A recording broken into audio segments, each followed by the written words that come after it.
When the whole world was dragged into World War III, brave men like my father fought on the front lines. And they weren't alone. That was 20 years ago. Now it's up to us to carry on their legacy.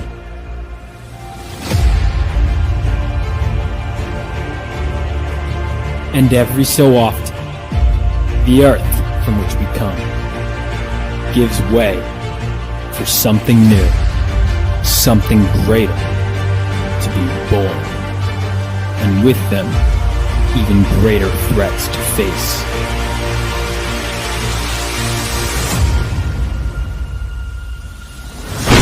Bring it on!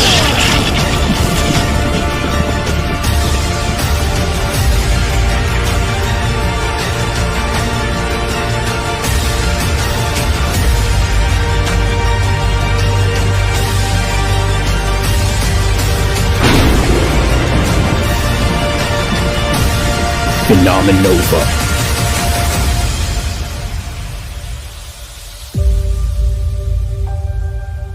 For you, Dad. For you.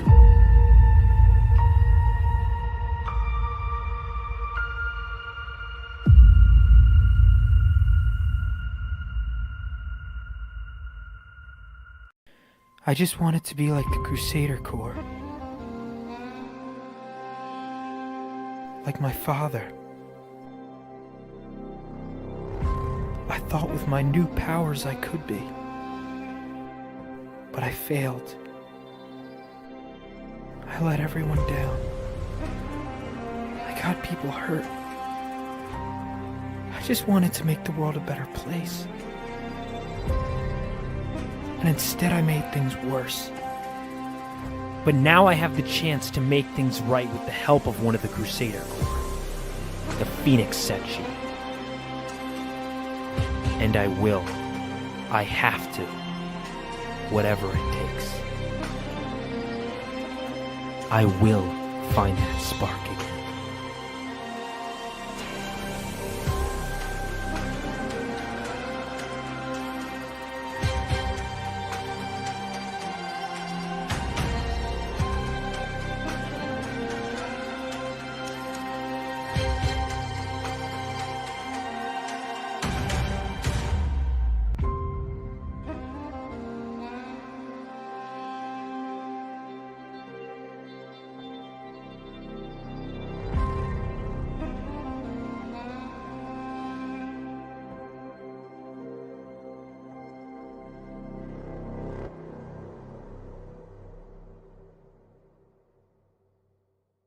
Ladies and gentlemen, start your engines.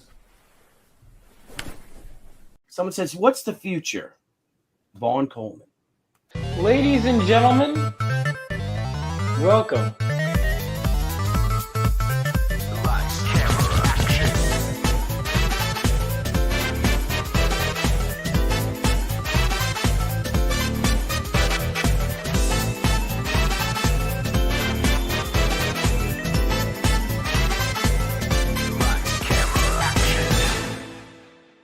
How are you wonderful people doing? I hope you're having a great night. We are just 7 minutes away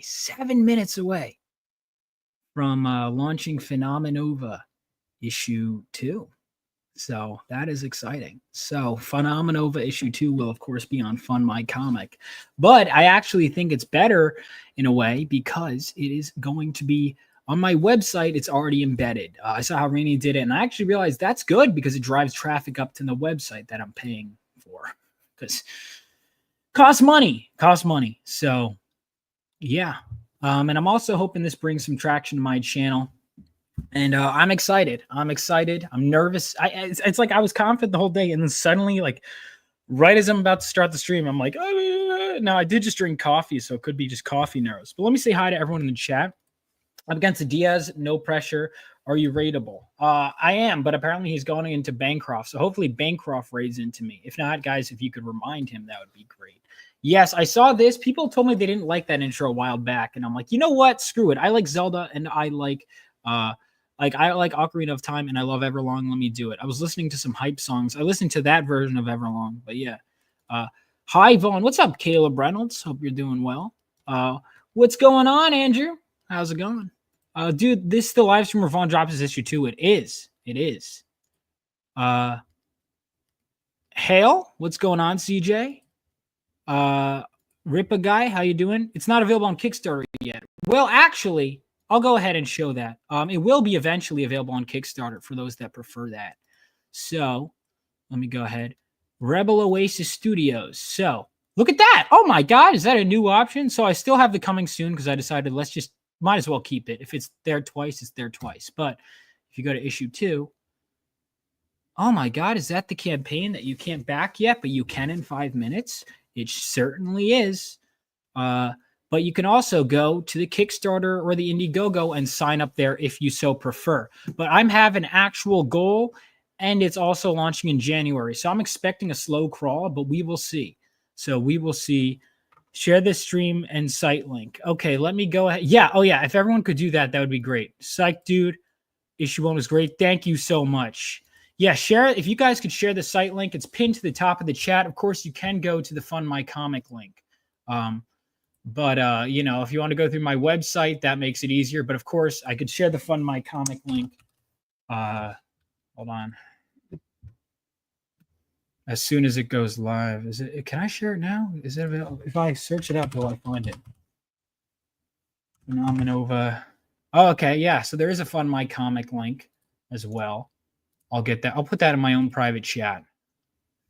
Woohoo, issue 2. That's right.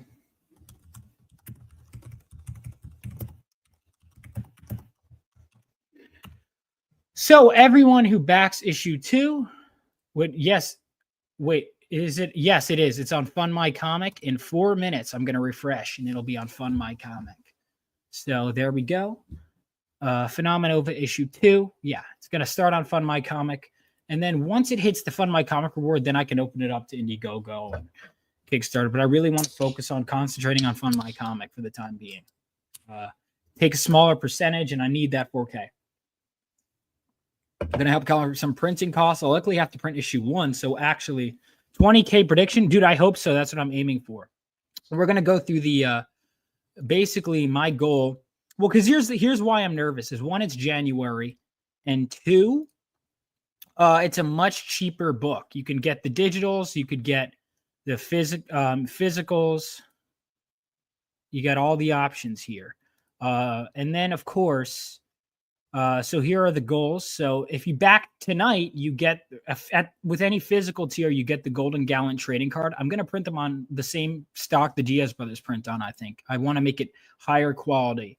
And then, of course, you got the Hotline trading card also when it funds. So all backers will get this. All day one backers will get this. Then if it hits 10K, you'll get a Phoenix Senshi trading card drawn by Juju, who did the FF7 cover, and the day one Galvanite trading card for the last thing. And also her art for the trading card is on the spine of issue 1.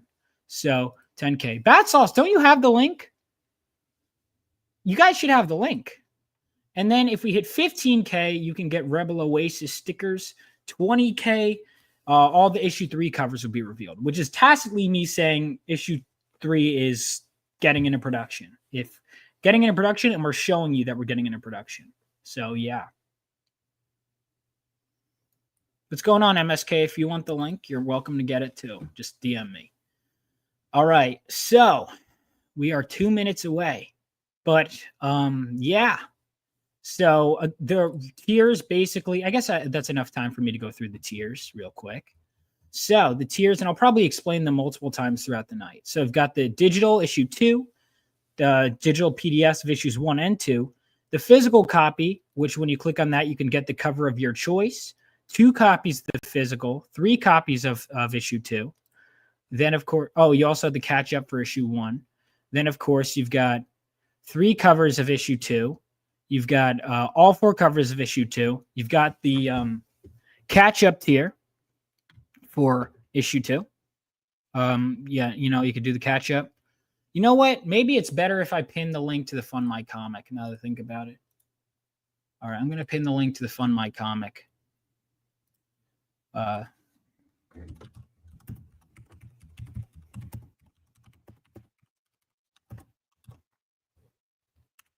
There you go. That way I know it displays better. So you could get issue 1 only the main cover, and then all 4. The 4th cover, the Dawn Draws cover, is Fun My Comic exclusive. So 4 covers for issue 2. Of course, you could get 2 of each cover if you're so inclined, because a lot of people actually messaged me saying, I don't want to open the books. They look so good. And that's okay. Well, I did say I would start the stream at 7:45, but I'm launching the campaign. And, oh, God, we're counting down the seconds now. Counting down the seconds. All right. And, ladies and gentlemen, we are live. Are we live? We are live, baby. Phenomenova issue 2 is now live. None of my information shut up for a second, did it? I hope not. Hold on. Which means it's now on Fun My Comic. Perfect. So let me just now blast something. Blast an update.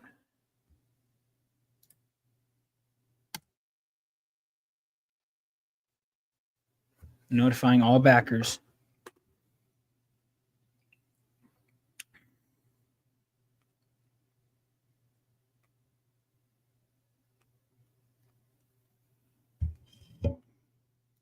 So it's in the process of updating people.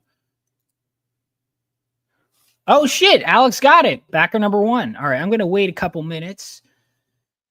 This is your chance. Again, you can back just digital. You can. But you will miss out on that beautiful, beautiful trading card. I'll also say a deal. I'll say the deal in a bit. If people are like, I don't have the money right now. Thank you. Thank you so much. All right. So.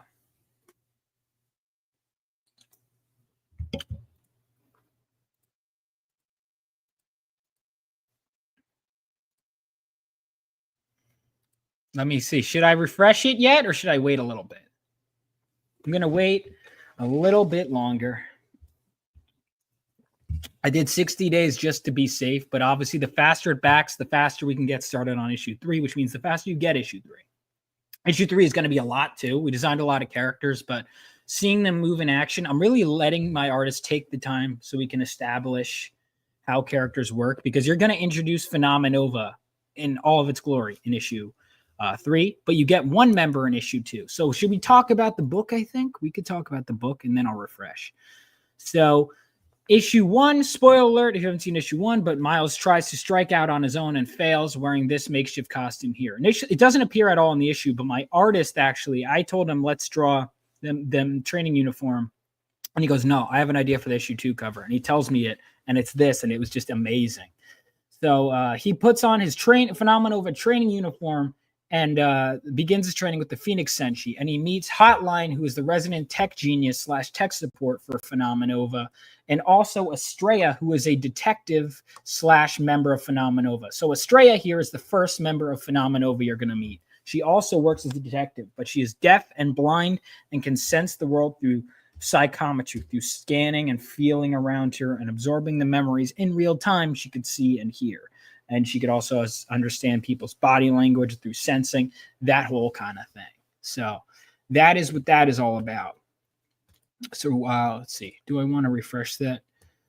I have at least 1 backer, but I'm let's see. How many live viewers do we got? 15? All right, boys. We got 1K all crack open here. $0 raised in 17 seconds. Let's see. All right, here we go. Are we refreshing now? We're refreshing now. Oh, guys, if you back it, best thing you could do, please share out the link. Share out the link to the campaign and the stream. Let people know that you backed it. It is a big help, huge help. And it means a lot. So definitely do that. And if you can't back the campaign day 1, but you know you want to, what you can do, which I can allow. Oh, here's another thing. The Golden Gallant trading card. So you get it automatically if you back a physical tier on day 1. But if you want more than 1 of them, it's just $5 a piece. But then this goes away. This option goes away after today. So if you want to get extra trading cards so you have extra, you can do that. And if you're like, I can't back the physical tier day one, but I know I want the trading card. Well, you can spend $5 today and get one, so that way you have one reserved, but you have to make sure you go back and add the physical tier later. So you do spend $5 more, but think of it almost like a down payment. So if you want to do that, you can. Thank you so much, MSK. So if you want to get an extra trading card, you can. But like I said, everyone gets one free if you back day one. All right. If you guys have any questions, let me know. I'm going to go ahead and refresh. $182, 5 backers. All right. There we go. Let's keep going. Let's keep going. So we're about, that's not bad for what? 5 minutes? Not bad at all, but let's keep it going, boys. Let's keep it going. And I'm going to keep, this is going to be a long running stream. So let's see. We got 5. That's half the people in chat. How many more can we get, though? Let's see how long we can go. And then you have until midnight tomorrow to get that trading card. That's when the cutoff date is. Because I do 24 hours, but it's just easier when you're looking at the spreadsheet because it says dates. So it's easier to do first day and then end of the second day. So end of the 4th is the cutoff. Once it's midnight, the 4th, that's it. That's it. That is all she wrote. So there we go. We got 5 of you. All right. Let's see what's popular so far. Digital. All right, we got 1 digital. We got 2 copies. I'm curious what covers are going to be the most popular. 2 covers. Do we have an everything? Do we have an all cover? We have an all covers. Okay, great. I'm also hoping I could sell more. Now, there is a recap of issue 1 in this issue. Back for more. Hey, glad to hear it. Glad to hear it. People seem to really be liking the book. So that's good to hear. That's really good to hear. No, people really like issue 1. Let's see, we got 18 viewers. That's great. Play the trailer so I don't have to do it myself. You got it. You got it, Wilbur. Thank you so much, Dale A. You're the man. Also gives Luke Stone some money. And I just want it to be like the Crusader Corps. Like my father. I thought with my new powers I could be. But I failed. I let everyone down. I got people hurt. I just wanted to make the world a better place. And instead I made things worse. But now I have the chance to make things right with the help of one of the Crusader Corps. The Phoenix section. I'm very happy with how this trailer turned out. And I will. I have to. Whatever it takes. I will find that spark again.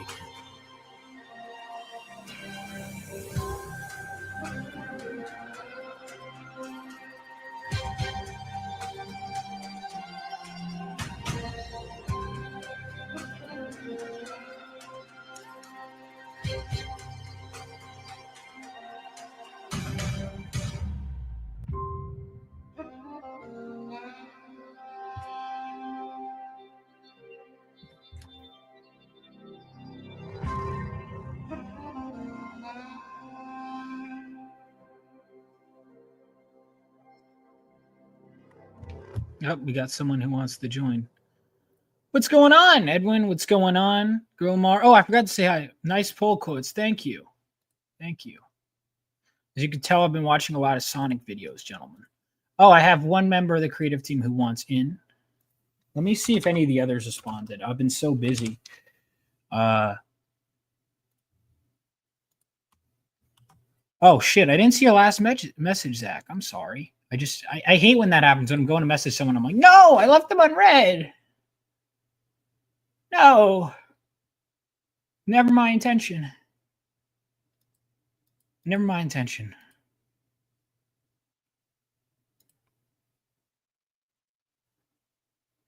Okay, what was I going to do? Oh, well, yeah, I wanted to check some messages. There is a contribution. You don't say thank you. Oh my God, I'm getting a lot of emails. So unless I'm just getting them all at once, which could be, if it's more than 5, then I'm cooking. All right.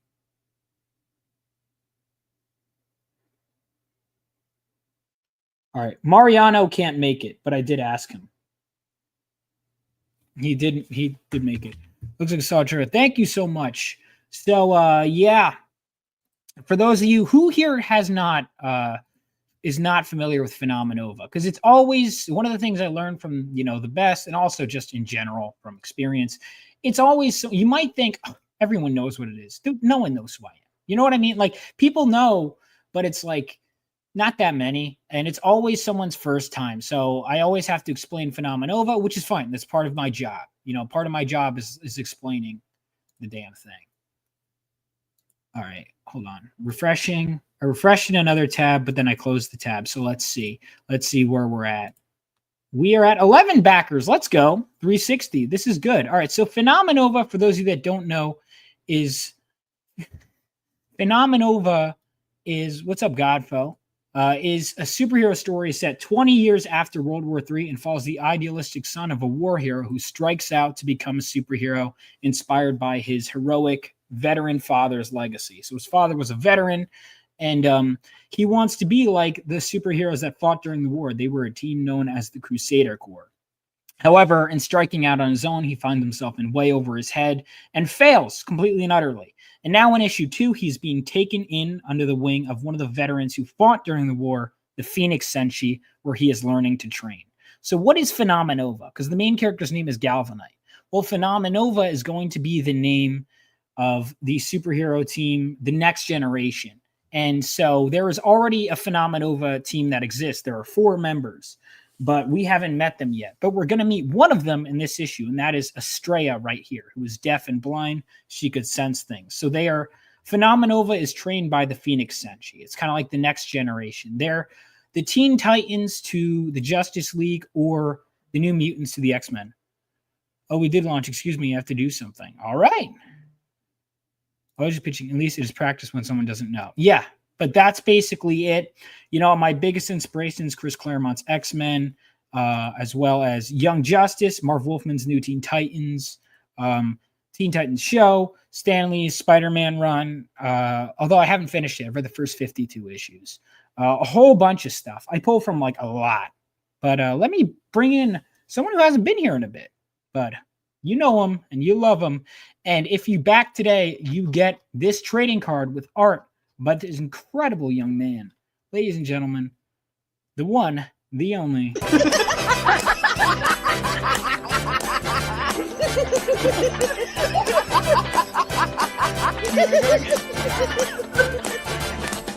It's not unusual to be loved by anyone. It's not unusual to have fun with anyone. But when I see you hanging about with anyone. What's going on, Zach? Dude, I swear, man, it's been a hot minute since I see that intro. Yeah, it's been a minute. How you been, though? How you been? I'm feeling better. My back is killing me. Tell everyone what happened, Zach. Bruh, some crazy shit. So I Zach was black, said MSK. I almost died on Sunday night. I mean, like, no joke, no exaggeration. So pretty much my best friend, his mother gets hit by a car. So my buddy and I, we were at the projects and we were chilling, and he gets the call and he's like, "Hey, yo, we gotta go." So we go out down the street on the west side and we go to see what's up. She's in the ambulance. They're going to cart her off to the hospital at CMC. And me and my buddy and I, we took the vehicles and we drove it to get some gas and bring it back to the projects. Then we drove back to the hospital so we could see her after we dropped the cars off. The nurses didn't let us in, so we didn't see his mother in the hospital, see what's going on with her, see if she's okay. And then on the way back, so my Prince and I we were driving back so we can go ahead and smoke and whatnot. And then next thing you know, like we're shooting the shit, and then what happens? Mind you, we're going like 20 miles per hour, 25, like in the suburban area. Next thing you know, this guy's fucking blowing through a stop sign, fucking whacks us on the side, Holy T-bones shit. us big time. Now in the state of New Hampshire, you don't need to have your seatbelt on. You don't have to wear it as a thing, and you don't have to have car insurance. So my buddy and I, it's his vehicle. The vehicle was insured, but both of us didn't have our seatbelt on. Holy So shit. yeah, so when the person hits us on the side, they hit him on my side. Our car's flying, dude. Like we're rolling, we're like we're bouncing in the car left and right. Like this thing is like swerving all over the place, rolling, and then it like rolls to the other side of the street, landing on the passenger side, facing up. Holy So shit. we're stuck, and my boy is directly on top of me, and he gets up and he's like, "Dude, you all right?" I'm like, he's like, "Zach, say something," and he's like, "Dude, I felt like I just got fucked in the ass by 3 guys." Like, Well, that's oddly specific. yeah. Is that a Like, familiar? dude, I'll tell you right now, bro, we were rattled. Like I was saying anything that came off the cuff, like, for me. So, so we're climbing out of the car. So there was nobody outside. The minute that happened, everybody's outside. And they're trying to pull us out of the car. We're on the side, and dude, the damage on this car, my dude, it's gone. Like all the windows are smashed, the windshield's like caved in, the fucking like the side, it's dented, it's side, like it's like a fucking V, bro. It's Am I allowed to pinched. show the picture? Or Yeah, no? go right ahead. No, go fucking. It is crazy shit, I dude. can't. Can you send it to me on Twitter? Yeah.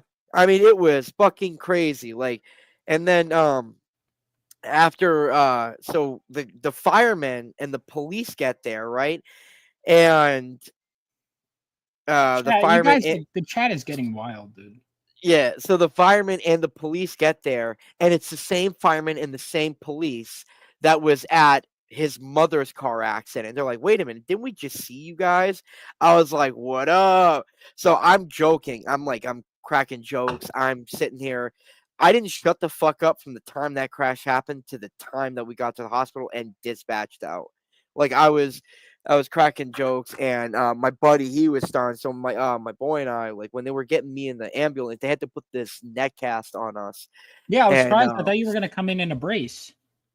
yeah, so like they put this neck cast around me, and so they cart me and him off to the hospital. I didn't know what the hospital he was at, because when they were getting in the ambulance, I was like, "Yeah, yo, hold the fuck up. I'm not going anywhere unless I find out where my boy is going for the hospital." And he's like, "We got to be in the same room together. That's how it's got to go."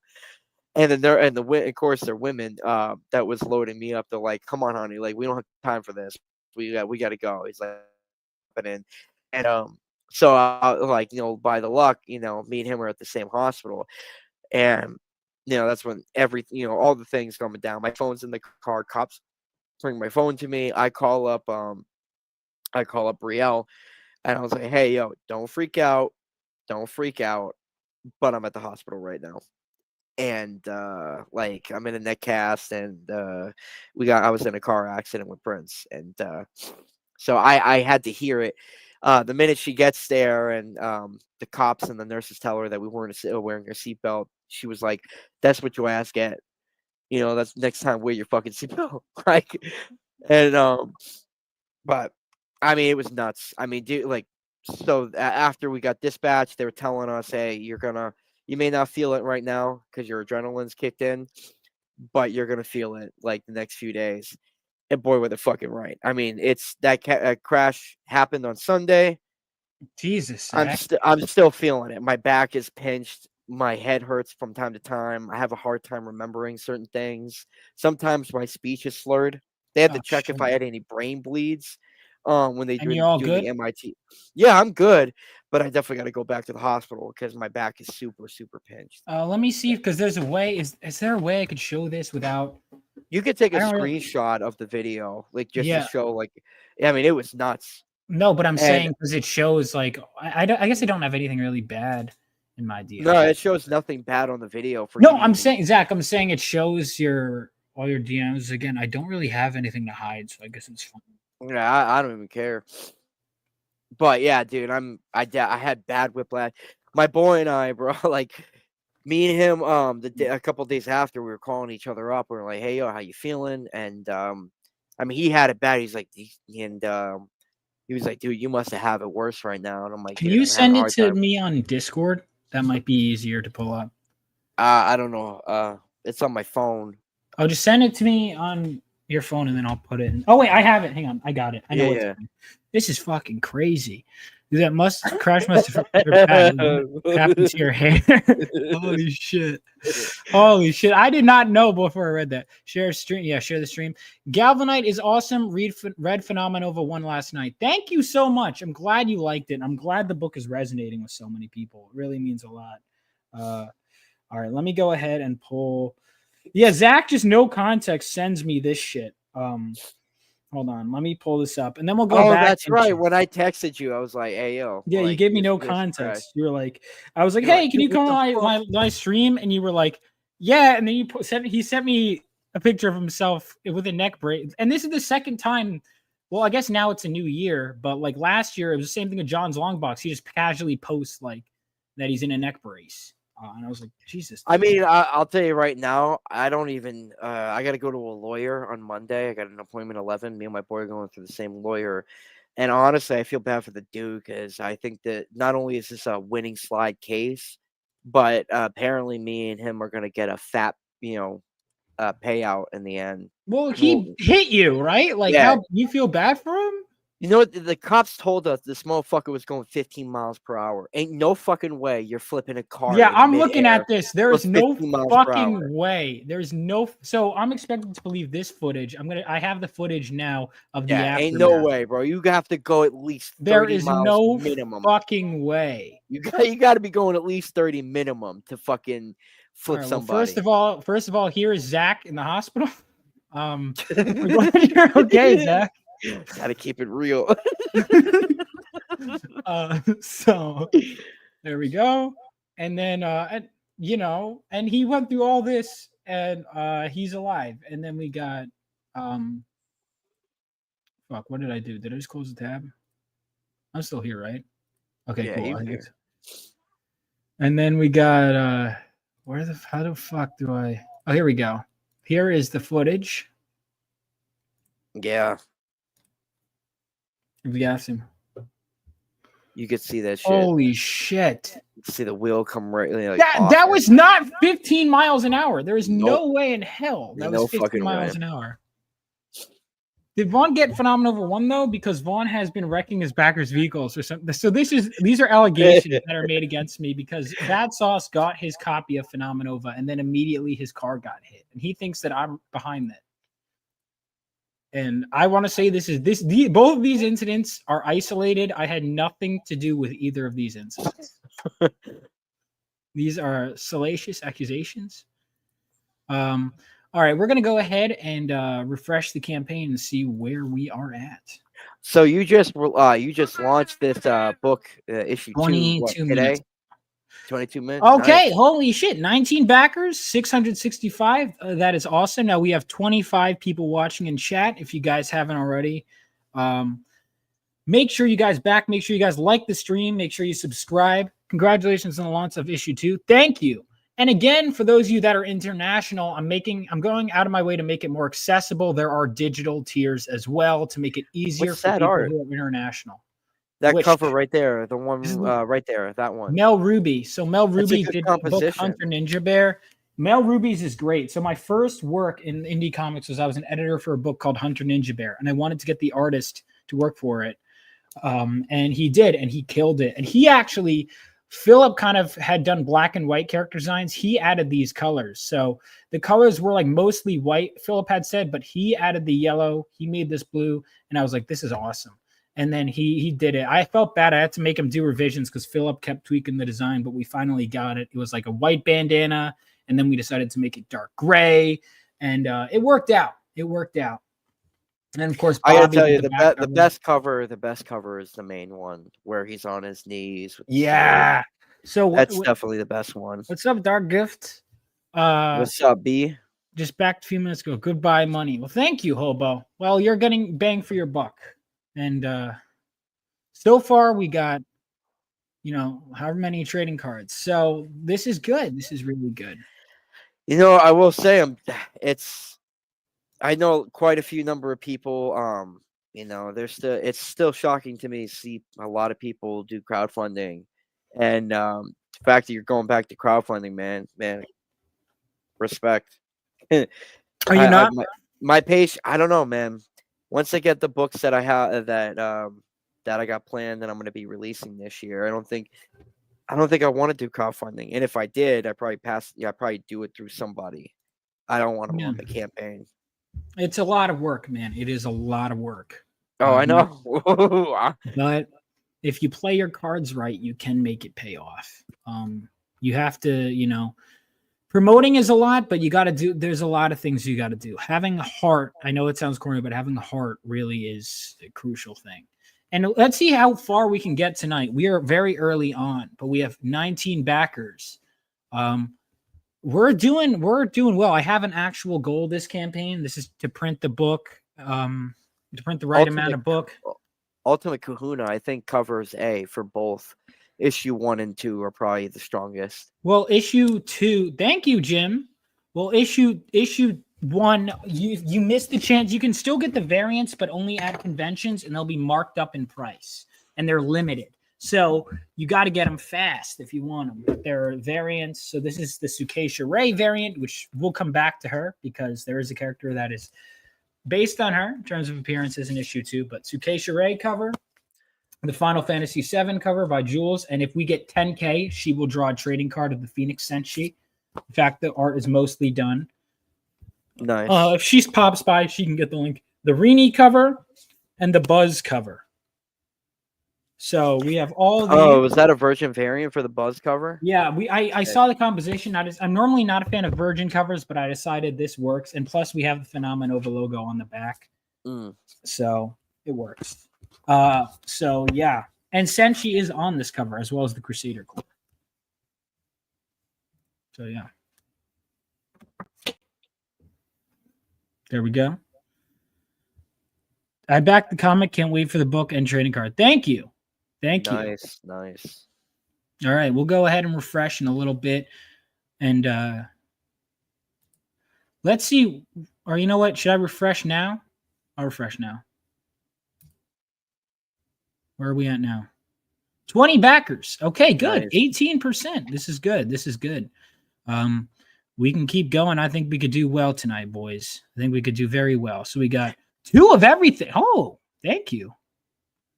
I always recommend making a $500 and $1,000 tier. Most likely no one's going to get it, but last camp I got lucky. I'm not expecting anyone to back that amount again, but we'll see. So of course, going back through, you have the 4 covers. You have, Jules will be doing a trading card. I'm hoping for 20K on this campaign, but I also hope for that last time. So we'll see. It is, but we're going to at least get enough to print the book. And we'll see how well we can do. 20K means we're guaranteed to start production on issue 3, basically, unless there's some crazy something. But I don't think that's the case. Like 23, we should be set to work on issue 3. Because that is like overshoots. And 20K means also, it also means we're going to start on the covers. So I'll tell you. So the cover artists I got for, I don't know if I'm not going to say. You know what? I'm not going to say. But just know some good stuff coming. It's been great. It's been great. So we are less than a quarter of the way there, but that is okay because we are still very early on. And so this is a very solid start, and I'm happy with it. I'm very happy with it. And I'm waiting for some people to join in. Is Bobby popping in anytime or not? Bobby is just kind of like done with streaming, honestly. I hate to say it. I know everyone loves Bobby. But he just doesn't like. I don't know if he ever comes in once in a blue moon, but I get it. Yeah, I've tried, but he just seems to be totally done with it. Oh, by the way, if you guys are new here and you haven't subscribed, make sure you subscribe to the channel. My Sonic videos have been popping off. No, I'm not a Sonic fan, right? I never was a Sonic the Hedgehog Have you seen fan, the movie? but I'll tell you, I thought the movie was a fucking banger, dude. Dude, the movie was thought so good. It was so good. I don't know. I honestly, dude, I'm not. My brother was a Sonic the Hedgehog fan growing up through the years, and I mean, he was collecting the comics when that goofy fuck was writing it at Archie Comics. Ted Benders. Yes, and I yeah, would love and to do a deep dive those into Ted books are worth Benders. money. Those books are worth money. Anything that he wrote are automatically $20 minimum, like for each issue. Doesn't matter if it was key or not because he wrote it, and he's got them. And I remember that's how far back he was a fan. And I remember like I didn't like it. It wasn't my thing. And then the movies were coming out, and I went to see Sonic 3, and that's a fucking banger movie, dude. I can't even hate on that. So when it's how Sega can still are no matter what are still faithful to its fucking fans with that stuff. And I honestly, all power to him, dude. I have the 4-issue miniseries before it became an ongoing. Nice. Back from my website and join the email list here, by the way, Rebel Oasis Studios. My campaign is also embedded on the website. I just have it open on the Fund My Comic. Oh, shit. Got new backers. Hold on. Refreshing the other tab. But I just thought it was easier to go through everything here. But I can show it on my website, too. I'll show it on my website. I'll have it pinned to the chat, but I'll have it showing on my website. 23 backers. We are officially 20% funded. That is good shit, Nice. man. That is good shit. All right. Ugh. Yeah, I knew it was a good idea to have the 2 of everything tier because people, could be good. Maybe I'll add that to the Kickstarter and Indiegogo, but that can come later. So there we go. 23. So Zach, do you have anything you want to promote at the moment? Honestly, I mean, I could promote a couple of books that I'm working on currently. But I mean, I got no art for it at the moment, but it's all good, man. Like next time when I have a little something. Okay, cool. This year is gonna be a big year. Last year I hit my my New Year's resolution, whatever the fuck you want to call it. Super proud. Like last year, I wanted beginning of the year, I had a goal of making sure I did 100 drawings. I did 120. Nice, good for you. Yeah, I'm trying to set simpler goals. I've been spreading myself too thin, so I decided my goal for this year: get issue 1 and issue 2 under my belt. I was like, oh, maybe I'll launch. I don't think I'm going to launch Crusader Core this year. You see my DM? What's your DM? Hold on. Who's this? Yeah, if your friend wants to come on, Bud Saucy, your friend can come on. I know for this year it's self-published 3 comics, and then get a job like through like Dynamite or Dark Horse or any of the smaller indie companies. Honestly, I really want to get some work through 2000 AD. I really want to work for that magazine. So I'm tired of like the whole waiting around. The way how much I've accomplished last year, I 100% believe that I can fucking nail it for this year. Good shit. And again, guys, if you're not on the mailing list for Rebel Oasis Studios, join it through my website. Let me go ahead and let me share my website actually instead. Is there a white lady tier? I don't even know what that means, MSK. I have no idea what that means. Hold on. It's funny. I was going through my bookshelf, and I opened up a book, like a really old book I haven't cracked open in a long time. And there's an old sticky note. I wrote on it, like it's probably a few years old. It says, "The path to success is paved with the blood of virgins."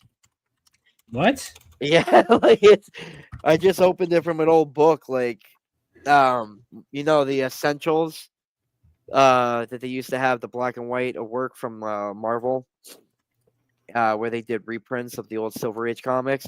There's an old sticky note in it where I wrote The path to success is paved with the blood of virgins. What the fuck does that mean? I don't know. I mean, I must have known what it meant back when I wrote it, but I don't Did fucking you? know it now.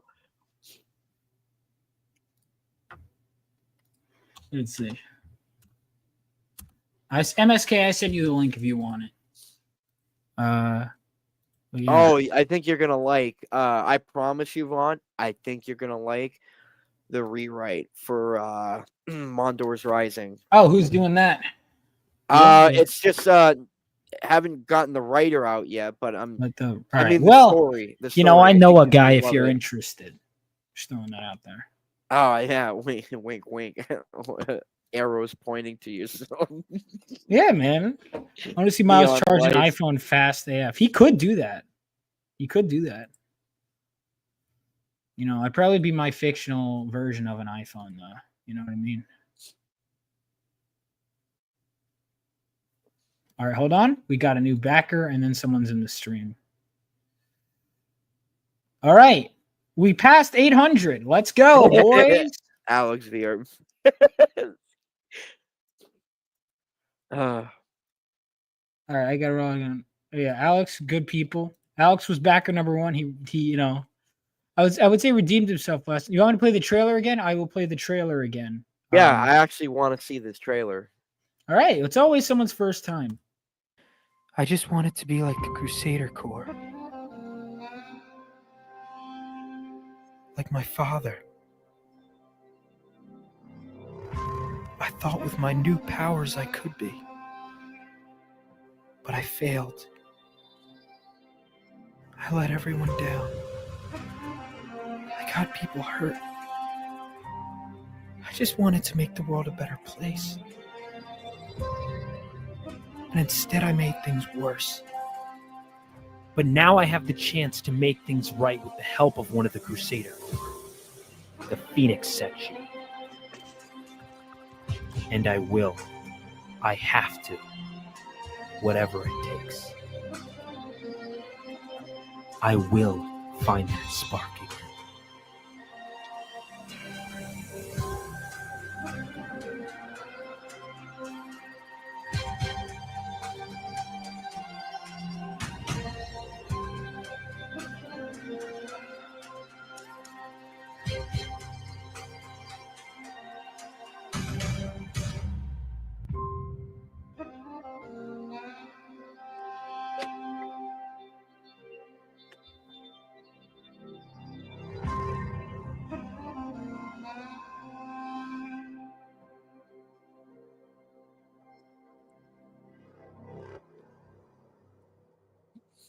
I think I did. Yeah. Oh, wait. Anthony said the colors came out better than the first pass. Yeah, I did show him a bit, and he gave me some criticism, and I passed it along. Hail Vaughn, hail Chop. Best of luck on the launch. Thank you so much. And also, just letting you know, because international shipping, and just because he's an international gentleman, that we do have digital on this campaign because I felt, let's make things easier. Let's make things more accessible. So, especially for international people, there are digital PDFs available. And of course, you could also read it on Global Comics. But, ladies and gentlemen, we have someone in the back room. His first time coming on, I think. What do I want to play? I think this is fitting. Until the midnight. Two people. Actually. What's going on? How you doing, Kahuna? I think it's have we talked? We never talked before, have we? No, I don't think we have. I've seen, Well, I've caught your show a little bit because of Bat Sauce. He's like, watch it or else, and so I'm like, all right, fine, I'll show up, man. But hey, man, that trailer was freaking killer, dude. Thank whoever you. did the voice acting for It was the main me. dude, that was you. It kind me. of sounded like you. I was wondering Yeah. about that. Anyway, Yeah. he did a terrible job. I don't recommend. No, I'm just. But no, man. Hey, thanks for having me on, man. I can only be on for a little bit, but yeah, no, this looks really sick, dude. I saw a picture of it before. And I think I saw it on Royce's stream for the first time. But yeah, no, I'm glad to hear the first campaign did so well, and I'm anxious to get my copies. I just ordered them like maybe 10 minutes ago. Oh, you just ordered? Wait, you ordered yeah. what? My copy of my book? Yeah. Thank you. I did the catch up tier so I could read them in order. Unlike the last time I ordered a awesome. comic. Oh, thank you. That's good. The voice was feminine, sounded like a woman, didn't really pay attention. Emily said, just backed it. Thank you so much. Yeah, things are going well. Let's see how far things go. If we hit 20%, I get the first beer going, and then or 25% was what I decided, 1,000. If we raise 1,000. Let's go ahead and refresh.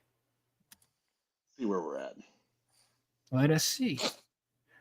Hey, good shit, man. 26 backers in the first 39 minutes. That's good. That's really good.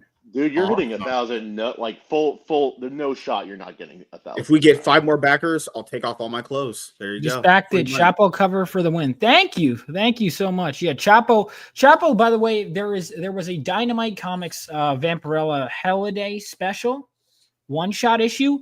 Well, the guy who did this cover, this cover right here, Mariano, who's a friend of Zach's. Oh yeah, I know him. Yeah. And he just did a book for Dynamite. Vinny, where's Bobby? Yes, like I talked about earlier, Bobby doesn't really like streaming anymore. But Bobby did do the back cover for this book, and we're deciding because we decided to do grayscale again because it worked so well, and I think we're just going to keep doing it. The back cover is going to be something that doesn't work for the front cover, but works with the story, and this one is kind of more reflective, and so I like that. We were considering even making an homage, kind of like how the back cover of the last book was homage. We were definitely going to do some kind of repeating theme, but I think we're going to stick with grayscale for the back covers. I don't know. We'll see. At least for the first two. Honestly, Vaughn, I would say, just for shits and giggles, throw some colors on that just to see what it would look like. Because I'm not saying the grayscale really does look nice. I think the colors might pop really well on that. All right, Dark Gift wants to fix my trailer. All right. Hold on.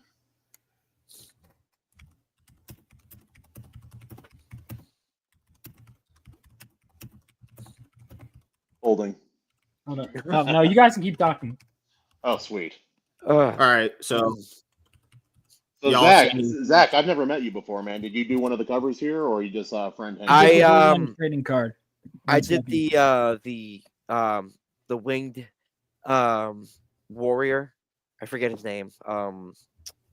He kind of a Hawkman equivalent character on the trading card. Equivalent. Oh, well, I wouldn't say he's, I mean, he definitely, there's some inspiration from Hawkman. I forget the character's Golden name. Gallant. He killed it. And then Nick's colors are amazing. So Nick did the colors for the Chapo cover. He did the colors for this trading card. He's the one I put you in contact with, Bat Sauce. And then he did these colors. Nick is an amazing colorist. He's also doing his own book called Purity, which is a bad girl book.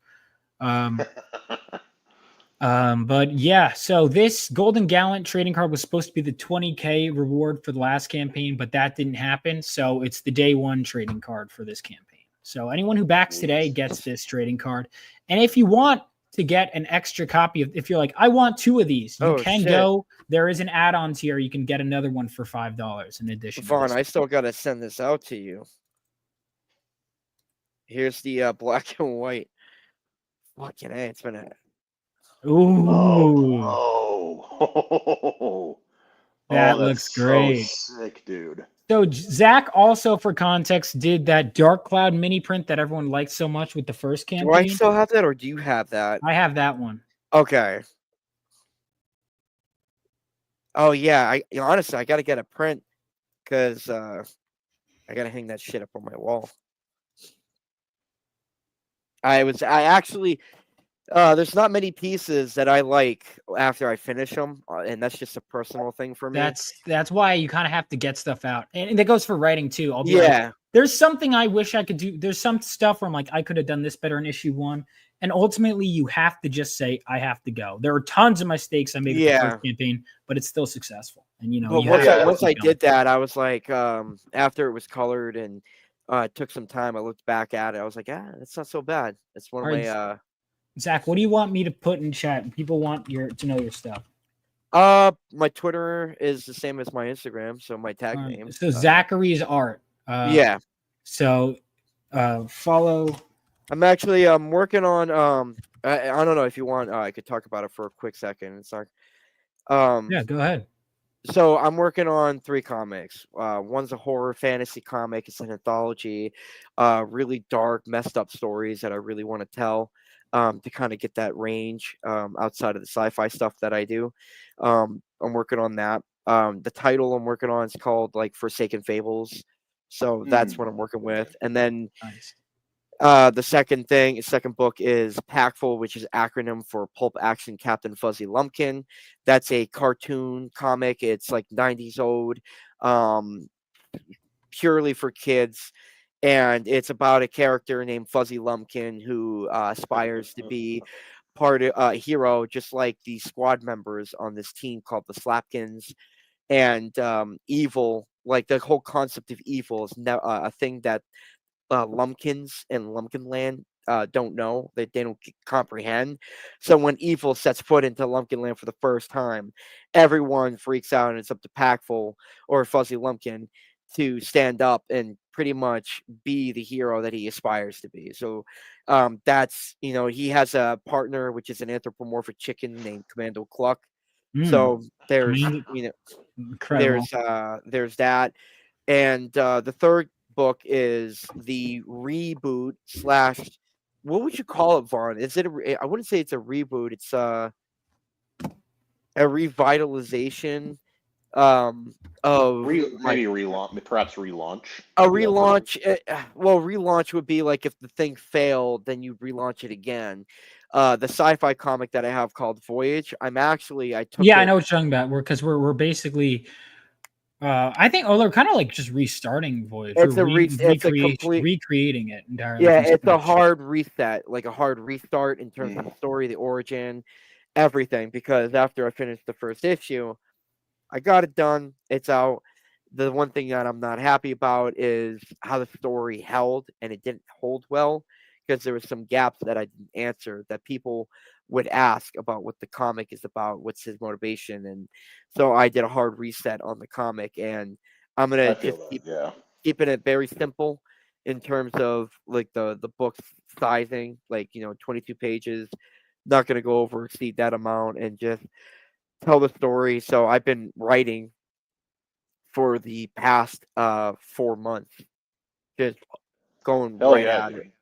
And I feel you on that. Like with writing, it's always tricky because you need to leave a little bit of mystery. You need to leave some things unknown, like because it creates intrigue and interest. But if you take out too much or you don't put enough of it into the story, then people are left unsatisfied and like they don't really know what's going on or who people are. And hold on, we got a super chat, and then we can get back to you.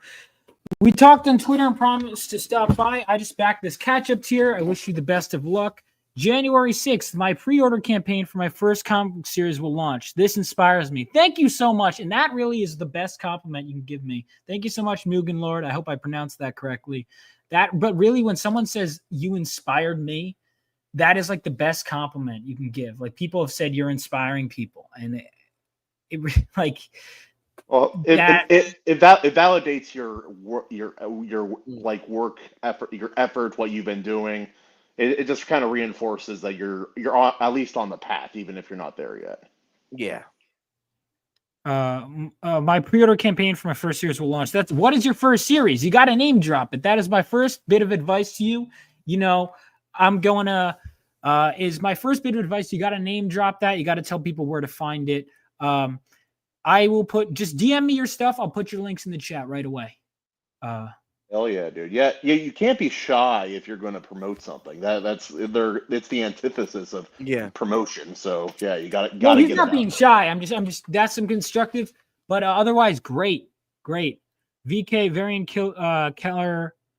Keller Vampire Killers. That's awesome. Oh, cool. All right, Vampire Killers. I like that. That is a cool premise. Fun, all right, yeah, I've been I'm trying to balance content because right now my Sonic stuff is really getting off, but I do want to keep hosting streams. If you even want to pop by in the chat on my stream tonight, Mugen, you're welcome to. Just message me and I can send you the link and you could show your stuff for a moment. At least I could do. Always trying to help people out, whenever I can. Trailer is on his page. Okay, cool. See, there we go. Now we're talking. I'll play the trailer. And let's see. I'll play the trailer for your stuff. Yeah, you know what? I'll wait till I could bring you on, but let's go ahead and refresh in the meantime. Let's see. We are approaching an hour. Can we hit 1,000 before the hour mark? Let's see. But it's gonna be close. yeah, ready?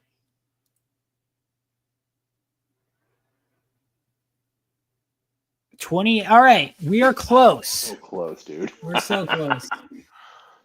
By the way, a quarter of the way to my goal. Very good. Almost a quarter of the way to my goal. Hell yeah, dude. 21 point. Like, keep what, sharing the link out. Yeah. Keep retweeting, guys. That is some of the best help. If you could share the link out. If you backed it, share that you backed it on social media and share the link out. That is the best thing you can do. Really helps me out. You know what? I'm going to switch to directing people to my website because I actually think that's more helpful. Should I direct people to the Fund My Comic or to the which do you guys prefer for those of you that are back? Should I be because you see how this kind of goes here and then you have multiple options. Do you guys prefer that or do you want just the endless scrolling? You know what I mean? I do like Fund My Comic, but if your website's solid, man, I direct people there. That's what I'm going to do. All right, I'm switching it in chat. We are now directing people to my website. Also, Vaughn, real quick, I'm going to be obviously I ordered it. I'll be back. I'll be getting the comic either way. But is there a recommended age for reading it? I have 2 kids. One of them being 8.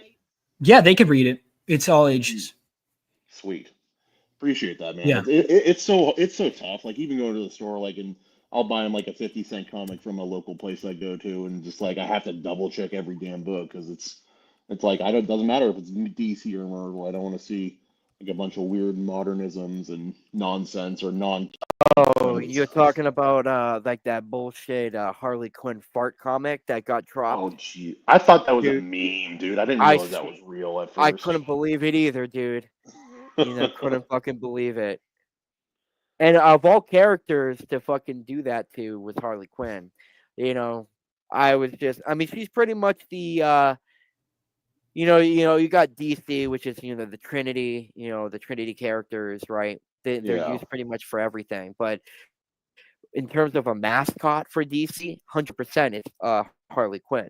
Harley Quinn has been making her way up there. Harley Quinn is a rising read of DC Comics right now. she's taking all sorts of shit. I honestly, I really would like to see, to hear what Amanda Connor, with Terry Dodson, Rachel Dodson, and Bruce Timm would think about something like that. I think they'd be opposed. I imagine you'd like to think so, man. But like even just recently. All right, 29 backers. Can we get 30? And also, whoever backs us, in addition to that, will bring us over the $900 mark. Can we get there? 8 minutes. And if we get there, I'll take a shot as well as open my first beer. If we get there before 9 o'clock. After reading Phenomenova, I got the drive to draw some more comic pages. I've been crazy. I've been lazy about it and busy. Well, thank you so much. That means the world. All right, Mugen, I sent you the link. Yeah, man, it's so tough. Like even when you have people if you don't know them, it's hard to trust an entertainer these days because like Joe and I, Batsauce and I, we had made a 2-hour video recently talking about Brandon Sanderson's his latest book and how much of a freaking betrayal that was. It was so bad that like Joe's completely done reading anything of his again, and I'm right on the edge, man. Sucks. By the way, if you guys are new here, make sure you subscribe to the channel. Make sure you like the video too. Means a lot. Absolutely, man. So hey Vaughn, thanks for having me on, man. I actually have to go take care of some stuff for my kids. All right, sounds good. Hey man, it was a blast. I'm glad your comic's doing so well. I'm really excited to read it myself. I'll let you know what I think. Thank you. Yeah, please do. Thank you. Peace out, man. Hopefully it should ship in March, but when you make a plan, God tends to laugh. So my hope is that I can launch issue 3 in April because that is the key month. But we will see. That depends obviously on how well this funds. The better this does, the more confident I am moving into the next issue. But again, that depends. So the faster this funds, the better. I understand it's not the best time, but yeah. Guys, Thank just give him money faster. It's not a big deal. Yeah. Come on. Well, I understand it's January, so the success I've had on a January campaign is, it means a lot. And if you can't, it's okay. Just, but yeah, obviously we'll see how well this does. Thank you. Wait, peace out, brother. See you. Peace out, man. Peace out. Just backed, happy to be returning for issue 2. That means a lot. Thank you. I'm so glad so many people are happy with the book, and that is all I could want. That people read it and they like me, and then they also like the book. That's good. All right, for this guy seems to like anime. I downloaded a few new intros. Dude, I got big into anime last year. Really? Yeah, I doing a lot of the streams that I've done with Diabolical Soul Show. We were going over quite a few number of anime things. Hold on, I'm gonna play this. It's anime adjacent. Me? Gungaga. What's going on? How you doing? I think I first found you through a Final Fantasy VII video. Oh yeah, and I put off watching it because I hadn't finished Rebirth, because I was doing all the goddamn mini games. Which my first advice, having done them, you don't need to do them. Yeah. It's not like, because people were telling me, they're like, Vaughn, you have to do the Queen's Blood. It has some really cool lore. And then I got there and I was like, that was not worth the time I put in. No, it wasn't. It wasn't not not at all. It was not. And people would come by my stream and be like, Vaughn, you're still playing this stupid card game? I'm like, yes. They flooded too many mini games in that game. It was just oh my god, I just wanted to get it done and over with at that point. Yeah, it was ridiculous. But let me go ahead and you got it. What do you want me to show off first? I guess the trailer. I guess the trailer first. I'll shoot the link here for you. All right. And in the meantime, guys, we got 5 minutes. Can we get over 1,000 within the first hour? Let's see. I'm hoping we can. 29 backers. That's pretty good, man. I think I had 80 on my first time, but I launched with Rainy and I launched in April. So, okay. There was like way more viewers, and also, but I'm hoping part of what I'm seeing is I'm seeing how much pull I have on my own channel, Yeah. And so far I'm happy with what I got. And I think I'm gaining subscribers. No, that's good with the subscriber amount that you got, and you was able to pull that off. That's really good. That's really, really good, bro. I'm also at 1,269 subscribers. So we can get one more subscriber. We're one subscriber away from my next milestone, and we're one backer away from my next 2 milestones in terms of campaign. So if one person can subscribe and if one person can back, that'd be pretty damn cool. Yeah, because I remember seeing your first cover. I forgot where I seen it at. I said, man, this shit look awesome. The artwork looked phenomenal. I said, I definitely got to back this at some point, but I missed out on the first campaign. It's okay. It happens. You popped up. Yeah, you popped up again on my Twitter just a couple hours ago. I said, no, I got to back it this time. That's good. Yeah, I have campaigns like that where I miss it. And that's why I think keeping it going, because you want people to feel like you missed the train, but that way you could always go back. And that way people who, for example, don't back today, they'll be like, man, this is great. What? I missed the day one trading card. They'll be like, yep, you missed it. And I missed all these variant covers. Yep, you missed them. Because you can't get the variant covers for issue 1 unless you go at a convention. I'll be selling them. Yeah, like double price. Yeah, pretty much. Yeah, that's how you normally supposed to do it. Yeah, that makes sense. All right, we got 3 more minutes. Let's see, how long is your trailer? Because I want to make sure I'm monitoring my campaign. I think it's like 50 seconds. I think. All right, we just got a new backer, so we just pushed over. So it seems like. All right, so 3 more minutes. Come on. All right, so there we go. Nice. All right, and then what about my subscriber goals? We'll see if we'll get to that when we get to that. But there we go. So if we get 1,000 within the first hour, I will take a shot. But we have 2 minutes to make $100. I don't think it's going to happen. That's okay. We're close. I'm grateful. But once we hit 1,000, crack open the first beer and we get started with that. Awesome. But it looks like more and more people are retweeting. I think I'm going to keep going until the AM. So on some real shit though, respect, because I remember beginning last year to the year previous, like the Phenomenova stuff was in the works. You were putting it all together, the writing and everything like that. And seeing it like you come this far, man. I mean, being there before it was even put together, it's nice. It's really nice. Mm-hmm. Dude, these were ideas to me in my head for so long, and I never got to make any of my big budget ideas real for that. And I've been working so hard, I haven't really, I don't think, taken a moment to really realize life just goes by so fast, just dude. how far I've come, because I'm always moving on to the next thing and the next, so I always feel like I'm behind because I keep piling work. But I really have to just take a moment, and I did it. But think about this: 2 years ago, I was in fucking Delaware. Man, right? It doesn't even feel like that long ago. No, it doesn't. No, it doesn't. That's why times fly. Like I thought, oh, I'll get that. I thought I would be on issue whatever by now, but I'm just on issue 2. But that's okay because everything takes longer, and you have to trust the process. As long as you know you're working on it, and I can work on my work-life balance for sure, but as long as you're working your ass off, you can trust the process. Just keep moving. Like that was some of the advice everyone would tell me is, Vaughn, keep moving. All right, so we hit 9 o'clock. We didn't hit 1K in the first hour, but that's okay. Why is it stalling out? Or did we? All right, hold on. I'm refreshing in another tab. Okay, let's refresh one more time. We were so close. We were so close to hitting the first bit. But we have 31 backers. That's still good. That's great. That is still good. All right. So, no shot this time, but that's okay. So, all right. We're going to go ahead and take a look at your stuff right here. And let me go ahead and make sure that I'll share your stuff out in chat too. But all right, Kickstarter, yeah, that's a good move. I'm doing an FMC for now because my audience is comfortable there, but I do recommend Kickstarter. And remember the suffering.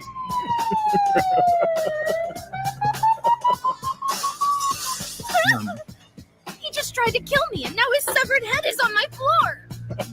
Jasmine, get the hell out of there right now. Well, am I right, vampire? Damn it. Looks like the police are heading in your direction. Everyone around you will pay the ultimate price. Only then will you become the man I remember. Hezekiah Trippin.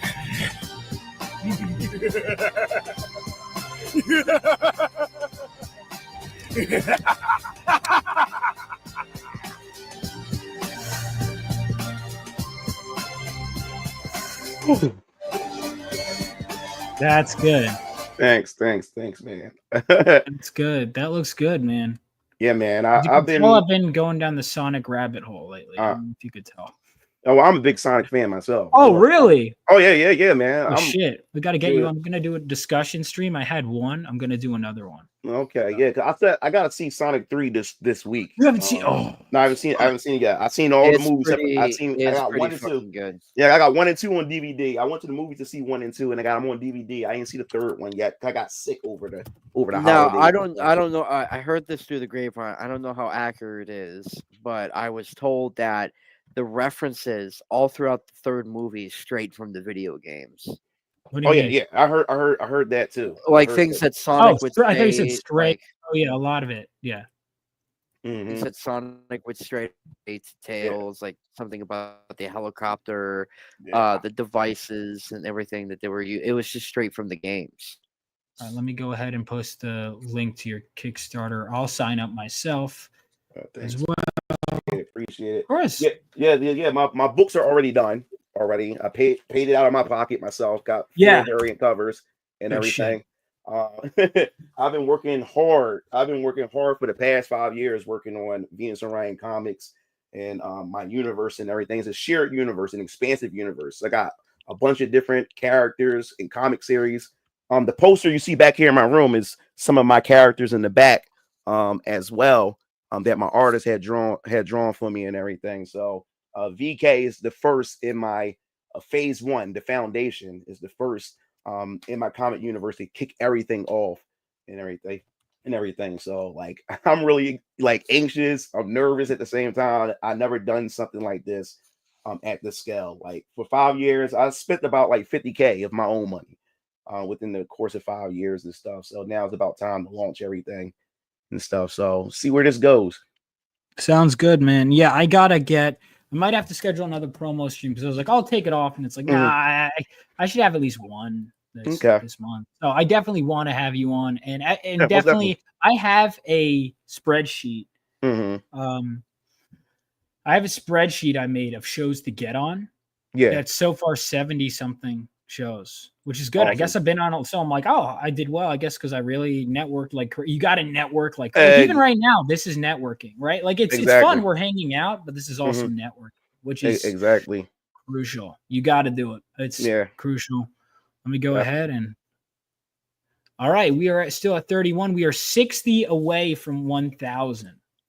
30, actually $59 away from 1,000. So how did you handle shipping and everything? How was that for you? Well, I didn't want to, so I'll be honest. I got someone else to do it, but you do lose money when you do that. Right.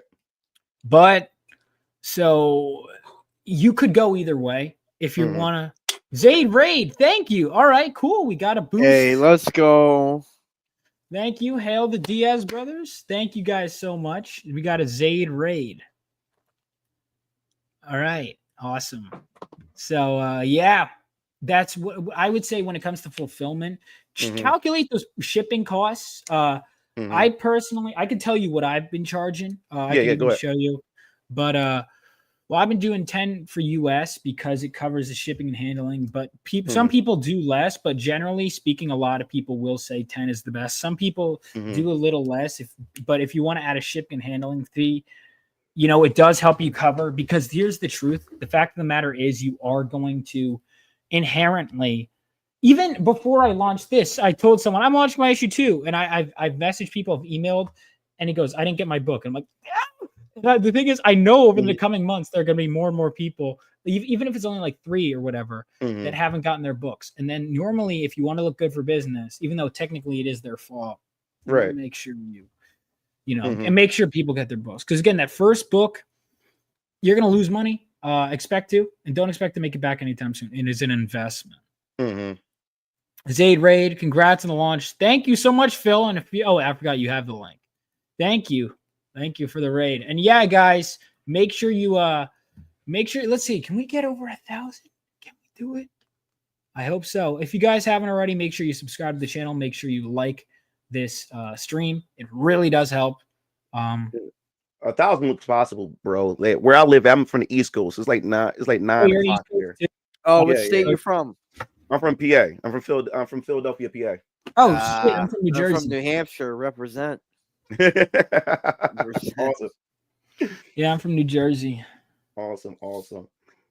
Yeah, well, as far as like, because I have a studio in Philadelphia, so my brothers have like a t-shirt company and everything. So during my campaign and everything, I'll be doing merchandise like this hoodie I have. My brothers and them did for me. I'll be doing my shirts. Everything's gonna be in-house hoodies, everything. Oh, let me know on that. I might, because I'm doing merch and I'm debating how I'm gonna do it. Oh yeah, I haven't done merch yet. That's another part. You don't realize how many extra steps, like merch, hoodies, all that stuff. That is an extra skill you have to learn. You're not writing, you know. Let me go ahead and bring this guy in, and then we can continue our conversation. We have another guy. What do I want to do? I will do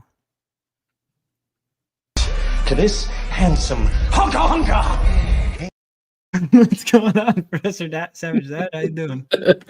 Everyone's favorite Suicide Squad movie. Incredible film. Oh yeah, such a good release. The Ayer cut. People are like, release it. It's not going to be good. It's probably time. I did like it when I first saw it, and then looking back, I'm like, no, this movie is objectively bad. It's bad. Something wrong with me. Like the Suicide Squad movie is not good. It's not good. That is the single worst, I think, rendition of the Joker that ever existed until they impregnated him with a clay baby recently or something. What the hell? Hang on. Did they? There was a really weird fucking Joker storyline. I don't know if it was mainline continuity though. I should ask Shay. Shay made a Galvanite hoodie the issue 1. If people want them, I mean, I could pay Shay to make a bunch and be like, here you go. So if people want the Galvanite hoodie, dude, because I have it. I mean, I'm not giving you mine, but I could even be like, Shay, how did you make them? She'd be like, I did this. I'll be like, Shay, can you, if you do, I'll pay you to do it, dude. Like I would pay if she was interested. Shay is great. Everyone should follow her. But yeah, I would do it, dude. I would wonder how much like handwork went into that. Like there's probably a lot of time into making that, I would guess. I think she just did the hoodie and then she put a sticker on it. But even still, that's time she spent. Oh, and, yeah. That's not really as bad as I was thinking. Yeah. So we are over an hour in. We have 31 backers, $941 raised. Can you take me higher? See, when I went to look earlier, I couldn't buy anything. I was like, ooh, I'll be the first one. Yeah. Well, but now then I realized it hadn't gone live yet. So. Yeah. Now it's been live since 8. So if we could just 8 p.m. 8 p.m. Yeah. That's good, bro. It's really good. That is good. Yeah. That's really good, dude. Yeah, I'm very happy. You're already a quarter of the way there in the first 30 minutes. Yeah. Now let the record show 4,000 is minimum. You know, I'd love to make more, but yeah, that's where my Kickstarter is at, like 4,000. That's where I'm at for my Kickstarter. It's a I mean, here's the thing, it was 1,000, but that's because the first comic was fully covered beforehand, right? Whatever I raised off of that, I funneled into company stuff, some issue one stuff, but mostly issue 2 and some company expenses. I'm not keeping any of it, right? And maybe eventually down the line, but not until like after issue 3, at least. Hey, you're supposed to lose money on your first book, aren't you? Yeah. First book. Nah, you're gonna keep losing money for at least a couple books. Like, you know. First issue was 68 pages, was great read. Dialogue and art was awesome, and wanted to read more for sure. Thank you so much. So the next issue is 24 pages, and then issue 3 is going to be 41, and then we're going to be 24 is going to be a regular. I was going to make issue 3 24, but then I introduced Phenomenova and all their glory, and then also the villains, and I was like, let's give my artists room to draw all of this. And then I kept adding scenes. I'm like, if I'm giving them a great first impression, let's really give them a great first impression. So it's going to be weird that all 3 first issues are different lengths. But then after that, I want 24 to be my default. But that's just what the story demanded, you know? Well, I think it's smart because you're getting the product. Like, we all just kind of got this in the past month, few weeks, those of us whose cars weren't damaged. And by the way, we're sitting with another person on panel. Zach is where's Bad Sauce? I don't know, but Zach got a damaged vehicle. But it had nothing to do with me. Zach did trading for me. Just backed all 4 covers. Congrats on the launch. Thank you so much, Cam. All right, let's go ahead and refresh. Awesome. That's awesome. I feel like this next 24 pages will be action panels, I hope, with all the training associated. Some of it, and then also some dialogue. There will be a mix of action panels and a mix of dialogue and a mix of backstory, all sorts of stuff. I don't want to spoil it. Here's the thing. Everyone seems, because at first I was nervous because I'm like, oh my God, there's a lot of dialogue in issue 2. But the problem is that, or here's the thing. Everyone is like, oh, I'm like, oh my God, there's so much dialogue in issue 2. But the one thing everyone praises about issue 1 is the dialogue. You know, I think one of the things I do think I have my weakness as a writer that I'm smoothing out, but I do think I have an ear for dialogue. Mike Barron thought so too. So that matters, you know, that's insane. Yeah. For me, it's about payoff. Like the writing in the story sets everything up, and then the reward is the action. You know, it's the payoff. What are they fighting for? What is their motivations? Because I got an artist, but I'm a writer. That's what I do. I write. Yeah. No, absolutely. You want to, that stuff is really important. You want to make sure that, and treat writing like an art form too. Like, you know, comic book writing is also an art form. Absolutely. So, you know, and I need to, like, okay, we're at 25%, but it has to go over the $1,000 work. No, the dialogue you gotta crack over that 1,000, right? It was real smooth. TV episode 2. It all made sense. I enjoyed reading. Thank you. Yeah, so issue 2 has a lot of dialogue, but also a lot of action with Senshi. Senshi is fun, and I'm paving the way for more. And then issue 3 is going to be a ton of action.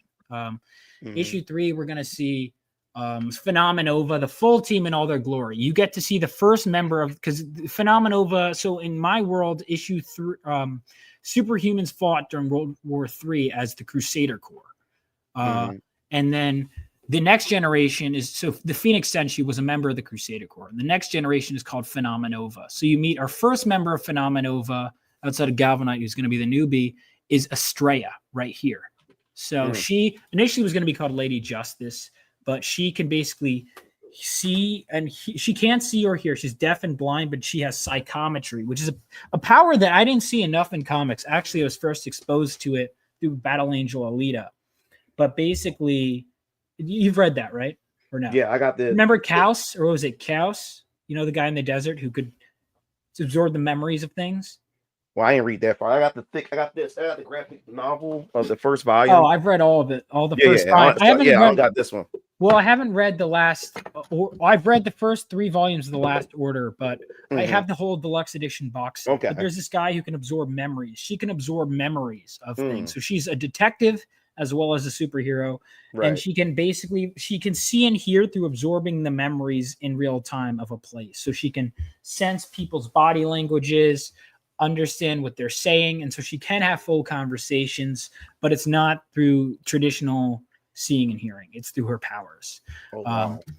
So that is Estrella. So Estrella is a goddess that inspired and was related to Lady. So Estrella is the Greek name for one of the goddesses. It was kind of a few different ones that inspired Justitia, aka Lady Justice. But I thought Justitia did not sound cool to me, so Estrella sounded cooler. So I went with Estrella. But the character is Italian, but the name is, she's embracing the Greek roots of Lady Justice. I was gonna name her Lady Justice, and then what happened was I was like going back and forth. I'm like, is it too generic? Yeah, there's a lot of characters named Lady Justice, but you know what? It's fine. And then the next day when I decide it's fine, I'm at a convention and I'm walking down Artist Alley, and some guy goes, check out my book. This is my character, Lady Justice. I'm like, yeah, all right, I got it. I'm like, all right. Like, if the next day when I finally go, you know what? No, it's fine. And the next day I find that, I'm like, okay, it's not fine. 32. Also, that's a good number because that was my Uncle Scott, who this book is dedicated to. That was his favorite number. Now, 33 was my dad's. And 33 will get us to 1,000, which is good. And again, all day one physical backers will get this trading card. And I want to remind all of you, if you want an extra copy of the trading card, now is the only day to get it for just $5. Zach, who did the art, is here on panel with us. Shabubi. Sorry if I'm not on camera. It's just my. It's okay. I'm still suffering from whiplash, so I'm trying not to stare at the computer the whole time. Thank you. See, I was nervous. The school scene, the school scene, I love writing dialogue, and I'll go off for pages and pages and pages. Like there was a version of that with the bullying scene and all of that went on for 10 plus pages. And here's the thing. Everyone who read it liked it, but I was like, okay, but I can't spend 10 pages on this. I can't do that. And so I was like, all right, well, there we go. So I was like, I can't do that. And so ultimately I condensed it to a couple pages, but I had like for the friend group, I planned out the history of this character is this, they feel this way about this person, blah, blah, blah. I think my character's inside and out. So that when they get to the dialogue, it really snaps to the point. Right. So I love that. And I was almost like, oh, are people going to not like high school stuff? But everyone did. So we are going to be doing that kind of thing. Like basically the high school characters. That's good and resonates with a lot of people. Exactly. You created characters that people can attach themselves to. That's why they don't mind the high school stuff because that's the thing is like it has to be good. And I thought I based part on my real life friend group. That's dope. That's dope. Wait, new person joining. Do I know you? Hold on. I'm sorry. I apologize. Someone, hang on. Are you in one of the groups? I apologize. Message. Let me know who you are. I apologize if I sent you the link and I don't remember. You're just shooting the link out to whoever. I didn't realize I don't know how this person got, because maybe I do know the person and I feel bad, but I don't know. I do not know. Got 32 backers. Yeah. And so there we go. And yeah, I think one of the things that I also all right, so because I have a question. So you pull from a lot of anime stuff, right? Oh, me? Yeah. Oh yeah. When I actually started doing writing and everything, like it was back when I was a kid, because like my dad, when Oh he yeah. was a young teen, when he was a teenager and he became an adult, he used to draw and everything, and he was really into Marvel comics, and he was trying to get a job when he was younger, working in Marvel and everything. And then once I was born and my dad married my mom and he became a father and I got siblings and stuff now, he kind of put those dreams away. They kind of like that creativity kind of transferred over to me. So ever since I was young, all I do was just sit down all day and just write stories and everything. And of course, reading Marvel, reading DC, and then eventually getting into anime, I got a lot of inspiration, especially from anime. I just love the hell out of anime, man. Like I said, like one of my favorite animes of all time is Ghost in the Shell. I love me some Ghost in the Shell, bro. All right, I liked Ghost in the Shell, but I didn't get the whole Puppet Master thing. Dude, because the ending pissed me off, and apparently the ending it's supposed to be a peaceful resolution, but I was like, fuck that. Yeah, I'm man. not doing that. Yeah. Plus, I'm a gamer, so playing a lot of video games. And my favorite video game series of all time is the Xeno series, Xenogears, Xenosaga, Xenoblade, and the creator of that series inspired me a lot too, especially with his storytelling and everything. So that's what really got me into a lot of this stuff. But when I was in school, we used to have like journal time, and this was like back in like 7th grade, 8th grade. And we had to write in our journals. We could write anything we want, stories or whatever. And that's what I used to do. Just write stories all day. Then we had to get in front of the class and then read it out loud in front of everybody. And I used to always get an A+ because I would write pages upon pages. Because the teacher said you can write one page. I would do like 5, 6 pages because my imagination just goes, And now fast forward to now, like, okay, I'm an adult. I got some money and I want to see, what I can do. Can I like take a risk on myself and go out there and see if people like my ideas and like my stories and stuff, my characters, and just give it a try, So it's a big risk, but I'm willing to risk. Yeah. Well, that's why I'm glad I'm taking it when I'm young, before I making my mistakes. So that way, when I'm a dad one day, I could say I did it, whatever. But I understand, people responsibilities and this stuff, if you're expecting to hop right in, especially if you're going to run your own company. Right. Paying the bills should not be your. I realized quickly because everyone would tell me that, but it's one thing to be told that, and it's another thing to be crunching the numbers yourself and going, "Oh my god, this is horrible." I saw my Xenogear. So Xenogear is related to Xenoblade. Yes, from the same creator, the Xeno series. But is it so? But it's the same creator. But is it the same franchise? No, I wouldn't say the same franchise. This is what happened. He worked at Squaresoft, well, Square Enix now, but back then it was called Squaresoft. I'm 37 years old, so I'm kind of old. So I remember when these companies were once named something else. But yeah, so Squaresoft is known for Final Fantasy. So the creator of the Xeno series, they put him on a project. He was supposed to work on Final Fantasy 7. So have you seen this cover, by the way, for issue 1? Yeah, that's Final Fantasy. No, that's the cover that caught my attention when I first saw it. Yeah, going around the internet. Well, it'll be if I see you at a convention, you could get it for the higher price. But for it's limited. Xeno is one of my all-time favorite franchises. Xeno, Persona, and Tales of. Yeah.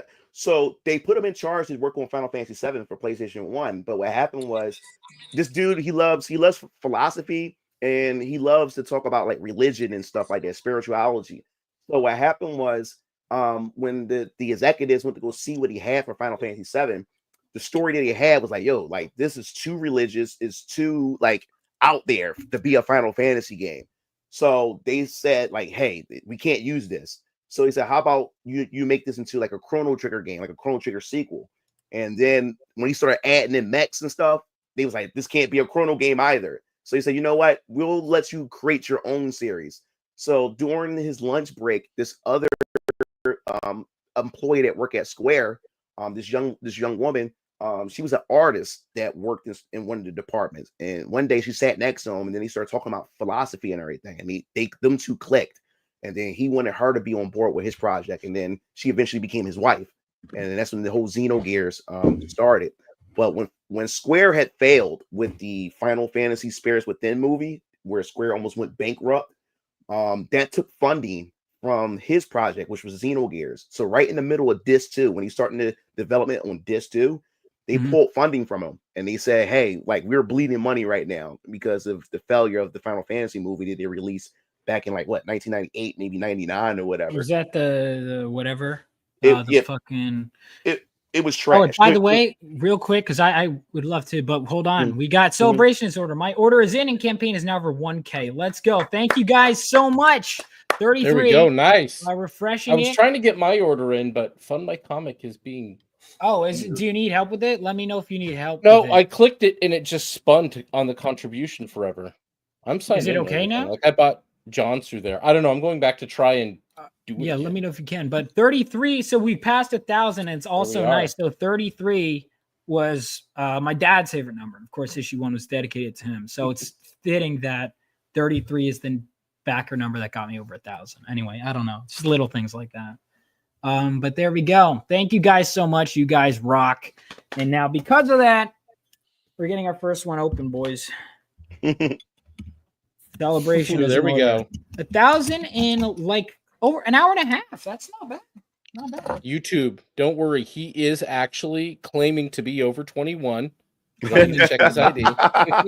Dude, I've had people like I was having dinner with like Billy Tucci, Cecil, a bunch of people, right? And the waiter, it was after Free Comic Book Day, and the waiter comes up to us and he's like, "All right, you take your orders." And he goes, "Can I see your ID?" And then I show him the ID. We all have a good laugh about it. He goes, "Can I see something in state?" And we all go, "Ha ha ha!" Like that's a good joke. And he goes, "No, seriously, can I see something in state?" I'm like,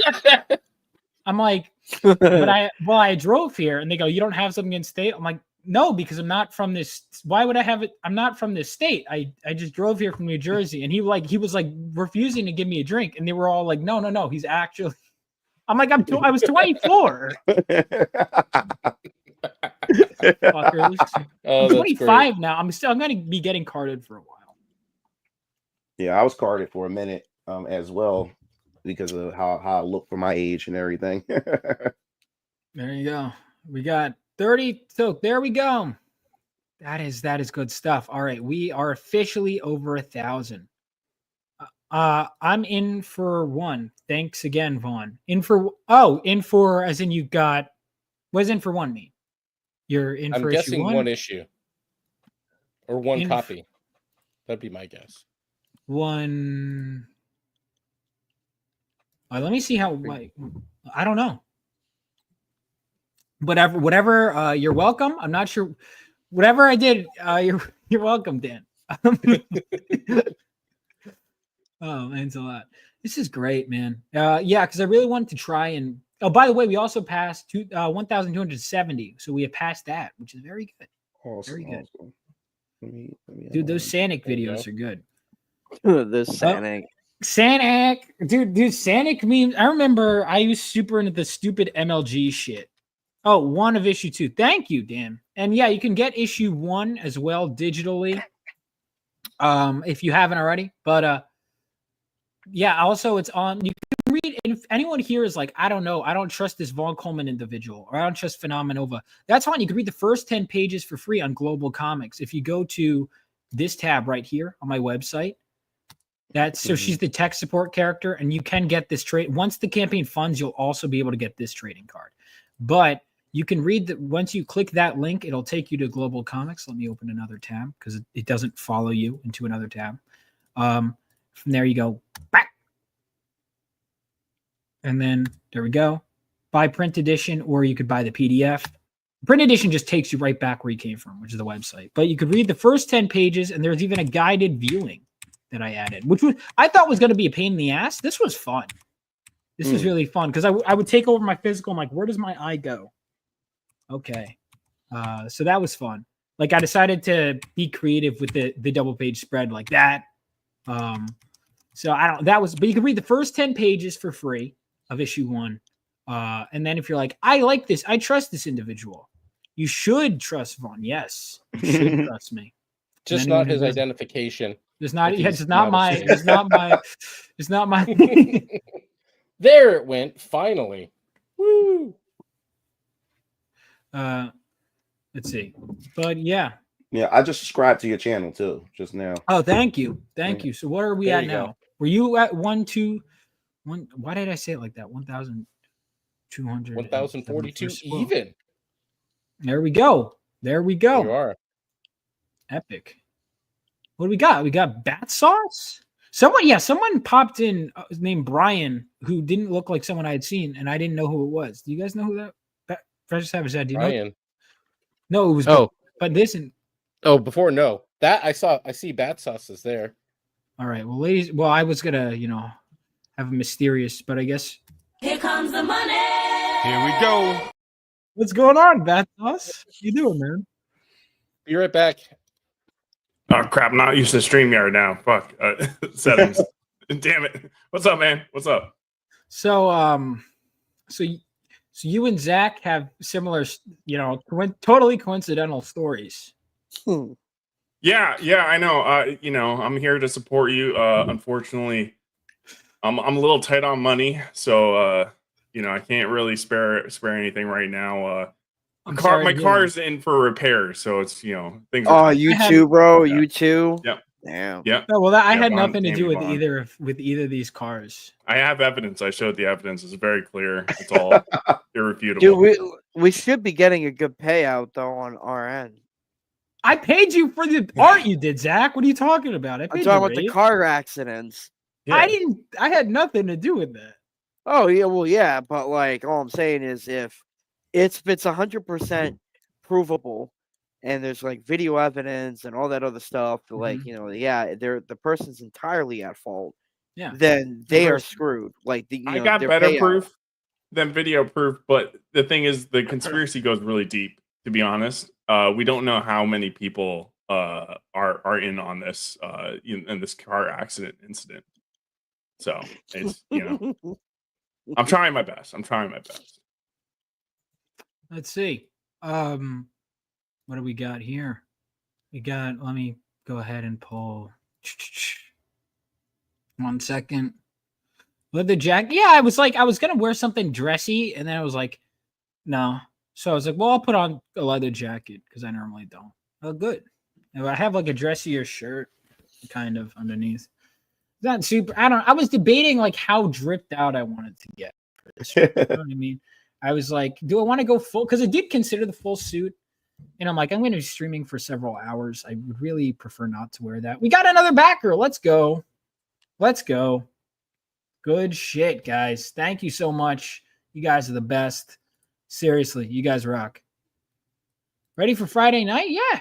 Well, my Friday night is sitting at home launching my campaign. But you know what? I say that, but the truth is this is really fun. It really is fun. And I'm enjoying it. I'm really having a blast with this campaign right now. So, I mean, really, we are watching a meter go up, but we're having fun while we're watching a meter go up. Which, what can I say? It's great. It's great stuff. So again, we got. By the way, let me see what covers. Well, I guess I can't really tell through here what covers are in the lead. I am curious though. I'm gonna guess cover B. You think cover this one? That's what I'm guessing right now. That's the one I got. Yeah. I love that one.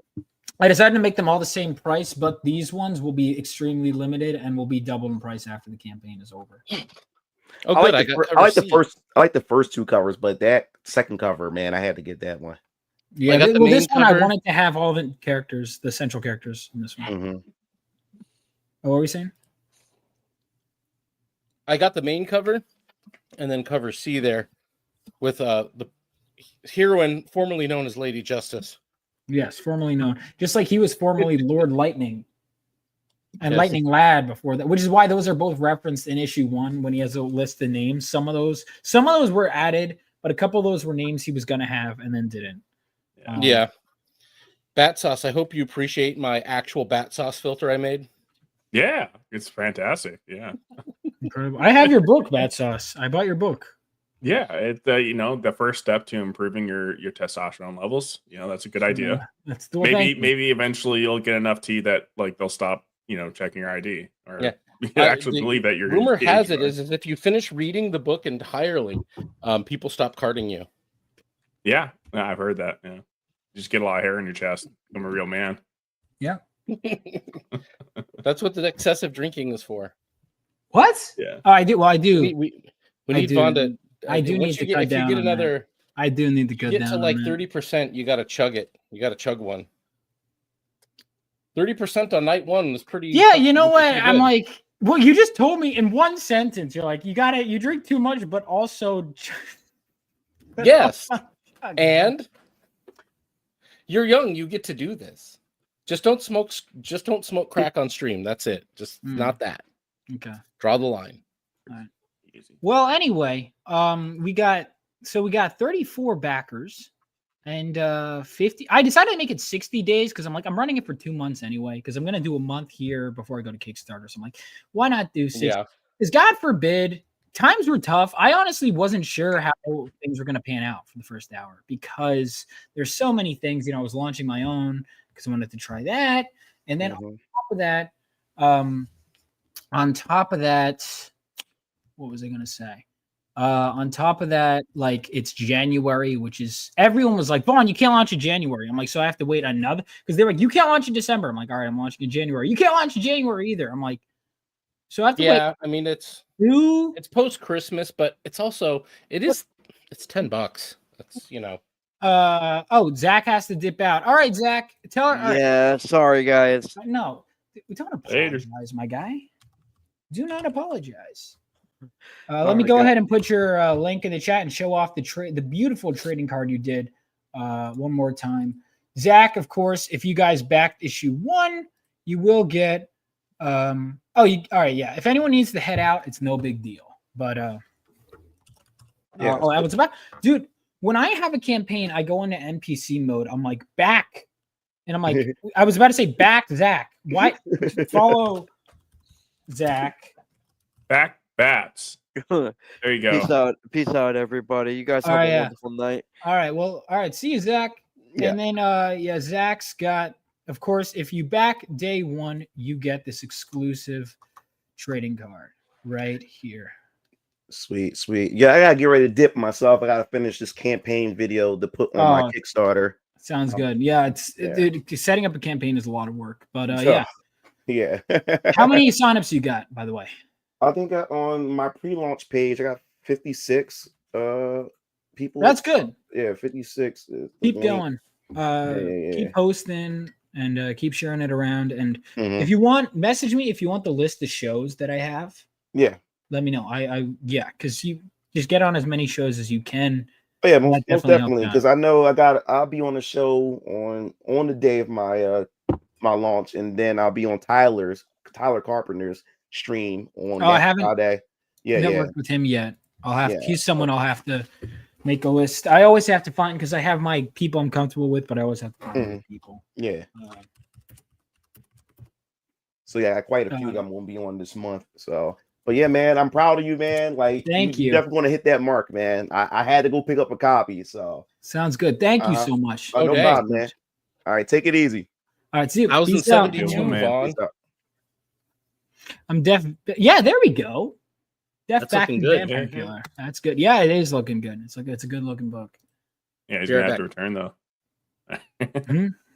There we go. So he's gonna have to. We passed 1,101 backers. Hey, I mean, no, I didn't. Why did I say backers? That we did not pass 1,101. We passed $1,101. I don't have an applause ready on my soundboard, so I don't have a soundboard, which I should get.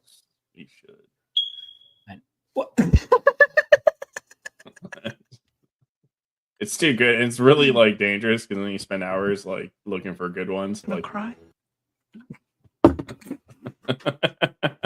Dude, well, I was going through earlier today and making new you know what, I'll play some of them, like getting new sounds for certain, or new video clips for certain occasions. So like, what do I have?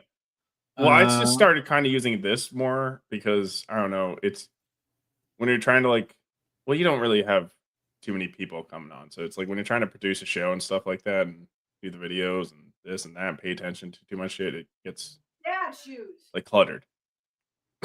What happened? That's us. Is that your stream? Oh, that must be on Princess Savage Dad's stream. Yeah. Was that your mom? No. That wasn't on my end. I think it must have been Professor Savage's dad's end. Why we're blaming each other, and I think the real enemy is in the middle. Sure. Maybe he damaged your car. I mean, he was pretty quick to blame me. Huh. I mean, it's a perfect scheme. It's a perfect scheme. I have evidence to prove that you damaged my car as well. I already posted this. Shit, that's right. Yeah, that's right. Oh, that was my wife tripping over my shoe because I was Oh, messy and didn't pick it up. My God, there were 3 cars. I had nothing to do with any of this. 3 cars. Very 3. Oh, that's right. You mentioned there was another one. Well, Zach yeah. wants me earlier, but I didn't do that. He wasn't man. very in gave on him the, whiplash. what was going on, but Well, yeah, because it's a lot of history and a lot of fake a lot news. of history. A lot of fake news. Well, evidence on emphasis on fake news. So okay, Trump Coleman. So if you guys haven't already, make sure you guys just like the stream. It's a little thing, but it helps out. Let me refresh the stream and see where we're at. We are 47 likes. Hey, that's pretty good. That's pretty good. All right. So yeah, I mean, again, this has been great. We are 28% of the way to our goal. So that is, of course, fantastic. So there we go. 36, good, you know, backers is good too. It's that's crazy. It's crazy, man. For January, because I know a lot. I've even had people go, I can't in January. Also helps considering that, you know how like I pay for a subscription for emails. You know how like they're supposed to like show people the emails. Well, evidently they're not doing that because last time let's see how many people have seen the email. The Are they latest going to the email. spam folder too? If they are, like, that's such fucking horseshit, dude. See, that's the thing. Like, I've like sometimes I'll check my spam folder and I'll see like people's emails. All right, so we got their email this morning is 27%. This one 17%. This percent is the last one. You know, I you know, generally speaking, when I send an email, I want people to receive them.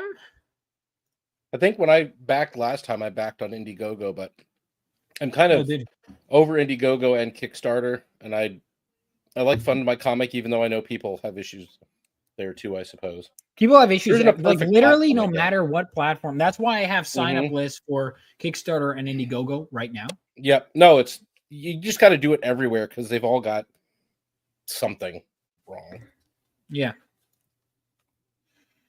There we go. All right.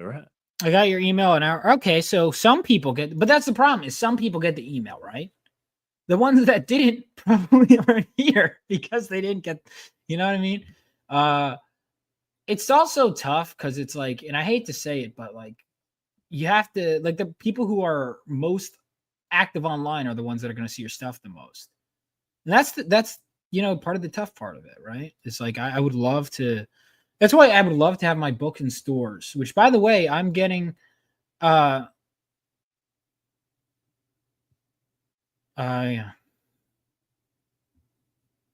Let's see. Getting so people are stop mid-thought right there.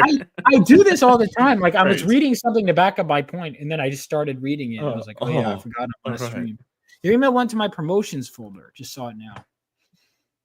Well, that's great. That's great. Well, at least people are seeing it to some extent. Yeah. Well, when they have to be told on a live stream when they're already here. Shake that like Black Lightning. Thank you. AC. Well, Black Lightning doesn't have super speed, does he? If you want to come in, AC, by the way, you're more than welcome to. We got another backer. Refresh. No, wait, hold on. I almost reloaded this page, the StreamYard page.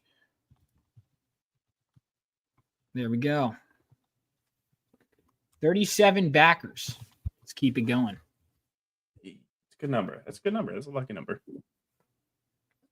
All right. Well, since I'm putting the IRCs in the private chat so you can share it out because we are 8 subs from 200. We've been really pumping. We were, dude, 2 weeks ago. Yeah, and I'm gonna appear on that 100. show, which means if I'm gonna appear on there, you guys gotta exactly to my boys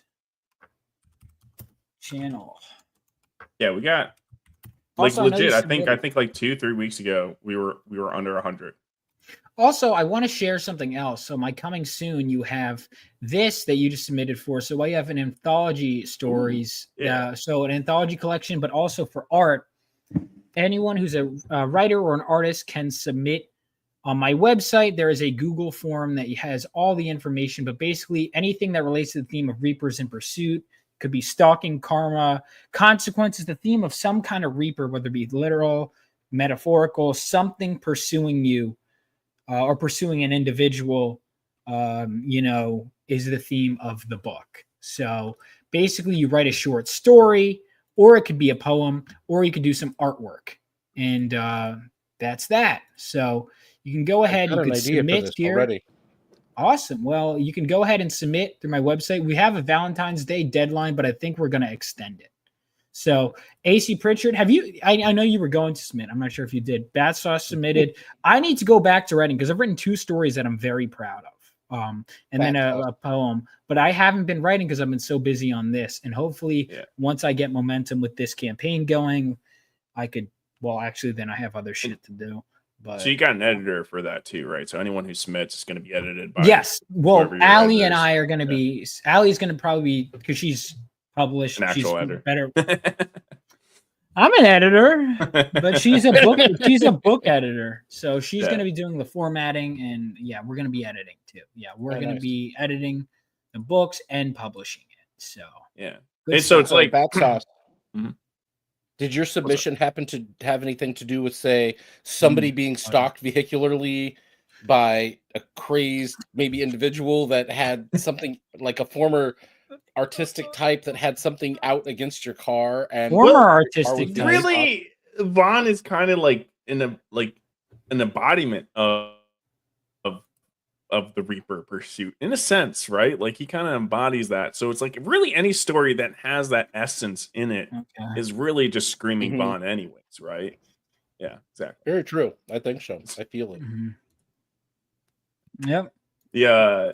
I mean, so it's what, like the minimum, so it's 2,000 to 6,000 words for the short story. That's really short. Obviously it's a short story. But it's like, that's easy for anyone to knock out. Anyone can write 2,000 words in a day. And go ahead and do it and submit it.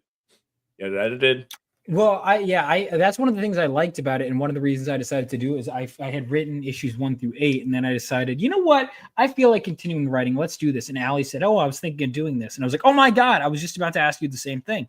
So we started doing, and I said, "Let's do horror," because it was like around October, and but now I got to get back to writing. I wrote 2. Well, I wrote 1 years ago, really 2 years ago. So really, I only wrote 1 story because then I ended up getting back to other stuff, spreading myself thin. But I do want to write more stories. I want to have more than 2 in this. I want to have like at least 5. So I want to write some more, which means I'm probably going to extend. I mean, technically, I don't have to abide by the deadline because I'm publishing it. But I think I'm going to extend it till April. But also we have a fan art contest right here. So whether you want to submit spooky stuff or Phenomenova stuff, you have opportunities here.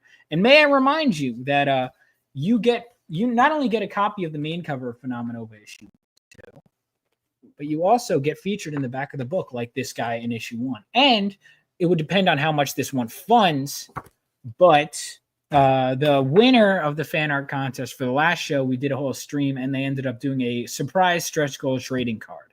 So maybe we'll see something like that on here, but I can't promise anything. But maybe the fan art contest might be able to draw a trading card or something. I know it's possible. It's possible, but at the very least, your art will be featured in the book if you win. Wait, holy shit. I just realized I used the wrong art for the fan art contest. Fuck. God damn it. So there was an earlier version where Hotline had a white top. All right. We got to fix that. Huh? Hold on. What the fuck is this? All right, hold on. I have Post-its everywhere. Where the fuck did I put the Post-it? All right.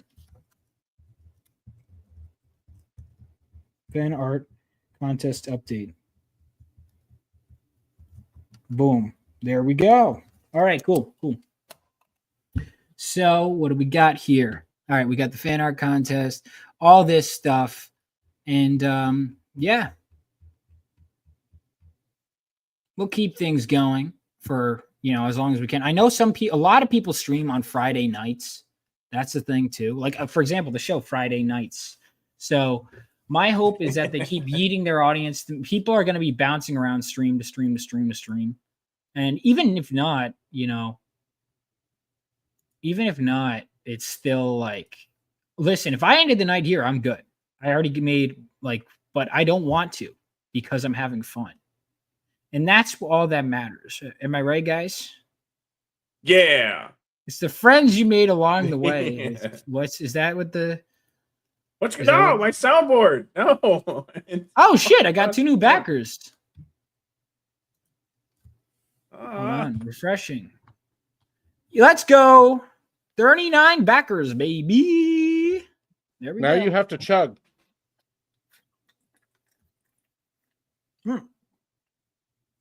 Wait, what? Why do I have to chug? What have to At chug? 30%, you were going to chug. You made it to Oh, you 30% said that. I in the didn't. first- You agreed. Finish it. Finish the beer. Yeah, I agree. There Can we you hear me? go. So I just had to change something. I hear you. All right. All right. That's acceptable. This is what the people want to see, Vaughn. The fucking, it gets me every time. The fucking smoke alarm. I don't know what you're talking about. Dude, on my show with AC, every time he went to talk, I played it for like three shows. He didn't know. I just told him New Year's. Just like every now and again, you get a comment in the chat. They're like, "What's with the fire alarm sound?" What's going on? Why did this happen? And he's just like, I don't know what you're talking about, dude. That's I might just need the to check drones it. in New Jersey where Vaughn lives, guys. That's just part of living there. Dude, I think I saw one. I was Finally? I haven't been leaving my house much outside of going to the gym. And do I do anything else when I leave? I mean, I go to the bars. You with suffering friends. agoraphobia? No, I'm not. I'm suffering from. I need to get a campaign ready, and I need to work, and I have to work hard. that's true. No problem. Things to do. Shit to do. But yeah, I was walking, and my friend goes, dude, you see that? I'm like, what? He goes, dude, there are drones like flying over us, and I saw some. I mean, it was blackout. It was blackout, and I saw like a red light beeping ahead, and it was going by. I think there was a drone. That was I think it's a problem, man. I might actually do something in Reapers in Pursuit. I might actually write a story based on that. It's fucking Ooh, there you go. Well, because it's fucking weird. Like, because one of the things that's bothering me, and I'm guilty of this too, is like we have drones over us, and we're so focused on our own lives that I'm not like really as concerned as I feel like I should. Like, this is not good. Yeah, it's weird. Fuck up, Vetzel. Vaughn got pro. I didn't. Well, as far unless they wipe my memory, then I guess I think theoretically, it's possible. But I don't think so. I hope not. That would be an unfortunate situation. It would be very much. By the way, we're one backer away from 40. Dang. One backer away. 40. There you go. 40 freaking backers, baby. Yeah, it's a lot of backers in the day, man. And then, you know what's going to happen? The same thing happened last time. So many people go, Vaughn, I didn't know you launched. Yeah. And it is hard to get people to notice. It's just it's especially when they fucking hide your emails. Yeah. Yeah, you should throw a I'm trying to think what you could do. You could do a super chat on Friday Night Tights for like $50. Might get you some attention. People seem to check those out. I've been just networking like crazy, man. It's a way to do it. Have heard. I'm just saying from a mass appeal standpoint. I should text my friend easy group and be nerd like, advertising spot. Guys, my comic is live. You should back. I'm gonna bother my friends. It's like I've been networking, but I didn't tell any of my friends about it. Yeah, man. If you had I have, but they. I haven't seen him as a guest on there. Dude, I was writing Fund My Comics, and then I wrote Fund My Friends. Yeah. Fund My Comics. Sorry, what were we saying? That's us? Well, I was gonna say if Eric July was on there, he knows you. He knows your brand name, I think, right? So it's I met him at if he was on there, then Be like, yeah, go back on. That'd be beneficial. Yeah. Could do some the old YouTube, the old, or not old, but the way to advertise on YouTube seems to be getting a shout out during a popular show. At least that's a methodology that you could use. Yeah. Here's the thing, there's no proven formula as part of it. You know what I mean? Yeah. And most people don't back their first time they see it. Yeah, it's one of those things you wait just for got to keep reviews. it for out people to there, talk keep it about in people's faces. But you've got Fund My Comic for the first 60 days, and then what? Kickstarter for another 60? I don't know what I think. I think it's gonna be. Oh wait, hold on. I have to use the correct emoji to bully my friends into. No, that wasn't. They actually liked it though. No, my friends like at New Year's, like Vaughn, it was good. And I was like, yes. You know, that actually felt good because these guys they'll tell me, they'll be like, you know, if it sucks, they'll be like, listen, man, we gotta have a talk. And be like, oh no, that was gay. You're embarrassing me. Listen, Vaughn. yeah, Vaughn, I promoted you to all my friends, and you let me down, man. I'd be like that was, but the thing is, I like friends that keep me honest, you know. You got to, and you got to do that. How many variant covers for this campaign? Well, Ellie, I'll go through the tiers. Yeah, I'll do because I forgot there's new people joining. So we got the main cover here. So one of the things of this campaign is all the covers are the same price, but it's the variants are limited. So the variants will, whatever is left over from the printer, because you have to print extras, and then just in case, whatever is left over will be sold for $20 instead of $10 at conventions. So the variants are all $10, but there's the main cover, and then there's 3 variants. There's the Mel Ruby cover, who did Hunter Ninja Bear, which is the first comic I ever edited. The first work I ever did in comics was I edited. That's a great book too. Yeah, I was an editor on that book. That was the first work I ever did, and I got the artist to do a cover. He penciled, inked, and colored it. Then you got the Mariano Benitez Chapo cover right here, and then you've got the Dawn Draws cover, which this one is going to be a Fun My Comic exclusive. So there are 3 variant covers total, and then the main cover, and they're $10 each. That's it, obviously plus shipping. But yeah. And if you back tonight, obviously I guess you have till tomorrow midnight, but you get the Golden Gallant trading card by Zach, who was here earlier, and also all backers will get the Hotline trading card. But if you back tonight, you get this trading card right here. So make sure you guys do that. You know you want it. And I'm going to have it on higher stock trading cards this time around. I didn't love it. With the Chapo cover, yeah, dude, the Chapo cover, again, I basically said I had Hotline as a character, and I was like, you know what? We need a hot chick cover. And initially I hired him because he's drawn Vampirella professionally. In fact, they just did a one-shot that's in stores. And I was like, can you draw just all the chicks? I gave him an idea for a cover, and he drew the thumbnail for that. And he goes, and I was just having fun, and I drew this. And he shows me this thumbnail, except it had the girls on it. And I was like, you know what? Fuck it. Forget my idea. Draw this, but instead have him and her on the scales, because that makes more sense thematically. So the one character that I hired him to draw for the cover didn't even end up being on the cover, but I don't care because the cover is so fucking cool. And I love that my letterer added the gold right here. He's so good. My letterer does the layouts of the logos for the covers. Well, they look really good. Fun fact: the corner. I'm sorry, what were you saying? No, I was going to say that was one of the not the nice things, but one of the impressive things about the first issue of Phenomenova is how, for you being a first timer and a very young man, it's clear that you had a great vision, but you had great people around you to keep everything looking professional, look good. It was well finished. Not to fluff you here, but as a consumer, which is my only name to the game on this, is spending a lot of money on comics over my lifetime. The logos looked fantastic. Everything looked professional. This didn't look like a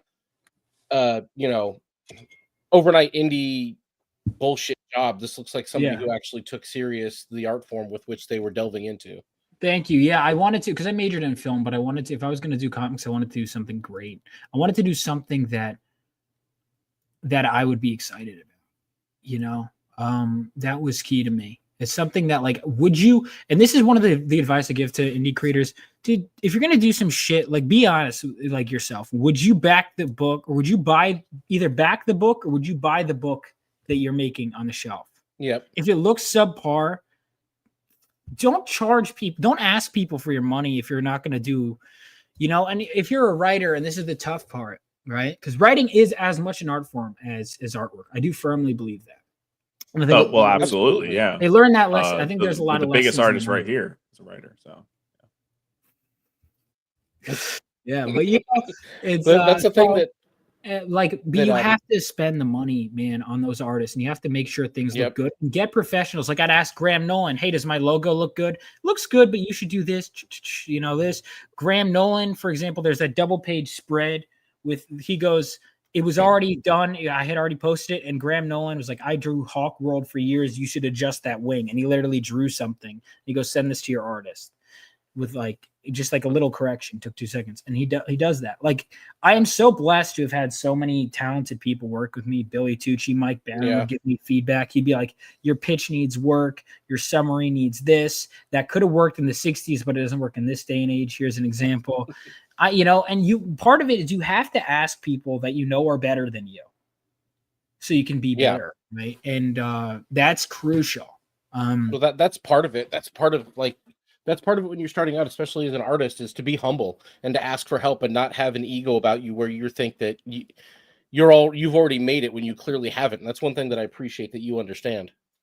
Well, it's also so when I was in college, I remember we had a writing circle, and around in college when I was at film school, I kind of decided to start taking comic writing seriously, and I was learning the art form, and I'm annoyed at how long it took, but it's also dude, I'm learning a fucking new medium. Of course it's going to take a while.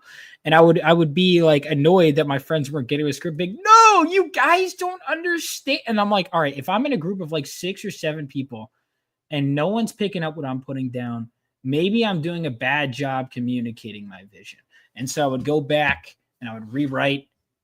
It's still not resonating. I remember one of my friends from college years later, he reads my script and he goes, Vaughn, I'm telling you this in earnest. I want you to succeed. I want to care. I don't really care about it. And it wasn't until many drafts in that I finally decided the reason the intro works is after many things, because it was always an expedition. It was like a narrator telling the story of what happened in World War III. And then it was going to transition to him in high school. There were multiple different ways I was going to figure out how to convey the World War III stuff. And it wasn't until I was walking around outside after my friend gave me that feedback, and I finally cracked the code. And it was, what if I had World War III conveyed through a father telling the story to his son, and then when the dad dies, it has that extra meaning. And suddenly all this lore dumping became a personal story. And that was, again, the product of many rewrites. And so one of the things I suggest to writers is don't be afraid of writing garbage. Oh my God, it's okay. Just don't publish garbage and charge people for fucking garbage. Yeah, you know what I mean? I don't worry about that at all. I'm not really capable of writing garbage, so he's physically incapable. Something I can't really relate to, but I understand for other people. You've gone to classes to try to be worse, right? Community service. Yeah, I try to humanize myself sometimes. Yeah. Just methods with which to write a much more poor script, a shittier script. Shit writing for great artists. I mean, it's a really interesting class, but I try to look into humility, but it's when you're this good, do you need it? Are you this good though? This is the thing. Right now, you have kind of this cheap looking jacket on, and you don't have a turtleneck, and there's no beret. So I don't know that you're at this moment. I don't think, especially when you're in I'm doing that thing when I just said I'm trying to humanize myself. I'm trying to definitely more human this way.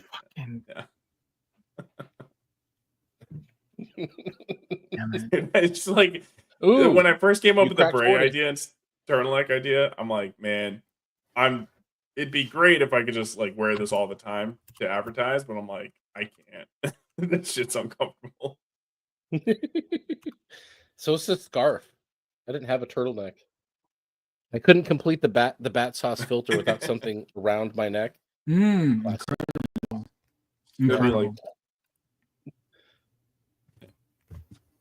There we go. But no, the character design, man. I think the character design to me Oh, sorry, what were we gonna say? It's character design. The character design, yeah, the character design kind of stands out to me. Like to me, that's the most appealing thing because I think a lot of people like kind of miss that. You know. Yes. Pay for character they, designs. Yeah. Yeah, because it's like you have to not necessarily identify with the character, but you have to be hooked onto the character, right? Yeah. And so, especially when you're selling, you can't really get that dialogue really in there to try to hook people into like their personality. So it's like that design is important. And sometimes it's like, well, this looks a little bit simple. It's like, yeah, but that's not what it is. And it's one of these things where it's like character design. It's nothing specific. Crucial. Like for example, the most expensive pages in my book were this. I paid for all these character designs, and they show up for one scene in this. Yeah. You know, that is the chick with the I don't know, was it like a Spaniard getup or whatever, Keystore kind of thing? Oh, she's actually French. She's like Madame Magnet. Her name is not spoken. Close enough. Well, now I don't like her anymore. For the 3 copies tier, does it let me select like the 2 copies tier? Yes. So hold on, let me I'm digging quick. the chick with the tube top and the jacket though. Yeah, people like her. So which one? Wait, hold on. 3 copies of Phenomenova issued. Oh shit. Wait, shouldn't it be? Hang on 1 second. Is something wrong already? Did I fuck something up? Did you fuck something up? I hope not. I got 2 issues for $20. Was that the way it's supposed to work? Yeah, well, plus shipping. Oh, I was going to ask you this because I just didn't read because I'm retarded. I didn't see that you actually have an issue 1 catch-up tier. So awesome. Yeah. I appreciate that. Everyone out there doing campaigns like this, we don't always catch your first one. Yeah, no, I know. A catch-up tier. I got some new backers. Like even on the stream, I got some new. You know. Don't. And you're probably going to see that. Like you don't understand when. Yeah, they do. Sure, they run issue 1, and they're like, "It's never again." And I'm like, "But what if they want to know the story leading up to the sequel?" You know, I'm like, "What?" Yeah. So I wrote issue 2 in a way where there is a recap of issue 1, right? But you're gonna want you're gonna be like, "That was cool. What happened to that recap?" Which is how comics used to be. You know, you'd read an issue and go, "Oh, okay, that filled me in." But oftentimes you'd be like, "Well, I kind of want to know."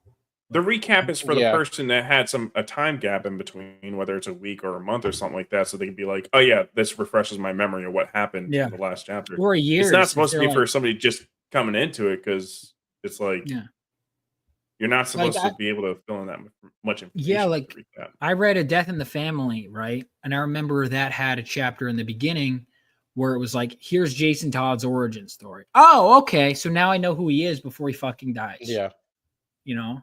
And then I ended up going back years later and reading those issues.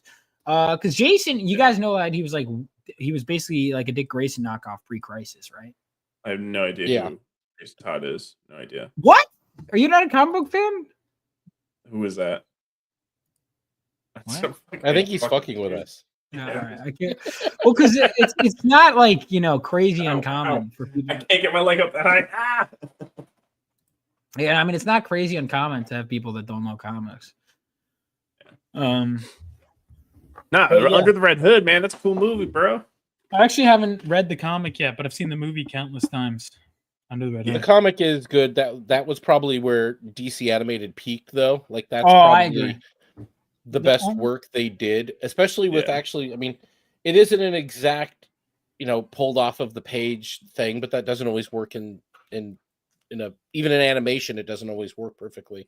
But they peaked out there. Everything after that was downhill. I agree. Shit. Well, I think the Flashpoint one was good, but then when they started doing the fucking New 52. What's up, Dale? Thank you guys. Thank you, Bancroft. We're getting a Bancroft raid. All right, so there we go. What's going on, guys?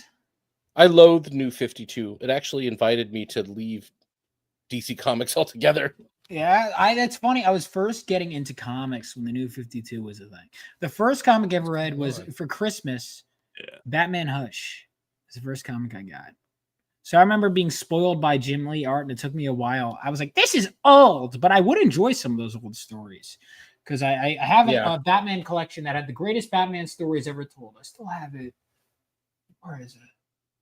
And I never finished it, but I should have. But I've read some of the classic stories that were in there, like some Denny O'Neil, some like I think the first Denny Two-Face O'Neil was was in great. there. Like all different I'd like to eras. see The something first like that, Deadshot when he comes back and he has the outfit. Who wrote that? Was that who wrote that issue where Deadshot comes back and he has the outfit, like basically reinvented Deadshot to be what he is today? Was that? Oh, that wasn't Denny O'Neil, right? Who was that? Was that? I don't remember. Let me That see. might be before I got too into That was DC. in the I was a Marvel 70s, I guy think. at first. Yeah, that's an old Yeah. one. I wish they had a something like that. The greatest Green Lantern stories ever told would be really nice too. I mean, New 52, I skipped the Black Manta stuff, not intentionally. Just I wish I hadn't, but like the New 52 Aquaman was fucking awesome for what I read of it. The Justice League stuff had great art. There were some cool stories, I guess. Why did they cuck Martian Manhunter like that? I don't know. Like, I what the think that- fuck? All right, so the Justice League, the original 7 Justice League are Superman, Batman, Wonder Woman, Martian Manhunter, Green Lantern, Flash, Aquaman. They're like, hey, what if we like replaced Martian Manhunter with Cyborg? What the fuck, man? And then what if we, you know how like Cyborg is a Teen Titan? What if we erased his history with the Teen Like if he had graduated from the Teen Titans to the Justice League, It would have been a lot more meaningful. because it would have been like he still has all that history. But I remember because this is our one black character. And they It's cut not the like they don't green have. guy. I mean, they could have brought in Black Lightning. They could have just had Martian Manhunter shape shift to a black guy. Well, I think they also wanted a founding member of the Justice League to be black. New 52 was just such a. It was the whole thing was such a letdown to me as Man, far I as I like was it hard, concerned. dude. I didn't care for much of it at all. Justice League peaked when Grant Morrison was writing it. That was the good shit, man. I have to, by the way, we got some new people in. Let me go ahead and go through the tiers. So Phenomenova issue 2 down to the core is 24 pages. It is the follow-up to issue 1. All of the art is done. The lettering is mostly done. We're just doing some revisions because there were some art revisions. I took some feedback from issue 1 that it like there was a lot of flat, or I don't know if it was flat, but a lot of straight up shots. So we added some twists, some zooms, some digital alterations to the art. But we have the main cover here. We have the Mel Ruby cover, who of course did Hunter Ninja Bear, which is the first comic I ever worked on. So I really wanted to work with Mel on this one. He penciled, inked, and colored it. And I wanted him to draw a ninja chick because I know he could do that well. And he did great. Then we have the Estrella cover, which is by my buddy Mariano Benitez Chapo, and colored by Nick Capone. Then, of course, the Dawn draws the Dawn Edwards cover right here. The back cover by my buddy Bobby Chrysofis. Here are just some of the interior pages. I did have one I was going to show with Senchi's backstory. I showed it on my stream last night, and I decided to take it down from that campaign because I want you, even though it's my favorite page in the book, I want you guys to experience it later. Let's just say if you like the double page spread with the fire dragon, you may or may not see that again. Of course, you can get issue 1 if you haven't already, and there is a fan art contest. So join that. And then on top of that, the book's dedicated to my Uncle Scott. And if you back it tonight, you get this Golden Gallant trading card. This Golden Gallant trading card by my buddy Zach, colored by the same guy who did this. All these 2 trading cards in that Estrella cover where she's holding the scale, those are both, all 3 of those are colored by the same guy. Same guy I put you in contact with, Bat Sauce. This cover is right here. So this you get for free if you back it tonight, and then all backers will get the hotline trading card. So make sure you do that. Make sure you back the campaign and get these with your order. So it's $10. I decided to make the variant covers the same price. They'll just be limited, and whatever extras do end up being printed will be double price at conventions, right? So, and I'm not even planning on printing that many. So it's just whatever's left over will be double price at conventions. Looks like we got, let me go ahead and refresh.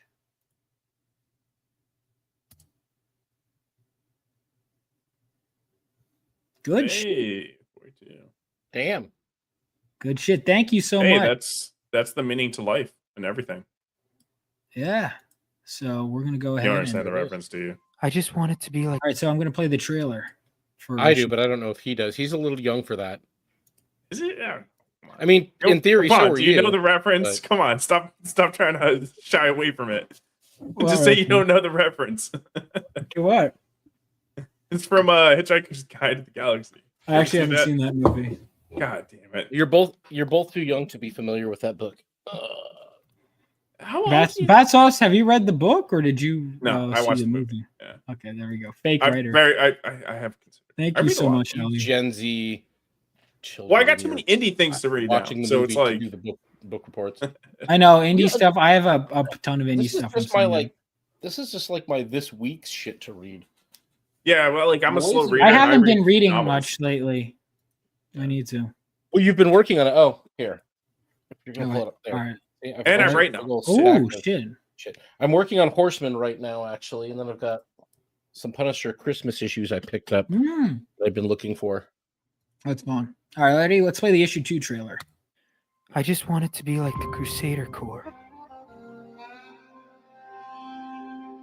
Like my father. I thought with my new powers I could be. But I failed.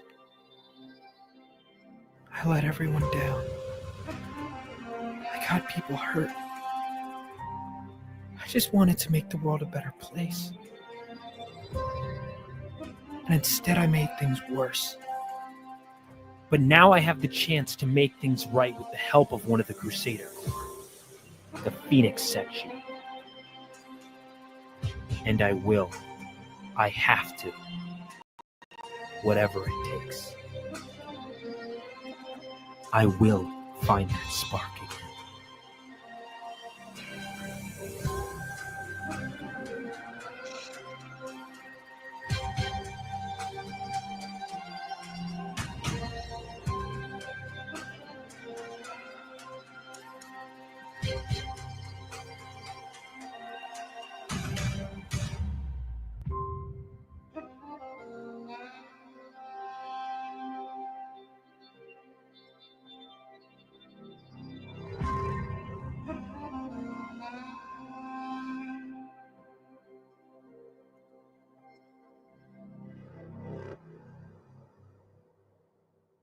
And there you have it, ladies and gentlemen. There you have it. Awesome. So I think in this issue, we really need to see the main character, really get punished. I want to see like maybe a gouged out eye, maybe loss of hand, something, some real punishment. She should at least take one of his fingers. I think that would be acceptable. Yeah, that was the biggest problem with the first one. He didn't get Luke Skywalker. All right. Well, we'll see how this individual feels about this. What do we got? We'll go. Let's see. What'll go with? We already did this one. All right. Do.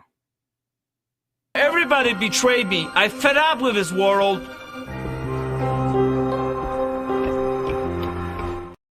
How's it going? Is this the Hero Tales 2 launch party?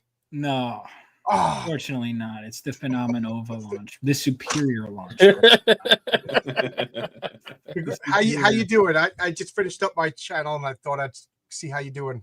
I'm doing all right. So far we've got hold on, let me go ahead and head back. 43, at least my last refresh. Oh, was it? Because I'm at 42 right now, Yeah. so it looks like we're due for a refresh. Good for you, man. Good. You're almost to the point you're gonna have to chug another one, Vaughn. You hit 40%. You gotta down Is two. is that how it works? I don't think I agree. Yeah, every 10% you chug a beer. I don't think these are new rules you're adding, man. This isn't new. This was what happened when you hit 30%. You got to another. You went a whole 10%. You chugged a beer. You opened the beer at 20. Oh no! Which is worse, a whole you beer finished or a at 30. shot? Which does more damage? Which one do you have? Well, I have all of it theoretically, but I don't know. I don't listen. I think this is a bad idea. I think this should be a rule. This is how you celebrate. Every 10% you make, you have a shot or you chug a beer. Either one. How committed are you to the fans? Yeah, really. Exactly. Do you even want people to buy your comic? I do. All right. What's more entertaining for you guys, shot or beer every 10? I'm gonna put a poll shot. in the chat. Definitely a shot.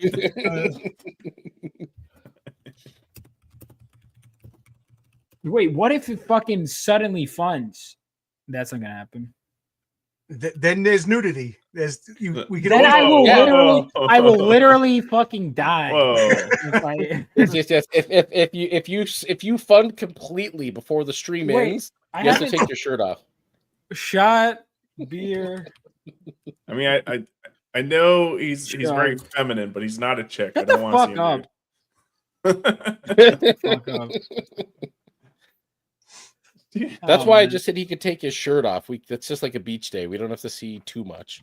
We don't have to he see can the take- full Coleman. over his shoulder. How many backers did I get? Let me compare how many I got at the end by the end of the night, my first stream. Because this again, my email list fucked me over. And you're funding this on your own website? Well, no, I'm funding this on Fund My Comic. It's just embedded on my website. Oh, okay. That's cool. That's cool. So I'm driving traffic up to my website, which is good. Yeah, it's a good idea. So yeah, it's nice that Fund My Comic will let you embed it like that. That's pretty nice. yeah, it's a good feature. Yeah, I figure I want to help. And you could go to the Fund My Comic website, but yeah, there we go. 43 backers, guys. That's great. That's fucking great. And how long is this? This has been going on for 2 an hour? hours. Oh, good. About to be 2.5 hours. 2 hours 20 minutes. It's not bad. Not bad Over at a all. quarter of the way there. Just on stream for a couple hours. Actually, Brian Pritzkow told me this a lot. That beer Well, and it's- liquor makes you sicker. Liquor before beer, you're in the clear. Yeah, never Beer fear. before liquor, you never been sicker. Wait, why is that? Because when you drink beer, you're not going to get drunk that fast, But when you drink hard liquor, you're getting hammered, and then you drink a beer, and you're not paying attention. You're just chugging, I don't know. It might have something to do with the yeast and the. I don't know. Yeah, in the it's beer an old versus wise alcohol. tale, but it tends. I don't know. I usually think start it's with something that whiskey. people just tell stick themselves. to it. all I know is that me and hard liquor break out in handcuffs, so it's not a good. Yeah. That's why I drink whiskey at home. Yeah. Maybe not by myself, but just at home. I mean, the kids and the wife are around, but beer. Actually, I think I don't get drunk. actually anyways. bought beer for New Year's. and Let's go. My I never wife drank. gets. I'm so old that if I start drinking, I just fall asleep before I get too drunk, anyways. So I get happy and I flirt and then I fall asleep. I like stop drinking because like I'm at the point where I just get hangovers and I don't like get drunk or buzzed see, that's or weird. anything. But yeah. I assume it's my heritage. I've never in my 42 years managed to get hungover. I've been blackout drunk, but never hungover. Wow. Well, so hungover, and because I normally just sleep very long and then I wake up okay. Does that qualify as hungover? No, I used to. No, not Like I go really. into a coma. How is I mean, how long? technically, I think, how but, long? like, not really. 3 days? Like you laid in bed for 3 days? No, but like obscene hours. I wake up. Dude, I've slept a whole day away, like literally been awake for an hour, maybe went to the bathroom or so. I used to be a pretty heavily alcohol. You gotta remember, I was in the Marine Corps for a long time. Blacking out was at some point like for me. Crayons and alcohol will do that to you, man. Yeah, I had like I quit. I was blacking out every time I drank, and I was like, I don't know what's going on. Like even if I only had like a few drinks, I was like, What were you drinking?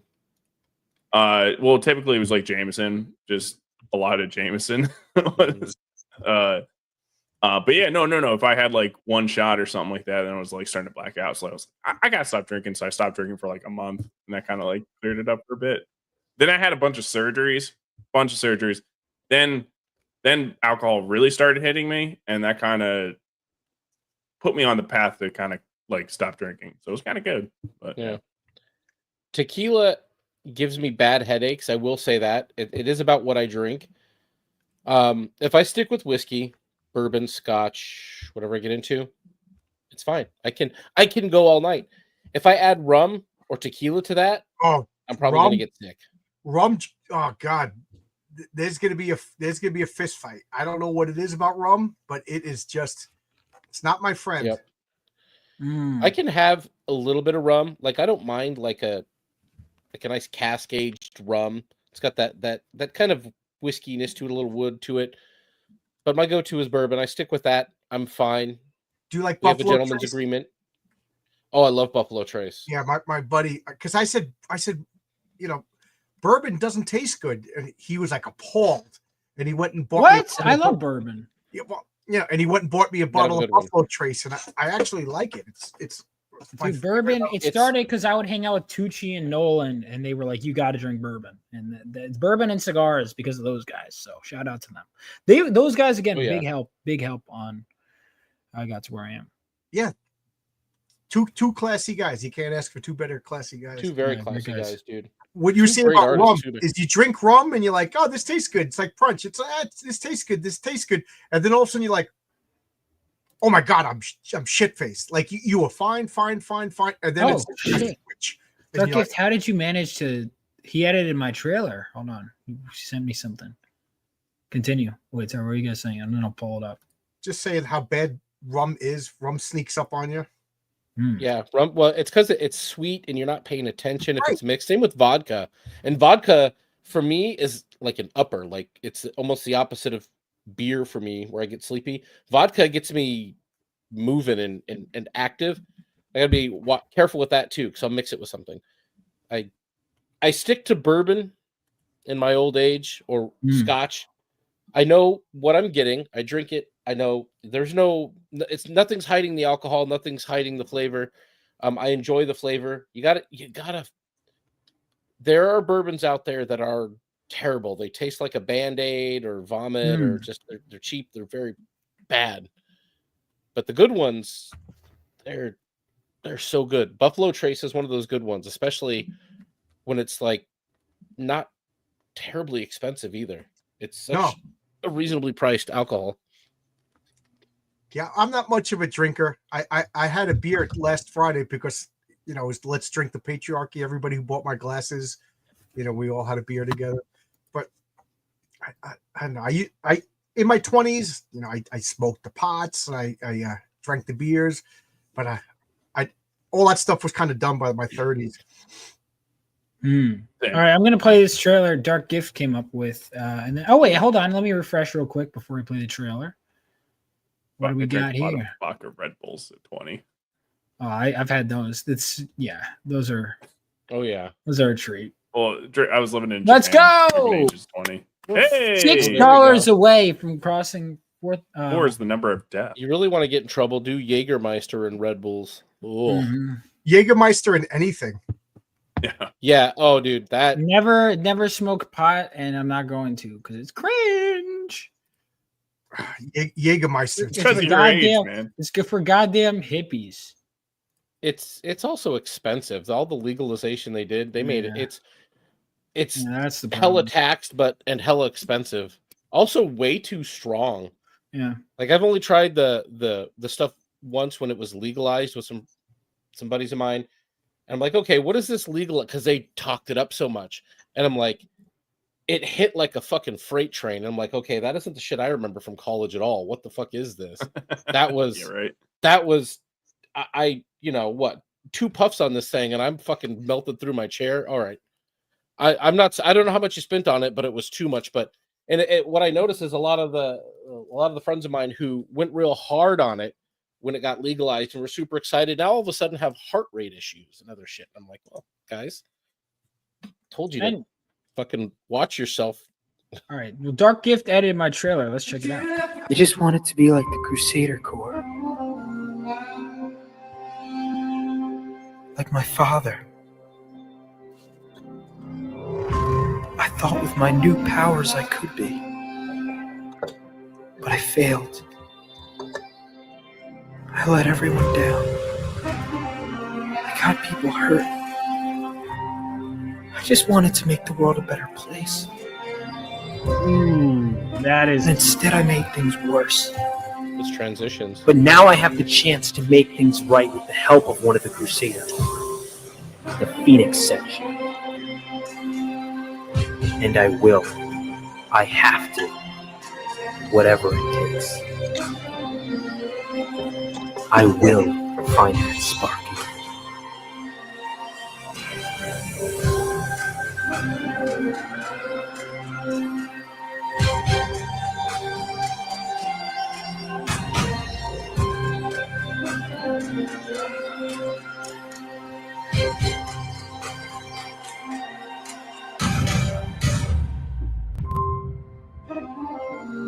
That was.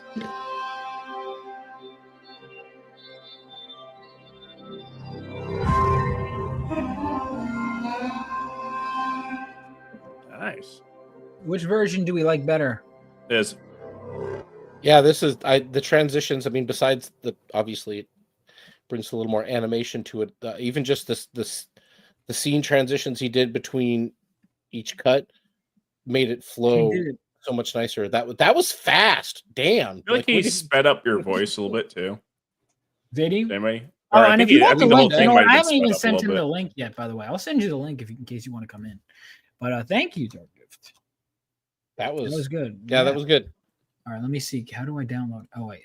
How do I download it? I want to make sure I can. Is there a way I can? Oh, yeah, there we go. Big obvious download button. I just backed your book while the trailer was on, by the way. Thank you. Oh, there we go. Thank you. All right, where are we at now? Let's refresh. Let's refresh.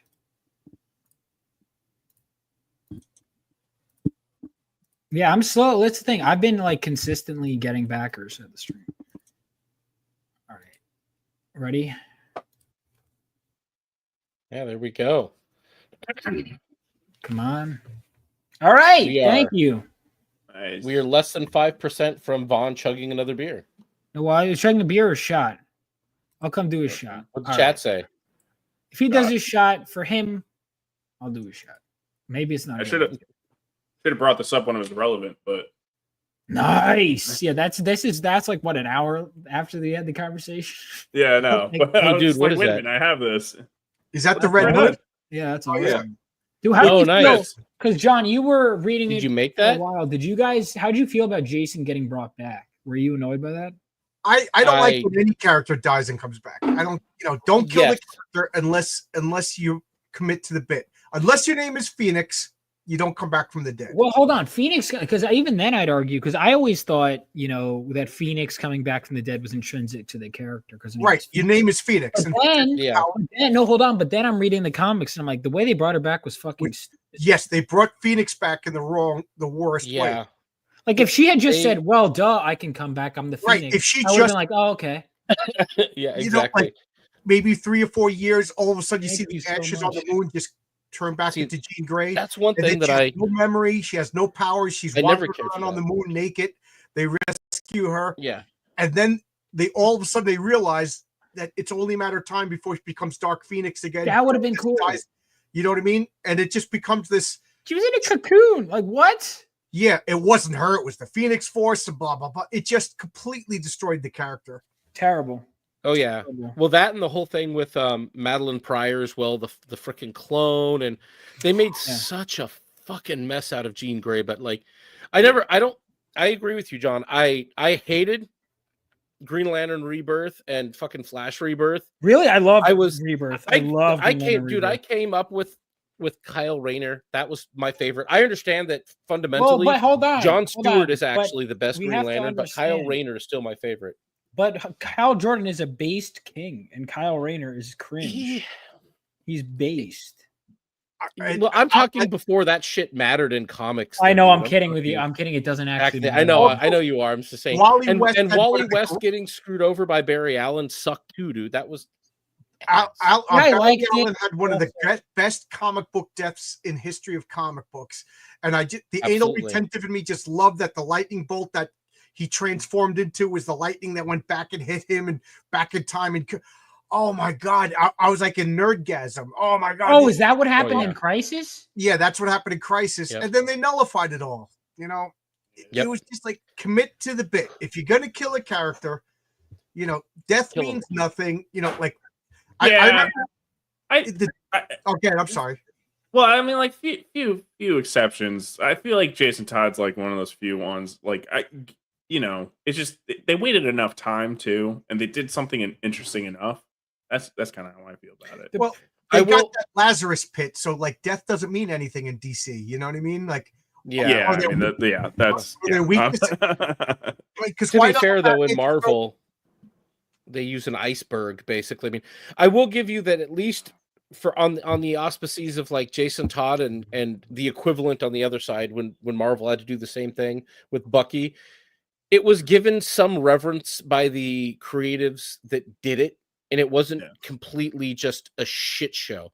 I'd rather they'd stay dead, both of them. I'd liked Brubaker's freaking stint with Winter Soldier and Bucky even taking over for Cap in that stint. That was not bad. Let me hang on 1 second. We got someone who's gonna come in here. I was enraged when they brought.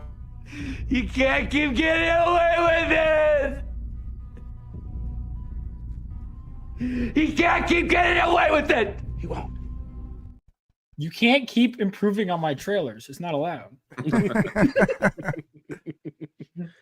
I was Yeah, John, I agree. Bucky, but they did it in such a good, respectful way that's like the exception to the rule. Well, it's also his death is still part of his story. Well, I would say it would be better to bring back Jason Todd in that matter because Bucky's death was vital to Captain America. Jason Todd, not really. The Batman. Well, so it was. I would say that was pretty. It may not have been vital to the creation of Batman, but it was vital to Bruce Wayne and Batman as a driving force behind the things that he did. If anything, the death of Bucky reinforced him and his own ideals, Jason Todd. Yeah. It really drove him down a dark path. It made him more angry. It really reinforced everything he thought he was already right about. Anyways, it just made him think. All right, I'm going to say this: Batman even more kind of thing. If I ever got the chance to direct the Batman movie, the story I would do is with my own twists, A Lonely Place of Dying, which is Tim Drake's introduction, right? Because it sums up the history of Dick Grayson, Jason Todd, Tim Drake, the final Robin. The lowest. Yeah, I will agree with that. I do not like Damian Wayne. Tim Drake is also my Robin. Absolutely. Go pick up the compendium from Chuck Dixon. Very cheap on Amazon. But I love The Lonely Place of Dying. Again, my favorite writers, Chris Claremont, Frank Miller, Marv Wolfman, Jeff Johns, Jeff Loeb, Chuck Dixon. Those are my top 6. Good list. Very good list. Pretty good. Jason Todd is an awful character. Here's the funny thing. When I actually went back and read Belly Sue DeConnick to that list. Here's the thing. Which version of Jason Todd are we talking about? Like when he very first appeared? Yeah. I'm talking about movie Jason Todd. I never picked up the comics for that. Seems like Bat Sauce has only seen movies. Does he read? Well, for mostly he's an illiterate writer. Like few comics. Yeah, I mean, like I had some older Teen Titan comics and stuff like that. New Teen Titans?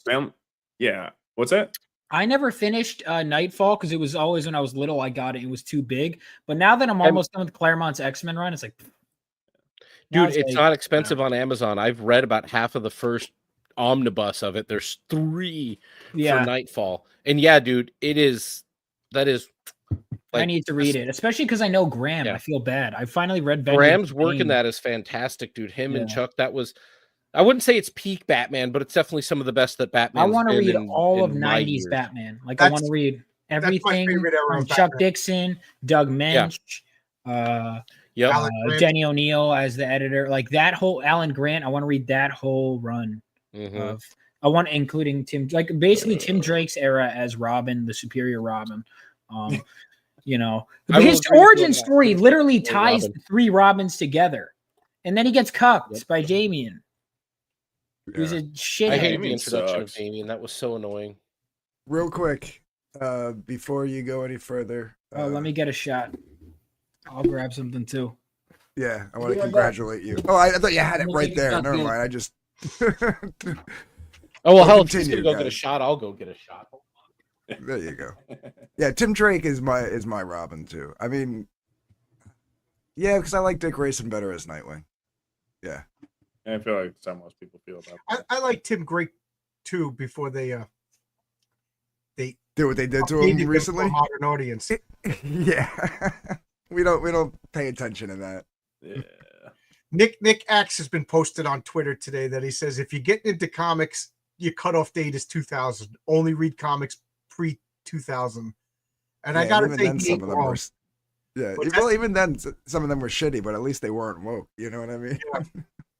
Well, I started to fall out in the late 90s, and I think by 2002 I was 2002 I was totally out, and like I was only collecting Batman, and then the only reason why I stopped is because they started like hinting at the New 52, and then like that came around, and I was like, I lasted till 2015. Dude, that was the same for me. DC, and then I was done. I picked up.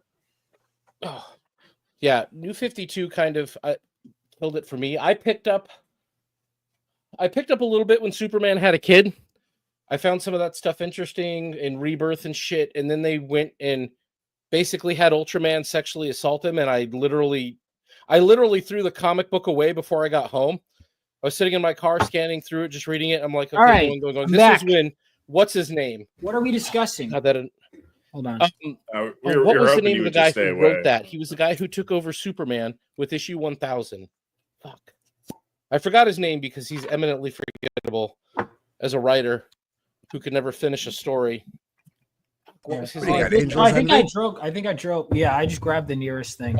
Oh my shit! Hopefully I didn't steal this. Brian Michael Bendis. That's who it was. Oh, Brian Michael Bendis is Peter Tomasi. So apparently, like he was like his run was great because I've talked to him. He's a super nice guy, and he was like, yeah, they basically just found here's a big name writer. Bye bye. Well, even though everyone loves his run. I like Tomasi. His Taking a Green shot? Lantern- Oh, sorry. Yeah, shot. Salud. Salud. Congratulations, my friend. Thank you. Yes, congratulations. Congratulations. I really like Brian Michael Bendis's comic powers, so I was all excited when I heard that he was going to take over the Avengers and everything. Oh my god! What a bait and switch! I think he was just like, these aren't my characters. I'm just going to do whatever I want. Like he did whatever he wanted by rehashing old fucking stories. Like, bro, can you make something new? Could you finish a story arc for fuck's sake? And not only that, it was like 6 words per comic, and it was just like, like every story took 6 issues. You know what's the beginning of that? What do they call it? Decompression. Deconstruction, deconstructing of the villains. Yeah. No, decompression. When you take one issue and turn it to 6 issues for a trade. Oh yeah. I take one Jack Kirby a Stanley little bit. Avengers comic and compare it to one Brian Michael Bendis. I know that was a point I was making. Is I look and I say this as someone who loves like my first comic again, Batman Hush. I got yelled at on Twitter for this, but I was like, dude, they just don't put as much story anymore because they have like 4 panels a fucking page. Yeah, and I love it. Don't get me wrong, like I love Jim Lee's artwork. Right. I was looking through his New 52 Justice League, and every other page is a splash, and I'm like, so what the fuck? Why is this? Yeah. And I love it. Don't get me wrong. Like, I'm never going to look at a Jim Lee double page spread and be like, this sucks. Like, I'm always going to be like, this is awesome. But, you do lose. It's a poster, not a comic book. Like, you look at Mutant Massacre, because I was like, these moments I imagine are much bigger in my head. And then some of the moments that I imagine as like a splash, I went back and looked. I was like, oh, that was just like a little bit. But it felt bigger in my head because of what it meant to the story. And I feel like we're kind of, but either way, I'm almost done with Claremont's run, by the way. So I'm reading Claremont's run and the adjacent titles around that time. So I started Hama's Wolverine. So I'm at the like Blood and Claws storyline for Wolverine. And then I'm like, I just finished Extinction Agenda. So I have like 3 issues left of New Mutants. Cable, do you guys like Cable? Depends. Because so far, I just don't get it. It was meh. Cable It's you don't get the popularity, but Cable is the worst mainstream comic book character. He's just a Mary Sue. He just shows up out of nowhere, takes over the team. He's the child of the most important characters in that universe. It's just like, what powers does he have? Oh, he's from the future and he's got telekinesis and he has a connection with everyone. And he's a big freaking gun. Yeah. He's a mess. What's his name? Cable. What the hell does that mean? He's the worst freaking character. He's a lot like Deadpool, where he works okay in a team, but not by himself. I think if you actually go back and read his first appearance, and maybe the 10 issues after that, before you get to X-Force, and even maybe like the first couple of, there was a lot of mystery still, where I guess they were trying to figure out what they were going to do, and some of the things that they hinted at could have been really cool, but like you could see like a lot of those things kind of like got left on the writer's room floor, because the fucking you could tell, and this is my problem I have with New Mutants, by the way. We'll answer this question in a bit. I just want to continue to follow this because there's an answer to that. But the problem is like, because I've talked to Louise Simonson and Rob Liefeld, like there was clear tension, and I think they still feel it to this day. Like it's obvious that they don't want to say anything bad about each other, but there's clear tensions. But there's clear, like, because Rob has made more shots at Louise, because Louise is always like, Rob and I created this character, and Rob always goes out his way, I created Cable, he's all my idea, and so it's very different. But it's like they clearly, because I didn't know this when I was going up, I just talked to him the same way I talked to everyone. I was getting to, when I met Rob, I was like, hey, you still like talk to Louise Simonson? He goes, like, because I had no idea that was a sore subject going in. He goes, I don't talk about that because I got her fired from that book. I was like, oh shit. Like, because I had no idea, because I had met Louise. And then when I went to Louise, she goes, what did Rob say? I go, oh, no, it doesn't matter. What do you think? He goes, give Rob my best. Like, basically, it was basically like an acknowledgement that like they're not going to see eye to eye on it. But you could tell with Cable, because he shows up and Richter is like, I have a backstory with Cable. And that is never fucking said what the backstory is. What are Cable's? Right. I don't fucking know. Like he showed, and this is my problem. So I love the New Mutants because they were characters I know nothing about. Like, but my friend who was recommending Claremont's run, he goes, "You'd have to read New Mutants." I was like, "What the fuck is New Mutants?" Oh, it's Sunspot. And I'm like, I don't know who any of these people are. Ended up being some of my favorite characters, right? And then we go through so many issues, and this guy shows up. He's like, "I'm the main character now." Fuck you! You just got here. Was it also the technovirus or whatever now, it is? To be fair, organic virus.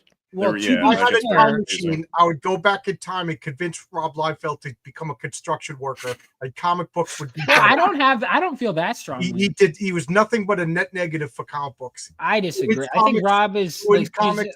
Cable is a shit character. His art still sucks. He put up 2 pictures. Coming soon, Youngblood. And it's like, oh, you still can't draw. And then he put up a picture of Cable, and it's laughably bad. Nobody ever cared about Youngblood. Yeah, well, okay. Liefeld, were you on the stream where we were talking about this, John? Where I said Liefeld was better when he was on a leash. Yeah. If you go back to his Hawk and Dove work, and stuff like that, he was way better when he was on a leash. When he got let off the leash, Dove stuff. I guess he had a good inker or a good, good editor to. But it was probably editorial. Yeah. I mean, did you see his Captain America and Heroes Reborn? It's like.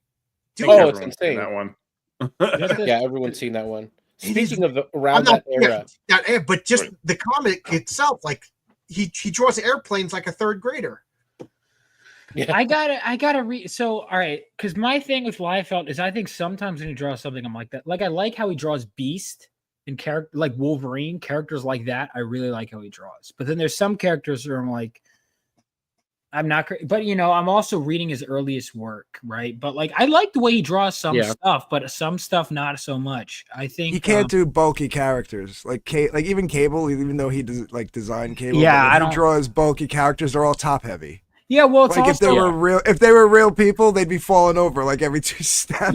Yeah, and I felt bad for saying this, but I was reading Extinction Agenda. I'm like, dude, Jim Lee draws Liefeld's characters better than him. Like, anybody draws Liefeld's characters. Like Jim Lee, so Extinction Agenda, because I read that. I liked it. But all right, my problem with I fucking love Havoc. He's like one of my favorite X-Men. But he's such a fucking simp. Like, so every time there's a hot chick that's like gonna throw him a little ass, he's like, yes, and then he just caves to her immediately. And there were 2 storylines in a row. So Inferno happens, right? 1988. A year later, So Inferno happens. What happens? He gets brainwashed by the Goblin Queen, and then the Summers brothers have to. No, get that bitch is influencing you. All right, let's team up and take down Mr. Sinister. A fucking year later, the same shit happens again. He's got the Genosian bitch who's influencing. No, snap out of it. All right, cool. Now we get to team up. Like 2 years in a row, you're gonna do the same story with Havoc? Are you fucking kidding? The best treatment he ever got was when they put him into X Factor. I'm getting to that. Yeah, I'm getting that because he stays behind in Genosha. I assume that leads to that because he stays behind with Wolfsbane, right? Also, rest in peace, Warlock. That was fucking him. And then I'm the only. This was a bit on stream with Cecil. I am the #1 Cypher defender. I'm also the only Cypher defender. I love Cypher. Yeah. I don't think you had to fight too many people for that title. I love him. I love Cypher. I asked Louise, What was his like, name? why? Doug Ramsey? Was that Yeah, his- I was like, Louise, Doug why did Ramsey. you kill off? Because I was dressed as Cypher when I met the Simonses. I was like, Louise, why did you kill off Cypher? She was like, Wait, did you not get to? I mean, I don't want to spoil it. Did you not get to? What? You can say it. These are how many raping of Cypher? That issue? Douglock? Yeah, I got to Douglock. No, and then he dies after Douglock. No, I think is he still I'm dead? not sure where you're at. Cypher? No, they brought him back because nobody stays dead, John. My power is I could talk to fish, or I could This is talk what to, Cecil did. So Cecil and I you know had what a I mean? big back and he forth. gets because to come back Cecil, from the dead. What does death mean then? well, all right. Cypher was killed because the fans kept writing. Louise told me this. The take fans off. kept writing in. Are you taking? Is someone taking off? No, not me, Professor. Yeah. Oh No, I got to shoot. jump out. Two quick All right, things. shoot. Sorry. One, if you want peak Avengers, John, Kurt Busiek, and George Perez's era, fucking amazing. Two, at some point, you need to have a discussion of who does it worse, resurrecting heroes, Marvel or DC. But I got to run, guys. I got to go do who does dad stuff. Well, DC fucking good night. reboots the universe. In my life, in my time of reading comics, I started reading comics around 2011. In my time of reading comics, they have rebooted the DC universe like 4 or 5 fucking times. So I'm like, why would I bother read? Right, I was why would talking I to get Jimmy into it when Palmiotti, start and he over was again? telling me that, like, yeah, they have plans, and then they'll just have to throw them out periodically at DC. So like, they'll come up with these long running storylines. They go, editorial mandate. Oh, screw that. All right, congratulations on the launch. Thank you. Looking forward to Professor. reading the next book, sir. There, man. Both of you fine gentlemen, Vaughn and John. Looking Yes. forward to your next books. Thank Catch you guys later on another What about stream. me? I do Yeah. books. It's not comic books. Well, have you announced your second book yet? No. Well, you're He's behind. never gonna write again. He's retiring. Yeah, I know, Well, right? you should go Night, check guys. out a damn dirty thing if you're looking for I it. still need to read that. That's on I my think I got everybody's book on this panel. good. Yeah, damn dirty thing I want to check out. I have it. Later, guys. I have I'm that. and a Prey. sucker Take it for easy, an man. urban detective magician kind Oh, of guy. all right. Best detective characters. So first of all, I'm going to say I created, I think, who's going to become one of the best detective characters. Estrella, ladies and gentlemen. First appearance of this issue. So she's deaf and blind, but she can absorb the memories of places through physical contact. Like, you know how Longshot had psychometry, like he could absorb memories, but they would like occasionally bring that up. And I'm like, that's a useful power. Why doesn't he use that more? And I'll bring it up like every 10 issues. So she always Barely uses 10 that. issues. Yeah. So she always uses that. So when she walks in a room, she absorbs the memories. That's how she absorbs the memories in real time. And what's her She's name? Estrella. So it was originally going to be Lady Justice, but there's like 1,000 fucking characters named Lady Justice. So Estrella is one of the Greek goddesses that Lady Justice is kind of inspired by. So an Italian character, but you went off of Greek. Yeah, you're right. Because Why not Roman? No, you're right. Because it's not like people pull from different ethnicities or anything. No, but, you know. No, you're right. It's Come not. on. You're right. You're right. Because You Italians don't care about because people. cultural Bad Sauce appropriation. is saying that people can only stick to their own groups. Is what he said. That's not what he's saying. I'm There just tired of this Italian erasure that's going on. All right. There is Patriarch is Irish. There's literally a doppelganger in the Roman pantheon. I know. why But, would all right. you So just- I'll always tell a you right- why. there's always Tell you a why. Because her name is Justitia. That sounds fucking stupid. I'm sorry. It's just What is Just it? Justitia. tits. Just tits. Yeah. Justitia. Justitia. That would have been a great name. Yeah, but it's Estrella. Justicia. But Estrella. It's Justicia. Yeah, I know, but it's pronounced Justitia. Yeah, call her just Titsia and just make her like a titty character. I'll sell you cakes, Well, man. I have, yeah, no, but all right. Also, I want to say I'm pro kidding. tip I learned in this issue: if you have expositions, have it delivered by hot chicks. That is my lesson, in this issue. But anyway, no, I did consider that for the character. I decided to keep Italian, but I have a whole backstory written for her. Where Yeah, basically, she instead of discovered Justice, you should have just called her Justice Tips. she went to Justice Greece to discover herself, and that's how she chose the name Estrella, but she's still Italian. Her name is Georgia Cecilia di Bonaventura because Saint Cecilia. Or you could just Cecilia- make her half Greek. I did. I considered that, but I was like, eh. just say she's Greek. It's the same thing. I did consider that. Her name, you know what? I'll add Opolis to her already long last name. There we go. Opolis? Bonaventuraopolis. Bonaventuraopolis. There we go. Just, she identifies as, well, listen, it's okay. So I decided, because initially I did consider making her Greek, but I was like, I'm with you, Bats. It's like, why would I do that? Italian erasure over here. Dude, all right, you have plenty. First of all, how many? All right, which are there more Italian characters or Greek characters? Discuss. My character, the patriarch, is Irish. He married a Greek woman, and he named himself after Roman style and Greek style stuff. See, why is it when he does Roman and Greek it's okay, but when I mix them, it's a problem. Because he mixed them in the good way, where he's a Greek character, but he took the Italian name. Doesn't suck. Well, all right. I'm So sorry, she was it's too originally funny. named... Like, why don't you just name some Greek? Oh shit! No, I thought about that. No, I did think about that, but I was like, well, I kind of like her Italian. Also, Italian women are hot, so it doesn't matter. Like, well, I'm not saying Greek women aren't attractive. Is she American? It's really irrelevant. Yeah. I could tell the artist, hey, can you make her nose a little bit bigger so she's Greek? Fuck you. You know what's funny? You want to hear the weirdest criticism I got from my comic? What? One guy goes, I really liked everything. The art was good. I liked the story. I liked the characters, but I didn't like the race mixing. Oh. I was like, what are you talking about? Dude, I got into someone on Twitter argued that my white male character getting beaten by a woman on the second cover shows that I'm going woke. And I was like, okay. Well, yeah, everybody's gonna see woke. Race mixing. We had an Irish guy married a Greek woman. Like, is that race mixing? And wait. I just thought that was the weirdest. That was the weirdest criticism I've ever gotten.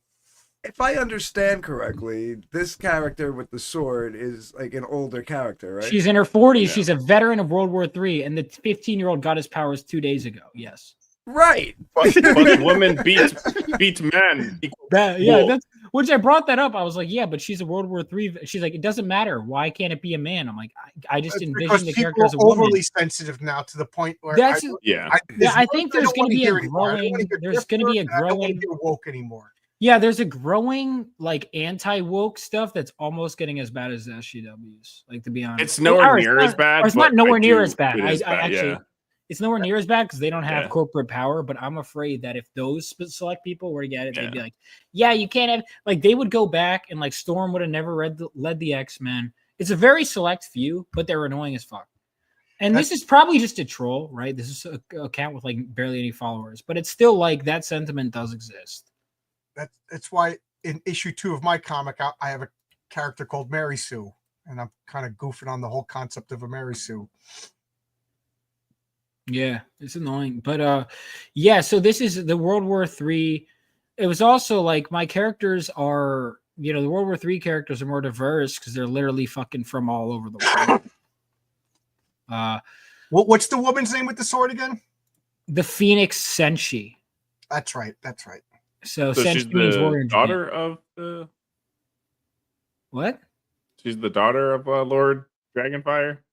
No, she's Japanese. Dragonfire is Chinese. Different Asian. Yeah. They one that's Japanese. They're all related. You racist. One's Japanese. Actually, she has history. And look at these. She has different. You'll find she has a history with Dragonfire. Who knows, man? She might have kanji on her uniform and everything. She's like, nah, I'm Chinese. With Von Fuck writing you, dude. All right, first of all, so either way, they shouldn't be driving, is what you're saying. That's a good point. That's a really good point. The Asians are friggin' Asian accurate, but the Italian has a Greek name. Look, I have some Italian too. All right? I think this is all symbolism. If we look at this, right? I could tell my letterer to come up with a new name and it would be something stereotypical Greek and just erase her Italian heritage entirely. Look, all these Asian women, and then the one woman that's not Asian, she's blind. They can't drive. Juan sent a driver to destroy my car. It all connects. Fuck off. Do you know about the car history, Anthony? No. But I'm Okay. realizing that all of you got 2 Asian characters and this chick, and like I have they're all one women. Asian characters. One Asian character. Well, she's Indian. Oh, okay. But she can't drive either, and she's Yeah. so all Well, the that's Asian women too. What are you already talking about? Indian, that's they Asian. can't drive. Asian, you retard. They're Asian and blind. They can't drive. They're women. They can't drive. Yeah. Like Right. you But it's not misogynistic because pig. of like she can't Racist. drive because she's physically can't. It's because she's Muslim and she's not allowed to because of the. I don't think I've written 8 issues. That's what I'm saying. Yeah. Yeah, what kind of Indian is she? Is she Muslim Indian or the Hindu Indian? No, she's like she's from India. She's, I guess, Hindu. I didn't really, I guess. She's based on actually one of the artists issue one, like art wise, Sukesha, actually. So hold on. I got Phenomenova 1 in the mail today. Just came by to drop by the support for issue 2. Rogue Tales looks good too. Thank you so much. Thank you. Were you on the Watch out for website cars. orders or were you international? Well, today I'll be is a good day to I'll be back issue. Canadian. I'm starting to get people from Canada get my, telling me they finally got their. Dude, fucking the Canadian shipping is insane, dude. I've heard that. What's it up? is. It's almost double.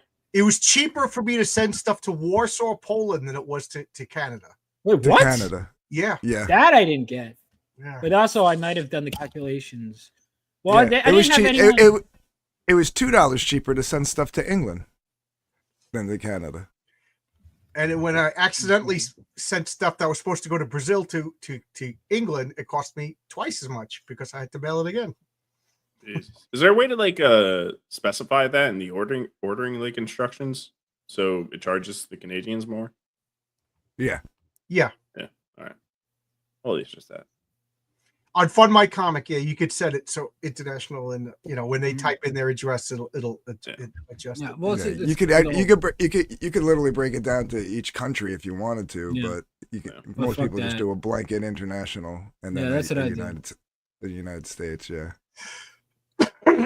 But that's interesting. Poland and UK are different. Wow, I didn't think of that. All right, we got someone who's joining. Let's welcome. It's a trap. What's going on? Hey, AC. How's it going, guys? How we doing tonight? Good. Doing all right, man. Doing all right. I was just trolling in the chat. Hope you don't mind me. Also, how much longer? Are you Vinny? Oh, say again. What? Are you Vinny? Vinny? No. No, he's not Vinny. Oh, He's AC okay. Pritchard. Oh, I He's see. I literally see in the that. chat. It's AC Pritchard. Oh, Yeah, there's a Vinny that's yelling, "Hey, keep it Vinny's- Italian." Cousin Vinny? Cousin Yes. Vinny? So I thought Estrella was a cooler name as the real reason, to be honest with you. It's a cooler name. It is. So she's a busting your Greek balls. superhero. Yeah, I know, but I understand because I did think about that. I was like, are people? Because I knew people were going to, but I decided I'm going to be stunning and brave and take a pointless stand.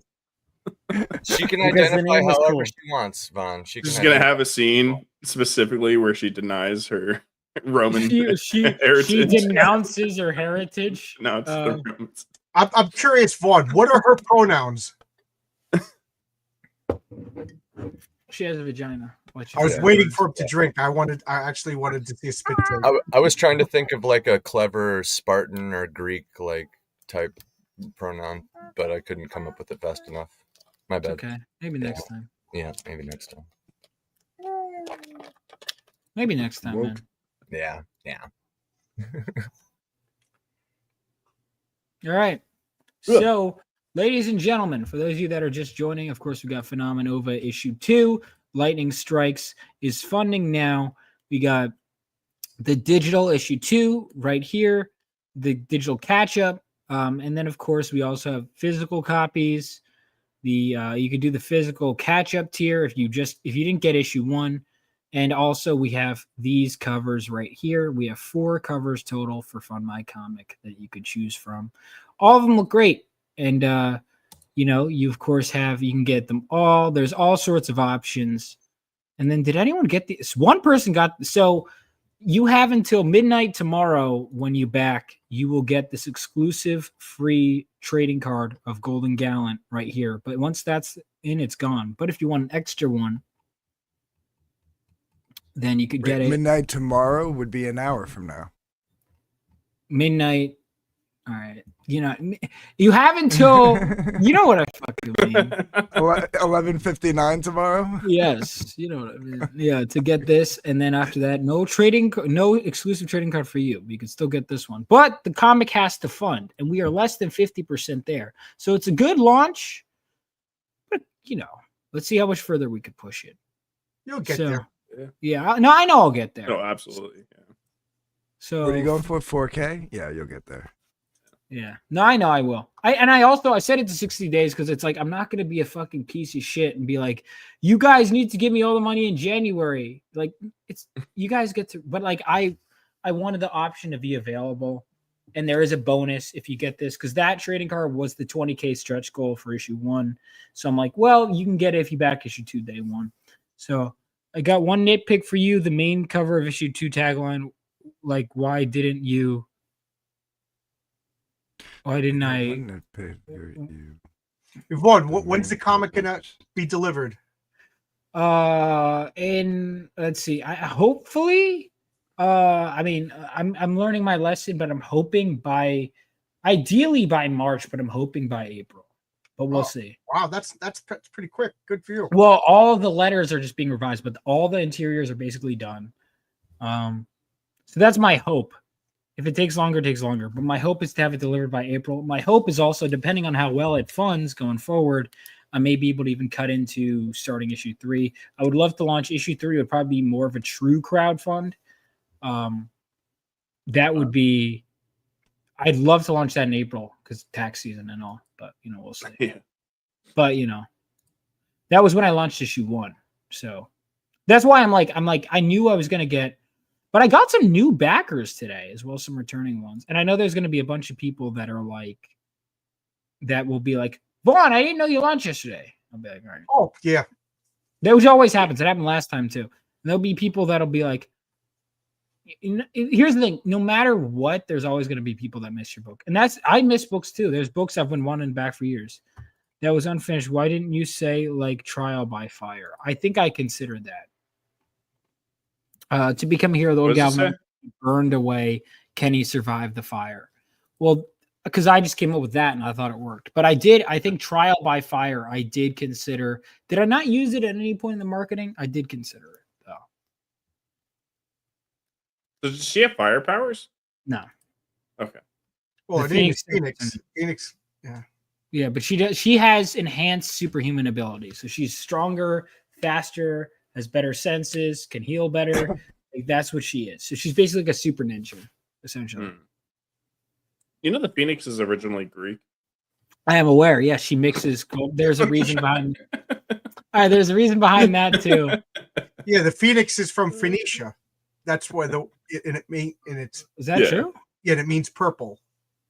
That's they got that dye from the sea people. There is a reason for that. Yeah. Right, I know all sorts of nerdy. Just messing with you at this point. No, I know, but it is. I'm noticing a recurring pattern. Like now that I'm looking back on my character, I am noticing a recurring pattern. I don't mean for what would be Greek, or I don't think it would be. They just everyone's taken from the Greeks, but I don't have a Greek right now. So you have to make a Greek villain, and then the Greek villain turns out is brainwashing all these women, and that's why they're picking Greek names. Right. And the Greek villains, it's a Roman. Then you can retcon the names to their actual. you can make it the Greek woman that's named Bellona. Greek. I'll call that's the goddess of war. Yeah, that'd be good. Wait, Greek goddess of war is what? Is it goddess? No, it's the god of war, the Roman god of war. Bellona. It's Ares. The Greek goddess of war is Minerva. Or no, that's Roman. That's no, Roman. No, Minerva. I thought is the goddess of spring.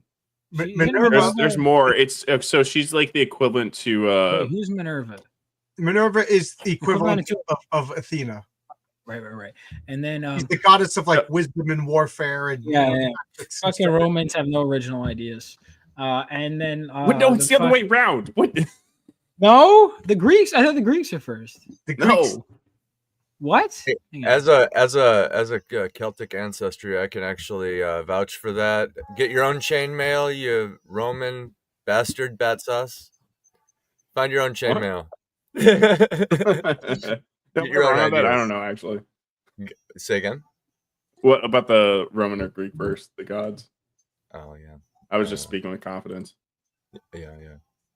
I'm just saying, like, yeah, he actually has a point. Romans tend to take a lot of like the cultures that they conquer, or at least they learn from them, which makes sense. If you get destroyed by a bunch of people who you perceive as savages and they have better armor than you, why wouldn't you learn from that? So, you know? Well, the Greek gods are basically, here's a term that's no longer in favor, but it was the Aryan gods that came, and if you go all the way from northern India across, the European, the mountains and the steppes, all the gods are the same. Like when we say Zeus father, it's the same as Jupiter, and it's the same as Deus Pitar, of the same god in India. It's all the same gods. Like so, like Xerxes, he from the Persian Empire. These guys were the original term of Aryans, not the Hitler version of Aryans, but these were the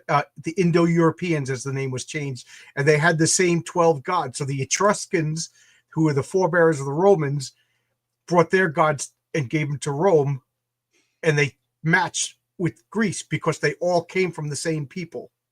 Yeah. So Mars is the Roman god of war that everybody knows about, but Bellona is also a Roman goddess. Mars is also a planet. I don't know if you guys knew that. Yeah, those named after Mars was actually Ares was actually the god of agriculture, and warfare was based on conquering. No, Ares is the god of war. Right, but agriculture, Ares, it's the same root. You didn't have organized armies and warfare until you became Phil farmers. Diaz, come in here, man. That's how I know about her, actually. Yeah, guys, war, destruction, conquest, and bloodlust. I learned about it through the Percy Jackson and the Olympians book series when I was in middle school. That's what I read. Bellona is what she's one of Ares' daughters, I think. Or dude, Ares gets around. Well, I thought Ares is Greek. Wait, am I wrong? Ares is Greek. He's also Mars. Same. Oh, guy. by the way, Metal Movies, are you still here? Because I forgot to address your chat. If you're still here, let me know. Oh, disrespectful. Of course, you guys. I used to play Smite a lot. A lot of my friends played that, but I never did. Yeah, I got pretty all right. I got a legendary Loki in that. Oh yeah, nice. Backstabbing, man. It's fun, because I didn't really understand how MOBAs worked initially, so I just got good with Loki because I could just sneak around, stay safe, and just. I always played the one lane. Yeah. Let the good players do their thing and kind of just support them and just make sure people die. Yeah. Like a good Loki. All right, so we got 45 of these trading cards. 46 of these trading cards are going out. 47 because someone ordered the extra. I'm gonna get going. I gotta go to bed. I'm sleepy. All right, thank you, John. Hey, John. Good luck, buddy, and I hope you do well, man. And come on my channel. You're scheduled to come on my channel. Yeah, I'll come on. Absolutely. Bye, everybody. See you. Bye. Yeah, this has been good. You got the Kickstarter, you got the Indiegogo, also signups, but it's got to fund on here first. First of all, I was looking back when I was doing it yesterday. You feel that cut that is taken when you're from Indiegogo and Kickstarter. I mean, all of them too. Fund My Comic, because Stripe takes a bit, but man, you have to make a lot more on Indiegogo and Kickstarter to not feel that cut as much. Because I only raised around 2,000 on each. That's a big part of that income. Don't they take 5%? 4%? And then Stripe also takes a percent of that. So it's bad. So Vaughn, are you still working on that book with the big hulking characters? So for those of you that don't know, so he must have been following me for a while. That was Brutor, my buddy Bobby Chrysopoulos, who created the Rebel Oasis logo. He did this corner box art right here. He created the Rebel Oasis. Oh, wait, let me go to a different cover. The Rebel Oasis logo you see here. And he also did the back cover for this book. So Bobby is taking a break. I don't know when we're going to do Brutor. I would love to at one point, but instead we're working on a different book together called Concrete Ghost. That's going to be an illustrated graphic novel. It's set. I think we have it set during the 70s. It's based on a couple of real life serial killers like the Son of Sam killer, as well as a bunch of other ones. It's going to be a detective noir, and it's going to be doing a page illustration. And I'm going to be writing a page of prose, illustration, that, and it's going to be we're going to do 100 pages, a big hardcover book like that. So we're doing that instead of Brutor. Maybe one day we'll revisit Brutor, but for now we're focusing on Concrete Ghost is what Bobby decided. Bobby, he doesn't stream as much. He's kind of plugging out of comics for now. But yeah, that is what we're doing. So maybe one day we'll come back to that, but for now, like I'm trying to work on my prose skills as well. For example, again, the book that Allie and I are doing, my friend Allie and I are doing a prose book with short stories and all that stuff. Yeah. So that answers that question. Concrete Ghost. Yeah, Bobby came up with that. So Phil probably likes it. Phil fucking hated the name Phenomenova. Although Phil, and he'll deny it. So the character was originally Lord Lightning. It was actually Jake Hyper Wizard that when I was excited to announce the name of my character was Lord Lightning on stream. And he laughed on air. When I said, "Oh, it's Lord Lightning," he fucking laughed on air. And that's why there's Lord Lightning as a rejected name in the book. Yeah. So Phil denies, but I told him Lord Lightning, goes, "That's a really cool name." And then after the stream, he tries to deny it to appeal to his friends. But he thought it was a really cool name. And he's like, "No, I didn't." No, he did. He did. He thought Lord Lightning was a cool name. And he's like, "No, I just said it didn't fit the character, but I think it's no. He liked the name. I mean, even Lightning Lord would be better. But Lightning Lord is taken, which is why I did Lord Lightning. But apparently Lord Lightning is the name of a book by a woman who I don't know what it's about.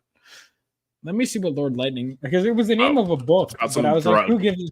It's probably like some erotica, knowing my luck. Oh, that's sexist. Lord Lightning. Yeah. All right, here we go. There's a book called Lord Lightning by Jenny Brown. Oh, God, this is definitely erotica. All right, hold on a second. Sure. I'm pulling this up. See, it's good for. See, this is his cope he does. But the thing is, he saw this is why I know Phil's full of shit. Is because we were hanging out in Austin, Texas, and he saw what the character looked like. At the time, the book was still called Living Legends, and he saw what the character looked like. And seeing the character, I said this character will be named Lord Lightning, and he agreed with it. Now, Phil's cope, is that he goes, "Well, I think it would work for a mature character, but not that character." No, Phil, you said it worked for that character that was in the picture. It would have worked for much older character, but even still. But then he decided, he was very insistent that I change the character's name to Volt, which is a good name. Yeah. But I ultimately went with Galvanite, which I do like a lot. I like Galvanite. Yeah. I like it a lot. So this is Lord Lightning. This is all right. So I'm glad I didn't go with this. Lord Lightning. They call him Lord Lightning for his shocking behavior. Is it trademarked?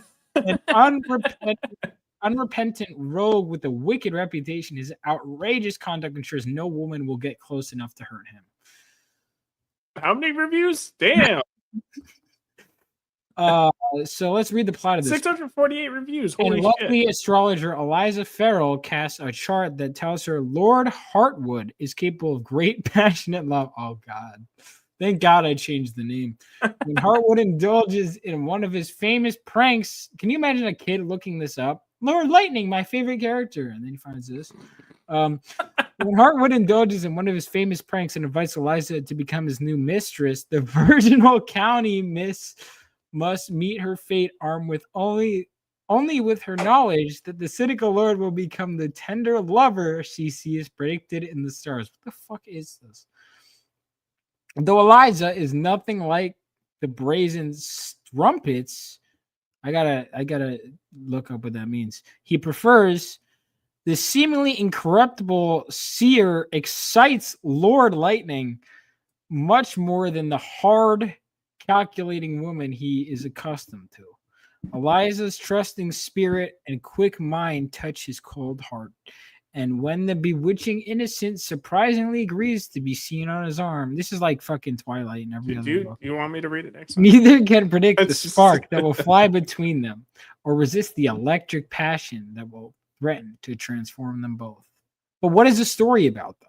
This is all emotional shit. Like, what's the story about? You can get what the sword, the story is about, just by the fact that he sends lightning up her through erotic means. Pussy. That's the story. Yeah. Looks okay. I could probably do better though. Pretty good fucking illustration though. Dude, that's my character when he grows up. It's in 2010 too, so you know it's not AI. Yeah, Jenny. All right, Jenny Brown, you can come on the podcast and defend yourself anytime. All right. So Legion of Superheroes villain. Yeah, it's also Lightning Lad was his original name when I was a kid, and then I found out about the Legion of Superheroes, and I was fucking angry. I was so mad. Lightning Lad was taken out already. And then the Lightning Lord was also taken by the goddamn Legion of Superheroes. So his name was going to be Lightning for a bit, but that was too generic. So I went into a manic state, and then I found out I had to change it. It was Living Legends was originally what it was going to be called, but I changed it to Phenomenova. And Phil, do you like Phenomenova yet, or do you still hate it? Be honest with me. You still like it, or do you still hate it, or has it grown on you? Have you gotten through a character arc and recognized that it's actually a great name? Let's see. What do you get? I think Galvanites. Phenomenova, I think is a good name. What do you guys think? You can be honest. A lot of people were messaging me. They're like, Vaughn, you got it. I hated it. At first, I didn't like it, and then I did, and then I didn't, and then I did. And now I like it a lot. I'm kind of there with you. It took a while, though, to adjust to it. Actually, didn't take that long. But a little bit. But yeah, I gotta jump off. You gotta head out. I gotta. Thanks for coming on. No worries. I hope you like the trailer. I do. Thank you so much. Yeah, I'll probably use it. Everyone seems never can't keep up staging me. Do you want a trailer? I don't know. I'm good. Jesus Christ! This latest comment. Hey Vaughn, would you agree there are too many black characters in comics? Black make up 32% of the population. Where are they seeing? I'm not. This is. All right, I'm not touching that comment. Bait. Junior I'm not touching that comment. I know it's bait, but I'm like, you know, you're on to something, sir. Congratulations, brother. Thank you. Hey, have a good one. Jesus Christ.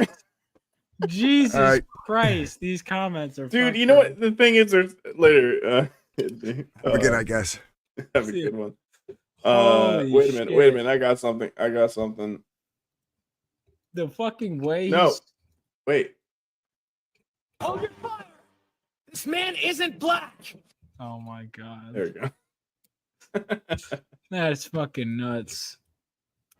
I'm not gonna. We get to 50 backers tonight. But let's see. There is such an easy insult to like throw it your way. Which, if you want some good fucking entertainment, you're gonna want to go to the Iron Seas, which is 6 subs away from 200.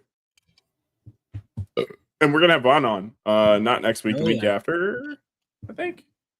And it's gonna be a fun show. It sounds like it's gonna be a fun show. I got a really good surprise. You're not gonna want to miss it. So I highly recommend you follow us and figure out what's gonna happen. These comments are so fucking fun. Are you reading these?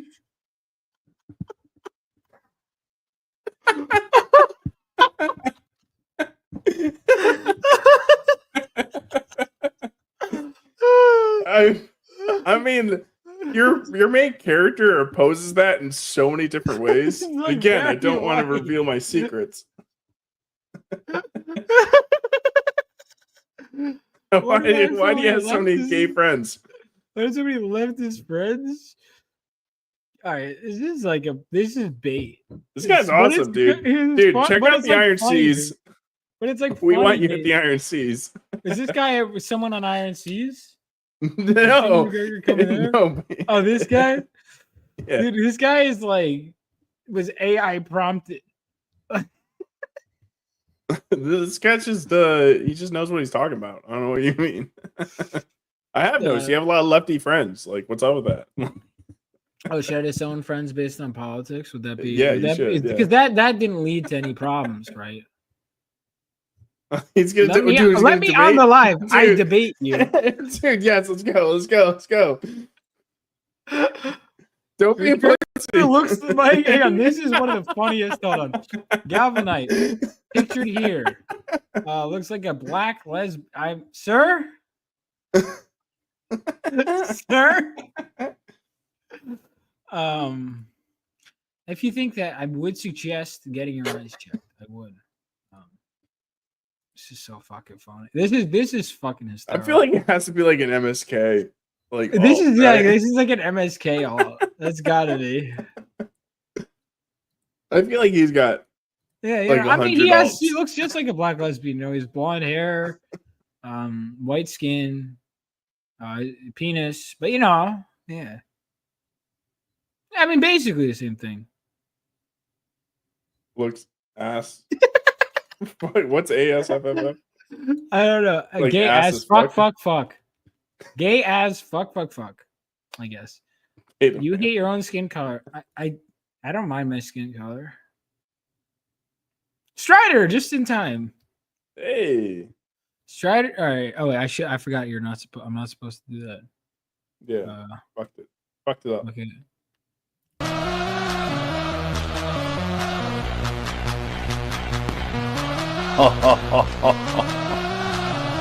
Now, this is epic.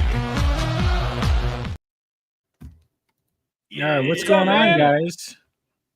Fellow How are you? Boromir fan. Someone Indeed. ban Oh, you Junior have and no make idea. bitch Let me ass tell you. out of here.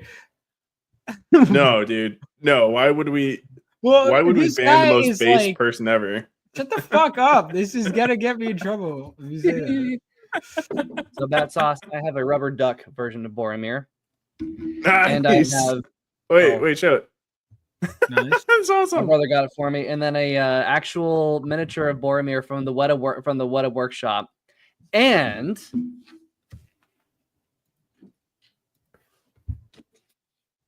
his He actual stabs sword. himself on camera. I I've did. got this Sick, and Theoden. man. Yeah, ever since I was that was one of my it was a Christmas bonus a couple years ago. Ever since I was probably 11 when I first saw the Lord of the that was 2001. This was 11 when I first saw Fellowship of the Ring. Like, I want that sword so bad, but the only one available was Aragorn's sword, which is fine. You know, Anduril is awesome, but I really wanted Boromir's, and I finally was able to get it 20 years later. So it was a dream come true. That's awesome. Yeah, Yeah, I was favorite laughing character at the picture right fucking there. comments. I'm sure Brad's Yeah. You know what? It's my fault, man. I'm sorry. I'm part Sicilian. It's my fault. Yeah, I have black friends like that's not fair. Yeah, dude. That wasn't an excuse anymore. Oh, is that not? Oh yeah, I Yeah. forgot. No, Doesn't- you doesn't can't. matter. I'm You sorry. can't use me. Racism. How you guys doing? How's your streams? By the way, we're so close to 1,500. Nice. Yeah. What'd you ask? Sorry, I ignore you a lot.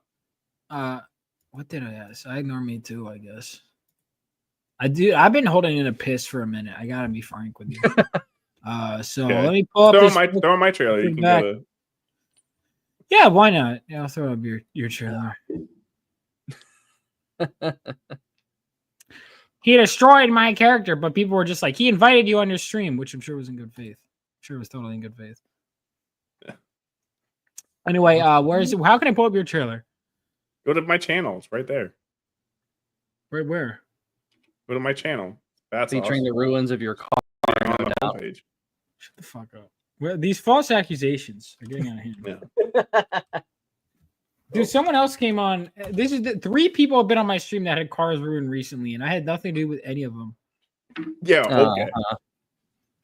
All right, where's Oh, the trailer? Legally, it had nothing to do with them, but we all know. Perfection, the book. Is this it? All right, gotta Yeah. take a piss. I want to watch this again, but I have to take a piss. So here we go. Beauty. What is that? And how do we determine if something is such? Some people are perplexed by a question like that. But those people are not me. With great power comes great responsibility. And I'm here to give the world beauty. There's a lot of ugly in this world, and we should call it what it is. Brandon Sanderson, generic. Patrick Rock, all fluff and no substance. That was timely. Joe Abercrombie, meh. Robert Jordan, more like Wheel of Lame. Frank Herbert, boring. J.R.R. Tolkien, yeah, he's okay, I guess. George R. Martin, I don't even need to say anything about that guy. I'm releasing a new masterpiece, engracing the world with beauty. Illumination Toolsmith, the tale of the Dunce Whisperers. You're welcome. The music.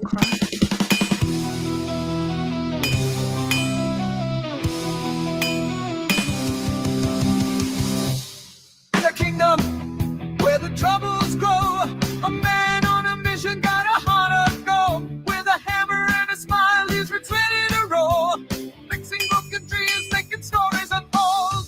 Hey, hey, he's the problem solver. Yeah. Almost time for Yes. Halloween. Don't come to my house or else I'll suck your dick and blood. It's a mutiny. I'll suck your blood. What the fuck? How did it get here? Yes. Yes. What? Yes. What happened? This is one Did I of, miss uh, something? This is one of our videos. Count Chocula's methed out cousin. Jesus. My plan worked, Vaughn. Did I? All right, what the fuck happened while I was peeing, dude? That's an It was a Iron Seas big one pee- too. It was a long piss. That was a long piss. Yeah. All right, fellas. Sub to the Iron Seas. Yep. Yeah, she I'm should so have happy. subbed to the Iron Seas. You're, Especially because I'll be on there. Yeah, Best about guess. your comments about Brandon Sanderson were a little bit too timely there. You didn't even know it. Dude. Well, oh, wait. Oh, yeah, I didn't realize. Oh, I don't. What did I say about Brandon Sanderson? I totally forgot. Was that? It was the one- boring. Yeah. So he said it was I boring. really liked Brandon Sanderson up until I finished his book a couple weeks ago. Again, on the Iron Seas, we have a You read? 2-hour video I don't believe you. This is reviewing already that book. posted tonight. We tore it apart. Stormlight 5. Jesus fuck. Yeah. I'm talking more It of was a his, fake. his See, it's the recent. same two. It's the same two like alt accounts. By the way, the Punisher is someone who comes in every once in a while. I'm gonna ban him real quick. That I permanently banned him. He's someone that comes in. Oh, Phil deleted it. Good job. Yeah. Damn it. Hold on, how do I? All right. How do I? Can I put him in timeout for like eternity? Can I send him to like the Shadow Realm? Is that- Yes. Can't you? Back Well, to how the do show. I do that? What was it? What was don't the know. main? What was the main? Hide enemy? user, but like hide sounds like. I'm not a little bitch. I don't block people. Well, yeah, I don't normally You're either. missing but on- it is- you're missing it's on just a some mild fun. nuisance.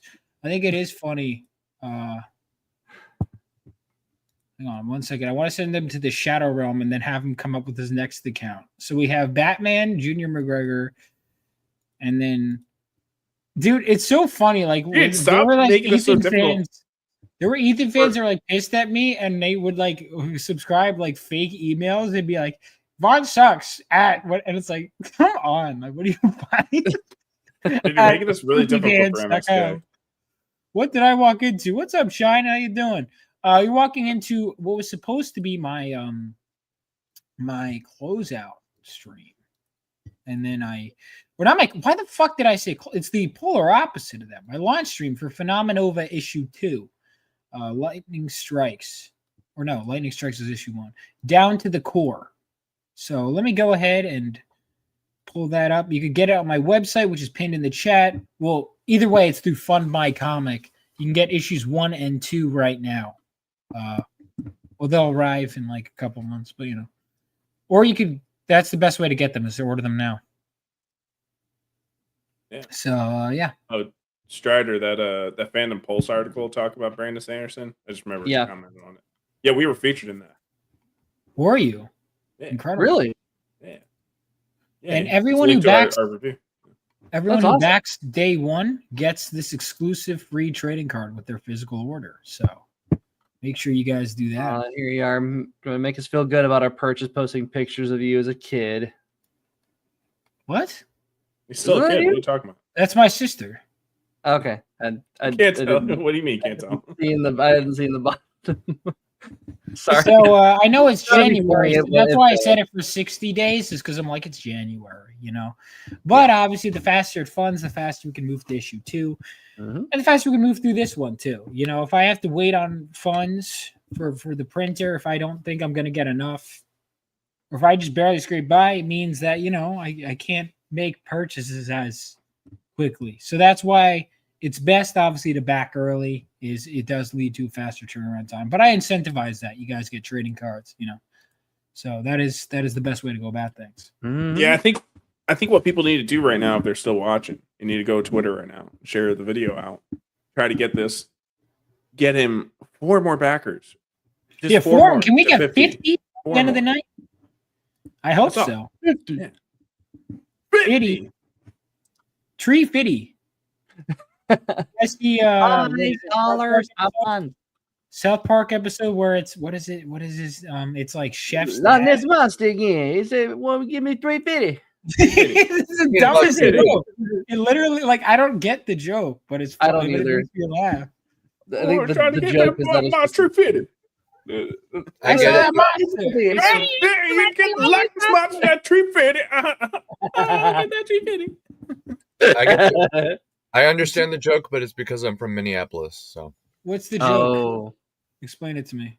it's you can't really explain it. It's just like yeah. See, this is fucking bullshit. It's the same thing like people from New Jersey would say. It's a Jersey thing. I'm like, I'm from New Jersey. What the fuck are you talking about? Like, it's not. It'd be like, insert really shitty, rude behavior, and they'll be like, it's a Jersey thing. I'm like, no, it's not. You're just a fucking asshole.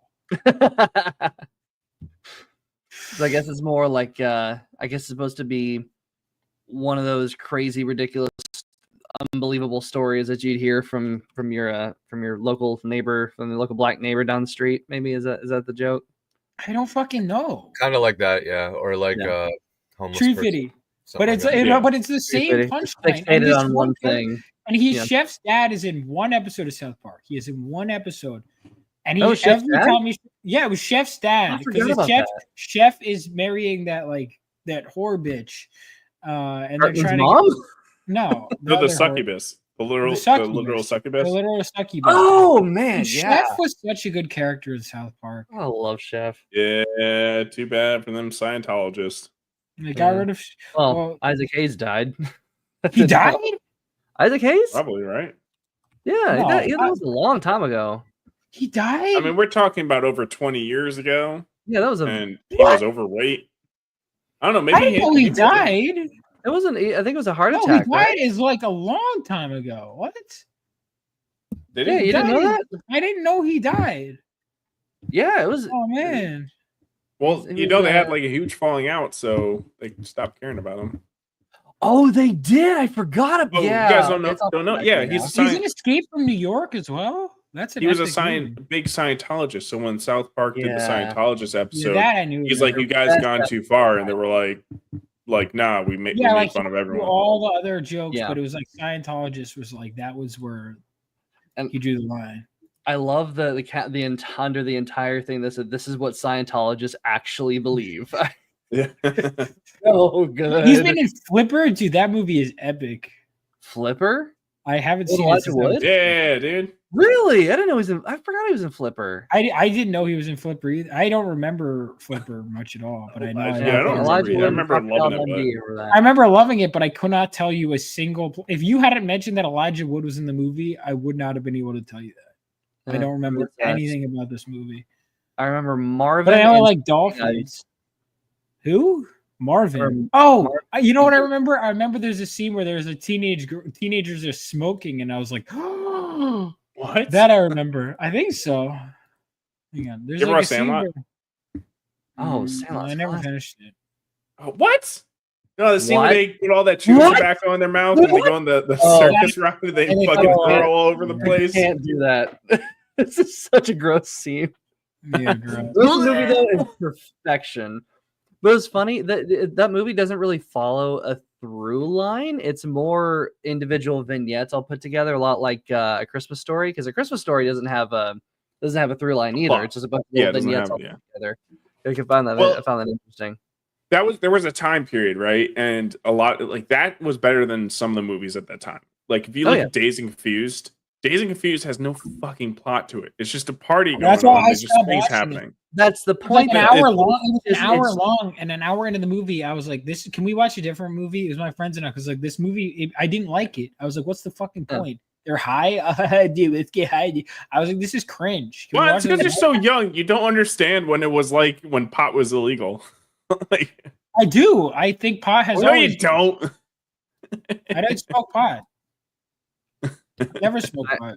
I didn't grow up in the 70s, but when I was growing up, pot was illegal, so I do remember those days. Didn't mean shit all to me, but I don't know. Dazed and Confused, it's pot I was think it's a illegal, little therefore overrated, it is but I good. still love it, mainly because of McConaughey and Nostalgia, oh my too. God. Yeah, it just reminds me Ben of a Affleck's in childhood that it. I wish I would have had, a growing up, a coming of age that I wish I would have had. But like Yeah. Stand By Me is like more my speed, you know. I just don't. Yeah, there was a lot of coming of age movies around that time that just did not have a fucking plot to it. It just was a movie. It was, just things Well, that are Dazed and happening. Confused especially, it's all about just people hanging out and doing random stuff the last day of school. And it's very anecdotal, not anecdotal. Yeah, it's what's like the it's word? a super epic thing, and I don't know. It's never even really that epic, even in the movies. Like, there's nothing really epic that happens in Days Confused, but they keep acting like it's like this is the time, guys. This is like the moment. Well, it's crazy how many young actors were in there. Like Mila Jovovich was in there. Yeah, Young Mila Jovovich, and then McConaughey. That was his first role. The guy from Yellowstone, Rip. What is his name? They keep getting younger, and I stay the same age. Cole Hauser. Yeah. Dude, I got to see fucking Nosferatu still, man.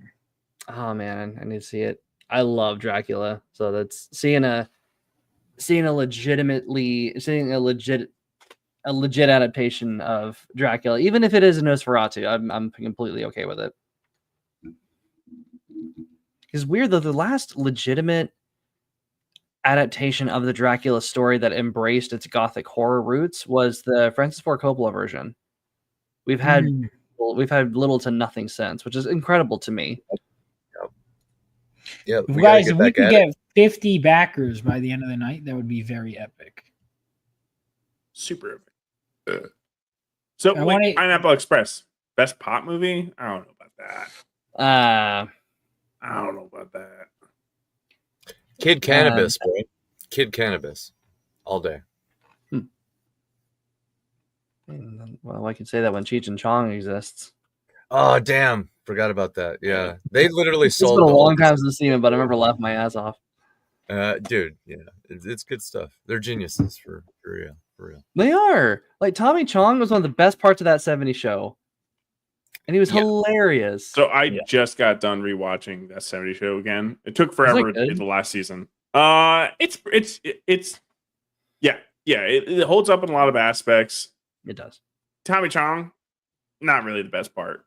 Really? But like the last two seasons were just like, I mean, especially that last season. Like, holy, like they thought they could just not have Eric and they can all hang out in the basement. Like, what? It was so weird. And then, like, Donna's single, and then Hyde's not going after her. They just destroyed every single character in there.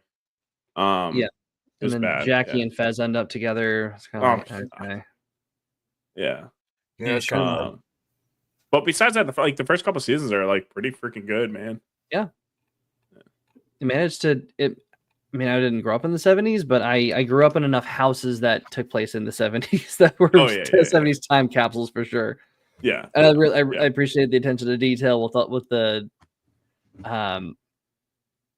of the goings on in pop culture and politics and the rest of the world and all the the set felt so familiar. It felt like a place. Yeah, I mean, my grandparents' house, like, still looks like the 70s. I never watched that 70s show. I'll be honest with you. was Never good. seen it. First few seasons are pretty good. It kind of starts getting old after a while because it's the same old shtick. Yeah. But Hyde is the best part. Kelso is the best. Like all the characters are really, really good, and Red is probably one of the better based characters out there. Move over Ron Swanson. He's always gonna put a foot in your ass. Yeah. Yeah. That night, did you watch that? That's a 90s show. I never watched that 90s show. I was scared. It was horrible. It was bad. It was just like, look, they had a prominently gay character, and nobody called him gay. They were just, I'm like, dude, it's the 90s. Everybody be like calling him gay constantly, and They'd be ragging on him. using all sorts of slurs. Yeah. Yeah. And I'm like, yeah, you can't bring this modern shit in there. It's not fitting for the time period. Yeah. It takes me right out of it. Mm. Yeah, they're just doing a lot of things that just were not very 90s at all. Yeah. It's weird that Eric didn't like Topher Grace hasn't aged all that much. Like he's a little bit older, but he does not. He could still pull off a very convincing mid-20s or early 30s, even though he's like 40. Yeah. He doesn't the screenshots that I saw of him he didn't dress all that differently from his time as a teenager. It kind of was weird. I didn't really like that. It's like where are the rugby shirts? Where are the I don't know, the neon sweaters, the windsuits, anything like that. The windsuits, yeah. But all right, we'll stop talking about that Sunday show. Sorry. No, it's okay. No, it's okay. It's all good. I think things are kind of going down. I'm just hoping we can get I'm seeing how far we can get. I'm hoping we can get to. We got far, for the launch day, 46. And also, I have to keep in mind that, again, it's fucking January, so it's like people aren't, like that. That was one of the things I was told. Is people they were like, Vaughn, don't launch in January. I'm like, my whole process is going to be a long stretch. So I have something to promote and something I'm selling. So it's like, if you can't back immediately in January, it's not a big fucking deal. My goal is to really print basically issue 2 and then hopefully reprint issue 1. And then April, when I launch issue 3 is where I really am hoping to get more. I mean, I'd love to get more, but we'll see. I also think a lot of people don't know that I'm launching now, which is annoying because I've been promoting it like crazy. But you have to tell people multiple times. Well, like the Twitter algorithm, super annoying. Like it's the thing is, I got great retweets today. Yeah. So people but even definitely so, saw it. retweets like I don't know. Well, I don't have many followers, but it's like I'm lucky to get one like from a retweet. Exactly. You know what I mean? All right, who do we got? Oh, this is gonna be good. You know how long I've been waiting for this? Woo, I'm about to make a name for myself here. Oh yeah, I'm about to make a name for myself, motherfucker. How you guys doing? What's up, guys? Hope you guys are doing well. That can't be better than that. Ready. Dude, anybody watch Hunter x Hunter? Or read Hunter x Hunter? I have it, but I haven't watched it. Me too. Sorry, my entire timeline's just Hunter x Hunter because I watch you liked one post. No, I it's my YouTube stuff, and I've watched way too many lore stuff, and just I haven't watched it in like 6 years or something like that. Hunter x Hunter? Yeah. I've never watched it. I know that people say it's like the best one though. It's really good. Oh. Hello from all the way up in Bleach. Bleach? I haven't watched that one either. Knowing me feel old, man. Shit. Yeah. I'm Dragon Ball Z after school in the I know. 90s. Oh, I think Cowboy Bebop and Trigun. No, I know you have to put every day. I'm that age. Exactly. You have to promote constantly. No, that's one of the things. It is a full-time job, marketing, and then you have to do multiple other jobs. Yeah. Indie comics it's a full-time job to the point where do you get time to write? Like, where do you get time to do the art? Like you need a marketing person, like almost to try to keep up with it all. Gotcha. Yeah. Well, you have to promote every day. Yeah, we read that. So that's part of it. But again, 46 in this fucking economy. This is good. And I've sold 89 copies of issue 2. I just did the math, which is good. We're close to 50 backers and we're close to 100. But Where at? I'm on Kickstarter and I don't see. I see issue 1. I don't see. So you got to do Fund My Comic, right? Fund My Comic, my guy. Oh, I'm on Kickstarter from your page. The description of the video. Yeah. All right. It's also right here on screen. Fund My stupid. Comic. You can go to my website. You could sign up for the Kickstarter, which I'm going to do later. That's where I am. I signed up for Kickstarter and it shows me number 1 and 2. Yeah, but I'm saying, all right, sign up for Kickstarter is right above Fund My Comic, which is. So go back. I'm stupid. I see it. I see it. I'm done. So you're on the Fund My Comic. Maybe that's confusing for people. Yeah, that's a No, I got design flaw. Is it a design flaw? Should I get rid of that? Yeah, I mean, anything you think that somebody can make a mistake on, they will. Okay, gotcha. Especially because I mean, no fault to the persons. They're just trying to click a button. I'm stupid. Trying to get. No. I'm the same exact way. I'm the same exact way. No, if a That's my bunch whole of people boat, are man. making a mistake, I Dunce need to whisper. fund me, so I'm fixing it. Got it. I'm Got to gonna go understand. ahead. I'm gonna go ahead and fix that on the website right now. That's good because it's in the coming soon section anyway. So I'm gonna change that. Kid? That's exes. It was like right after the kid noise. You changed the kid. All right. Fair enough. So I'm gonna delete that section. How can I remember my password? And then ready?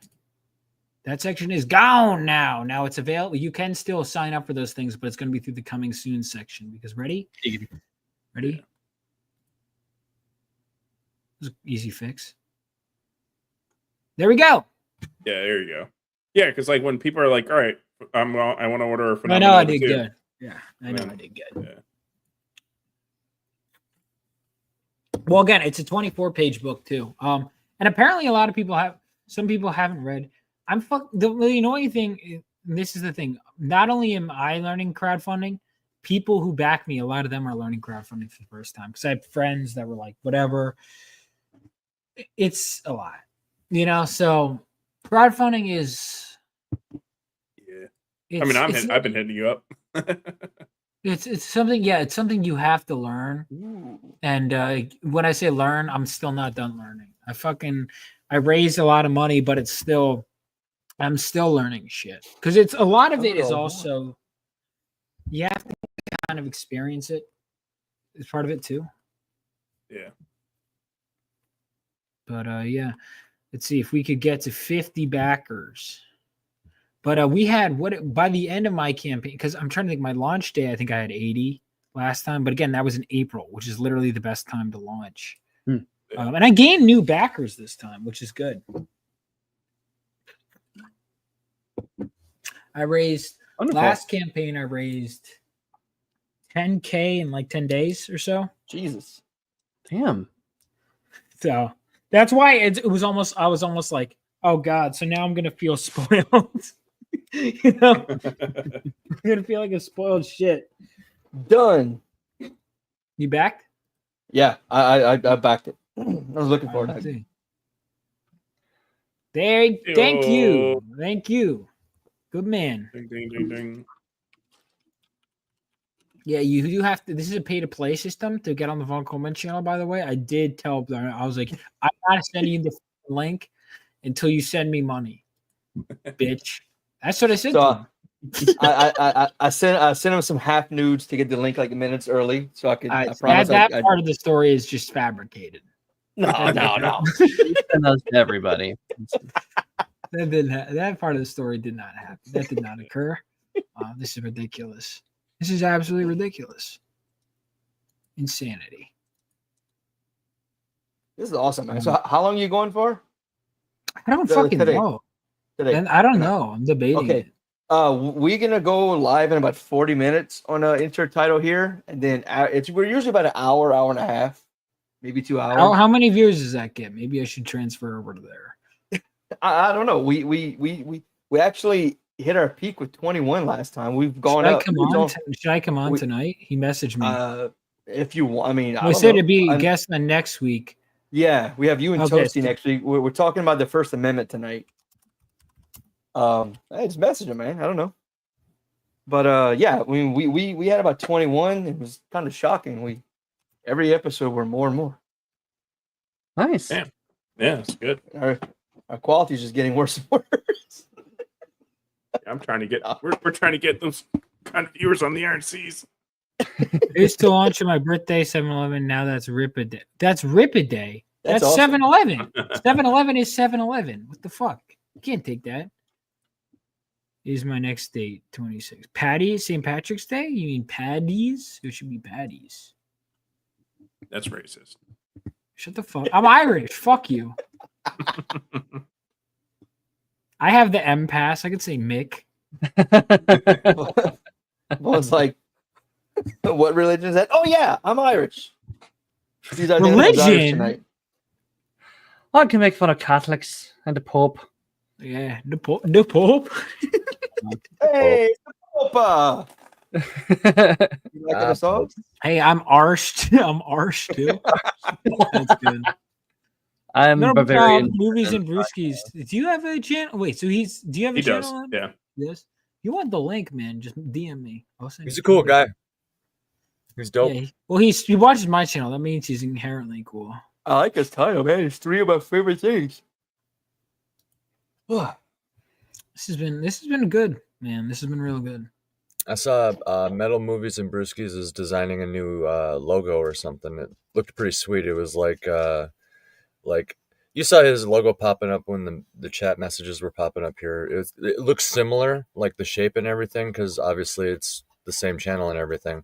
But like the new one incorporates arrows, and I think there's like a raven in there, and there's some cool stuff going on there. Cool. I appreciate logos. Oh, it's 50-50 beer or chug for whatever. It doesn't even matter because we're not at this rate. We're not going to hit 40%, and that's okay. We got less. Yeah, than one half more a- backer since I've been on here. Yeah, that's good. So you're spoiled. Right. You're spoiled. No, I get it though, man. That first one, you freaking hit the ground and fucking exploded. I get it. Yeah. No. So no. Well, I'm fine. I'm still enjoying it. It's still a success so far, but No, like, it's definitely like this is Compare- honestly right. because I honestly my goal tonight was to hit 1,000 and we've cleared that. So and Nice. yeah, and I it's never- good. I I never know, like in the back expected- of your head, you're thinking like, man, 10,000 last time. I know. no, it's I like didn't it's hit like a bug in the back 10,000. of I'm your like, head. hey, are you fucking kidding? I hit 3,000. My book was double the price, and the covers Oh. were also 25. The variant true. covers 25 each. So Yeah. let's put it this way: to get everything. Oh, thank you, Student of God. And Oh, by the Student way, God. notice how Student of God and I just want to point this out. I disagreed with him on a post, and we didn't kill each other. Notice that? That's malarkey. Do that? Yeah, I know. It's almost Oh, like yeah. adults can have a difference of Nah. opinion. No, I've spent too No. much time on the internet for that to God be forbid. I disagree. God forbid. Oh, I you just- disagree. Am I supposed What's to his get fucking mad at you now? address? All right, we had a Dude. 5-hour live stream bitching about AC Pritchard. I'm like, You fuck you guys should see the amount of disagreements me and AC have behind the What? scenes in our Dude, creative I've never, endeavors. and I've said this, like, because I can be an argumentative, like, I can be very, nice and whatever, but I can be an argumentative. Yeah. Fuck you. Well, I'm really I can lucky be that AC very, I can be What's very up with me? argumentative, right? Because like I've never had a worthwhile friend that I haven't gotten into a fucking argument with. Like, you fucking piece of shit. But that's You've never been honestly why argumentative. part of why, and I don't know how you guys feel with this. Part of why I feel like guys have stronger relationships with than women is because I think men will be like, fuck you, and they get it out. And they're like, all right, I'm cool. Well, I But thought you were women will going be to like, say. I thought you were gonna say- Becky, I we're don't fine. know. They're like, what a stupid bitch. And then they carry that nailed it. shit on for like You 5 nailed it. years. Women is the exact opposite. It's- They'll be it's the so same- nice to each other in person, and then behind the scenes, And they're like, each other. I'm But like, men, I thought you were friends with them. Oh, well, we just say that. Like, Well, it's like they can't fight, you know. I mean, like men, like even if like there's times when men fight physically, Well, and then thank they're you, like man. they'll Thank even you, man. gain respect from each other. You know, they're like, all I've right, never like at least read, you like how many stood up for of us have yourself. fought with I've our never younger? read a How many of us shadow have fought with our I need to. brothers, and then it's fine after?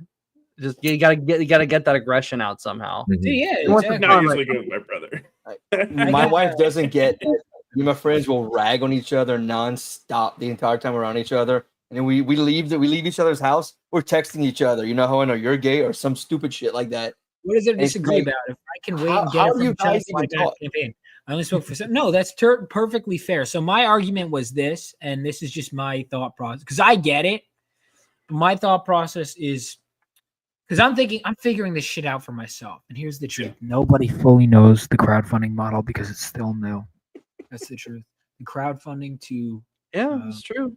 It's true, Considering you know. the history of So it's like publishing, it's not. It's because not that's the bad. thing. It's so part of it is like I get it, but I also part of me sees it as the movie theater experience. Like, all right, so let me give an example. There was this show, and I'm embarrassed to say this because this show sucked penis, but like there's a show Ruby, and I remember I didn't want to wait the extra week, so I paid for the streaming service when I could have just watched it for free on YouTube a week later. But Oh, I that paid, Rooster Teeth bullshit. Yeah, it sucked ass, but for some reason I still paid for the service because I wanted to see what happened. a week in Red advance, Rooster or right? Rooster. It's the same thing with like crowdfunding. I almost envision it's like, okay, you want to see it in movie theaters. Like I envision like this version, but I also get it. But I don't, for the record, I don't necessarily have a dog in this fight because I don't see my book on the shelf for $5 anytime fucking soon. Yeah. You know what I mean? Like no one's gonna be like, oh, Vaughn Coleman, that guy who did one book. We got to get them in major stores across the country. You know what I mean? I mean, like, it's, that's it's the same way thing with pre-orders, like right. You're paying a premium on pre-orders. Pre-orders they give are you useful something. now, They give you but, like, something, but it's really, something, really nothing. Well, it's But also you're helping fund the production, and that's again part of the. And I fucking hate having to charge people $20 for one of these. But I was doing the math, and I'm like, shit.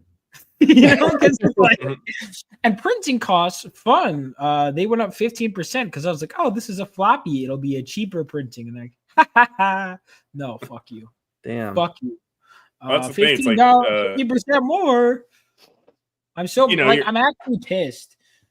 15%. I don't, and then that means I have to charge the backer. I don't want to charge the backer. Well, I decided to stick with $10 because I'm like, I'm not going from $10 to 24 pages because you can get. But my thing is, I pay on higher stock. But the truth of the matter is, if I can sell these for cheaper, I would love to, but I can't right now, and I wish I could. So that's why I'm making the $5 digital. Whereas, like, if you really don't care, that'll be consistent. But I'm telling you, man, because you guys have gotten this, like, there's nothing that compares to holding it. There just isn't.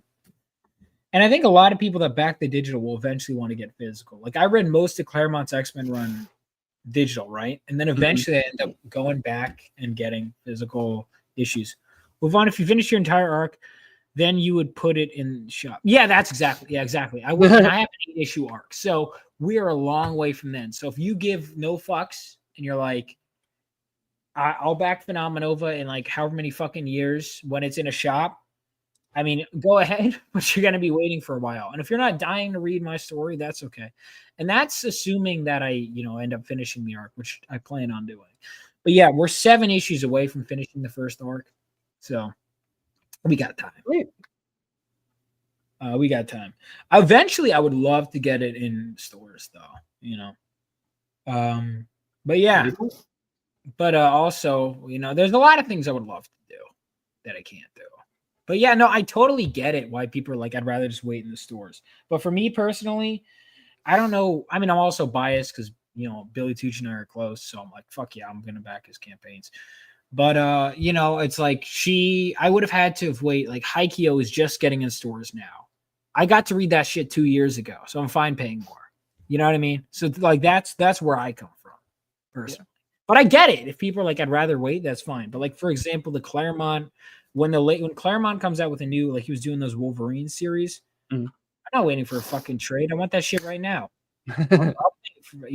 That's how I see it personally. Yeah, but again, I understand why people feel differently. I totally get it. I used to be that way when I was about your age. Like, yeah, we go every Wednesday to comic shop, get our comics. Yeah, it's like a routine. As I got older and I realized how much room that takes up. Oh yeah, that's trade paperback. is only about this big, as opposed to like this for your comic, the bag, the board, all that stuff. Well, I used to get all the Dynamite #1 issues, and then Yeah. I'd be like, "Oh, these will go up in value." And then I was looking in the dollar bins. I was like, "Oh, I'm a fucking." I did the same idiot. thing. I did the same thing. Got a bunch of Dynamites. Yes, I got some money. I saved a bag and boarded all my free comic book day issues. I'm like, oh, that was fucking stupid. And I started chucking them. I'm like, this. And here's the thing: if one of those is worth something, honestly, I'll live with myself. Oh, I didn't fucking whatever. What? Who had that issue? I didn't. No, but yeah, this has been good. This has been good, man. This has been good. And Nexus showed up months later. The campaign ended, maybe years later, but months. Well, this is why Trains and Omnis collected editions are better. Well, I do want to do a collected edition of Phenomenova issue. Fucking goddamn! This is what happens when you type the same thing. Oh shit! My artist is here. Hey. Oh, let me get him in. Hey man, what's happening? If you need me to leave or something, man, just let me know. I'm about to bounce about 10 minutes anyway. Yeah, basically Sam too. No, you can stay. Did Emerald respond to you? Who? Emerald, Drunken Emerald. I didn't ask him about getting on today. I'm gonna keep going for now though, especially since Philip is here. Yeah, Philip, my artist. If you guys want to meet him, he's coming in. Yeah, this has been fun. We have 47 people have decided to give me money in January after spending it on their beloved family. That is good. Yeah, you start buying in January, so you don't have to spend money in December. What? You start buying for Christmas in January. So by the time December comes, everyone's like $500, $600 for family. You're like, fuck you guys. I finished shopping in September. I didn't think of that. I'm done. Like you guys are dumb. I'm done. Well, you also have a couple years on me. You know what I mean? I don't have mean my you guys mom, are dumb. my sister. Well, I no, don't it's mean funny. you I guys. actually gave a couple gifts to my friends that I had got in February. No, from my family that I had gotten in February because I was in Alaska and I got some Ranger socks for my family. And they're I was like, I've had these for a better part of a year. So here I guess you mine go. got lost in the I'm mail. getting rid of them. I guess mine got lost in the mail, huh? Yeah. Oh shit! I'm kidding. Well, no, you reminded me. I forgot to sorry. send. I forgot to send my my college roommate his Christmas gift. Oh, Damn well, it! sorry, one of the new people I found through the Sonic videos, I'm growing my audience, just said something. So he wants to donate $15. So let me go through the tiers real quick. So it's $5 if you just want to get the digital for issue 2, because you're new here. So if you want to get the digital, just both digital PDFs, that's $10. But $10 plus it's $10 shipping. So you can get issue 2 for basically $20, or you could get for $30 issues 1 and 2 with the cover of your choice for issue 2. You get stuck with the main cover for issue 1 regardless, because that's just how it works. But issue 2, I know if you want to back that, it is right here. Oh fuck. God damn it. What did I do? Shit. Oh shit, we got a new backer. Nice. Hey. Woo-hoo. So awesome. You can get issue 1 and 2 physical right now. If you get that but if you want to get it, I don't care what you don't. If you decide to donate, much appreciated. But I'm just telling you, for $15, you can get the digitals, and then upwards of that, if you want to get both, it's 30 plus shipping, so really 40. But yeah.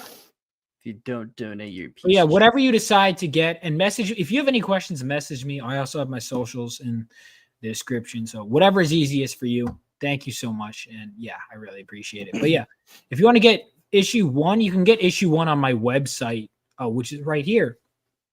You can get that. If you want issue 1 right away, you can order it there, but it's just it costs more shipping. But you do get it right away if you want to get issue 1 right away. But yeah, that's it. Yeah, dude, I gotta say, I love the covers, like both for this time and the Freeze and this time.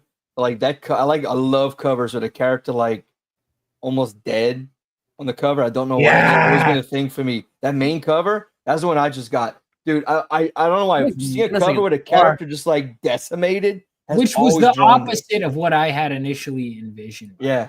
I was it's always, even as a little kid, it's drawn me in. I love those covers. They just seem more like more's going on in them. Mm-hmm. You know, because it makes you wonder, because you're kind of seeing, the cover shows you what's at the end, presumably the end of whatever just happened. So there's a whole lot of bad shit that happened and that's going to happen in the previous pages to get to that point. It's always fun. That's always fun. Which cover is which? All right, thanks, Aviator Search. So let me tell you which. Okay, because I had someone. By the way, is it unclear? Because let me know if it's unclear. But so the main cover is this one right here. Then the Mel Ruby cover is right here. Then the Mariano Benitez Chapo cover is right here with the scales, and the Dawn Draws cover is right here. Well, so when you go to if let's say you do the $20 for the issue 2, it shows the 4 covers in that order. I assumed that order matched the name. That's what I assumed. Yeah, but it also says it right here but it does show the cover. I made sure to show them in that order because I wanted to be clear. My artist just joins us. Let me play this intro. I'm not supposed to say that. Do the intro. Here comes the money. Here we go. Doing? Hello, sir. Oh, hi. Hey there. How are you guys?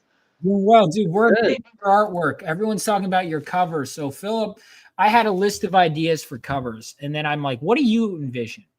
And he came up with this idea, which I would have never thought of. Where I'm like, "Oh, what if he's like beaten up and he has his old costume from the first issue?" Like, so how did you come up with this cover? Because it was so much cooler. I had a list of like 10 ideas, and it was cooler than all of them. I don't know. It felt like the essence of the issue is Phoenix Senshi is fighting Miles, and to get Miles as strong as possible. And I think that's just the idea. I think it's just I just put the story into this splash page. What if but it's in a way that is more brutal. Yeah, it was. Basically, my idea was going to be like, he has a triumphant look on his face and he has like lightning in his hands and she's guiding him over the shoulder. That was the original idea. Actually, I'll tell you, because I don't think I ever told you, because your idea was so cool that I didn't even bother telling you my original vision. But my original vision was basically her with her hand on his shoulder and he's conjuring lightning with a smile on his face. This is so much fucking cooler than that. It's totally so much cooler. Great. Unexpected in the second issue. It looks like, hey, he's about to die already. Yeah. Like, now my only fear is so that unexpected. he does not get his head cut off in the second issue. I will let you know that. Yeah, I've heard that's a major complaint. You're just not punishing your character enough. Vaughn, hey bud, I gotta get going, dude. He's frozen. Good. I'm frozen? No, he's is. Frozen. Oh, of course. He is the wickedly talented Adela Dazeem. Let it go, Frozen. There's a lot of well, change the world. Let him go. Let him know. I thank him. I'm glad I was able to back it. Good luck and look forward to you coming on, dude. Peace out, guys. Have a good one, man.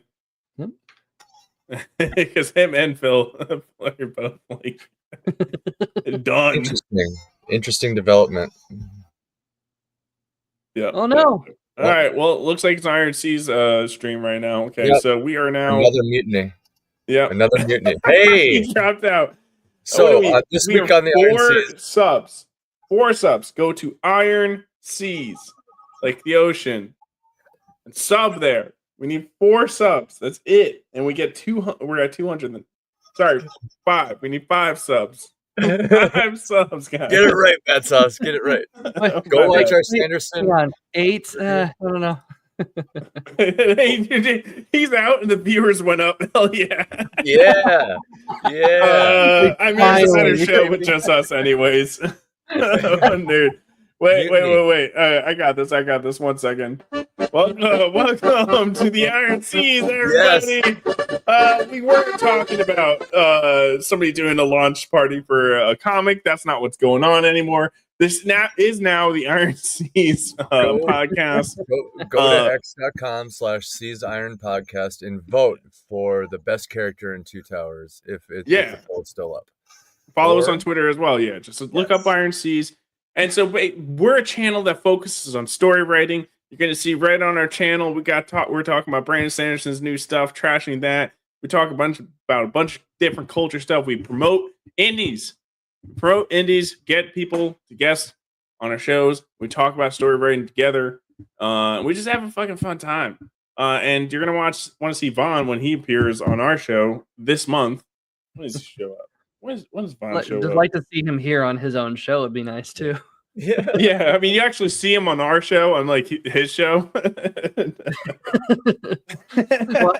Watch he's on yours, and then y'all's computers conk out, and then now he's over here.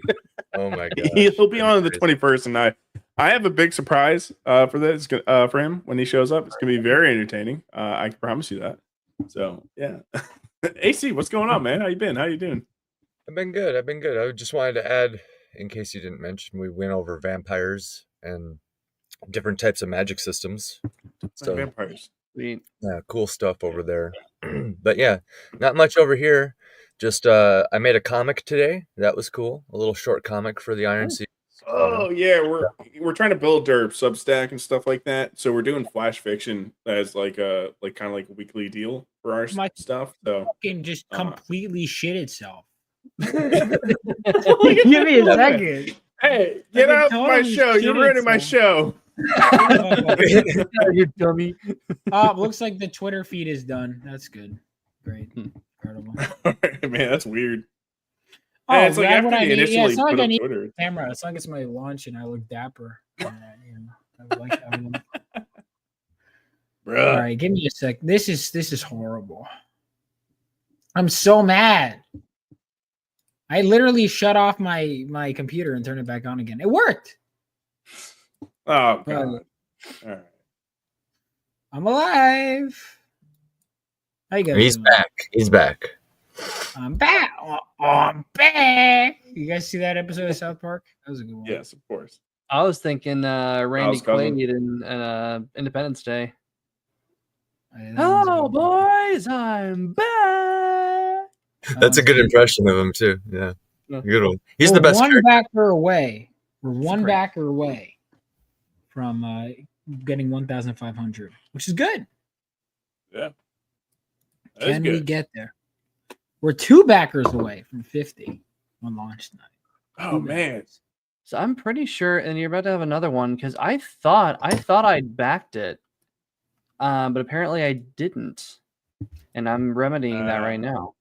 Thank you. I mean, might as well Good double man. back 'Cause anyway. I think you were on one night at Rogues Gallery, and I meant to. Well, it wasn't. It literally. This is my launch stream, man. Yeah, I mean that was the first one, the first Oh. campaign you did. I think I meant to back, and then I was like, oh, I didn't end up backing that, did I? Because I think I. Oh, so you're getting both? Yeah. All right, cool. Yeah. So this is why I'm going to stay on, is because I'm still getting backers. So it's like, yeah, slowly, but I figure I stay on air. At least I want to hit at least 50, and then, and then if I decide not to go to bed. But you get that thing yeah. too, where you're like, you get worried if you forgot to back someone. Like the Bandit Oh, Crow, well, I was yeah. like, I honestly forgot. Like, I was so worried that I didn't back it because it was like $3. And I backed it. That was a good. I got mine today. All right, let me go ahead and let's let this guy in. It's a trap. The trap. The trap. First What's time. up, Vaughn? What's up, Bat Sauce? What's up? AC. What up, Let me- man? How you guys doing? By the way. Oh, Philip. Yeah, Philip's having technical difficulties. He's my artist. Yeah, He doesn't looks awesome. stream regularly. Thank you, man. Yeah, it's been great working on this so far, and hoping for more success in the future. So here's hoping. All right, Philip. Let's see if it works this time. Let me know if it works. Can you hear us? Okay. Yeah, I can hear you now. All right, sounds good. This is the genius who I've been working with, who drew the spread, all the stuff, all my ideas. I can't wait for you guys to see what he designed for issue 3, but we got to get issue 2 out first and issue 2 funded. The better this funds, the faster I can get him to work. He's drawing the issue 3 cover right now, which he sent me some stuff earlier. Looks very good. Because obviously the issue 3 cover I consider part of the issue 2. I actually consider the issue 3 character designs part of my issue 2 budget because just in case. 2 bats. 2 bats. Wait, Yeah. Oh yeah, Batman. He's Batmerk. Hi, Yeah, that's everyone. my. When you change That's your actually, name. Yeah. Here. So actually my Philip, name. these guys are some friends of mine right here. They're a lot of them are backers, a lot of them whatever. Everyone loves your art, dude. I mean, people keep saying it, but this cover is amazing. And then obviously, how many of you have read issue 1? I haven't read it. It looks pretty awesome though. Has anyone here read issue 1? Yeah, I haven't read it. back yet. So I'm you rubbing did read it? Oh, awesome. Remember my car? Oh, yeah, I remember. Hard to forget. Son of a bitch. Nobody can forget the car. For context, he got his copy of Phenomenova in the mail, and then what happened after you got your copy? So I'm What else on have a we dirt mailed? road. I drive to my mailbox. I pick up. I'm like, oh, cool, comic. I threw in the passenger seat. Keep driving, and then a car starts backing up, and I put my car in park, and he hits me. I'm like, oh, horrible. But was the book Assassination good? by That's the important part. attempt. Was the book good? My That's bond. Was It's it- a was the trap. book The good, comic's though? a trap. But was the book good? Yeah, it was good. Yeah, it was good. Yeah, I heard it There was you go. good. That's all that Well, is. okay. I'm like, I Yeah, can't joke on this one. My buddy Brian No, read it. He I said did it was enjoy great. it. I enjoyed it. No, people really do seem to be liking the book, which is good.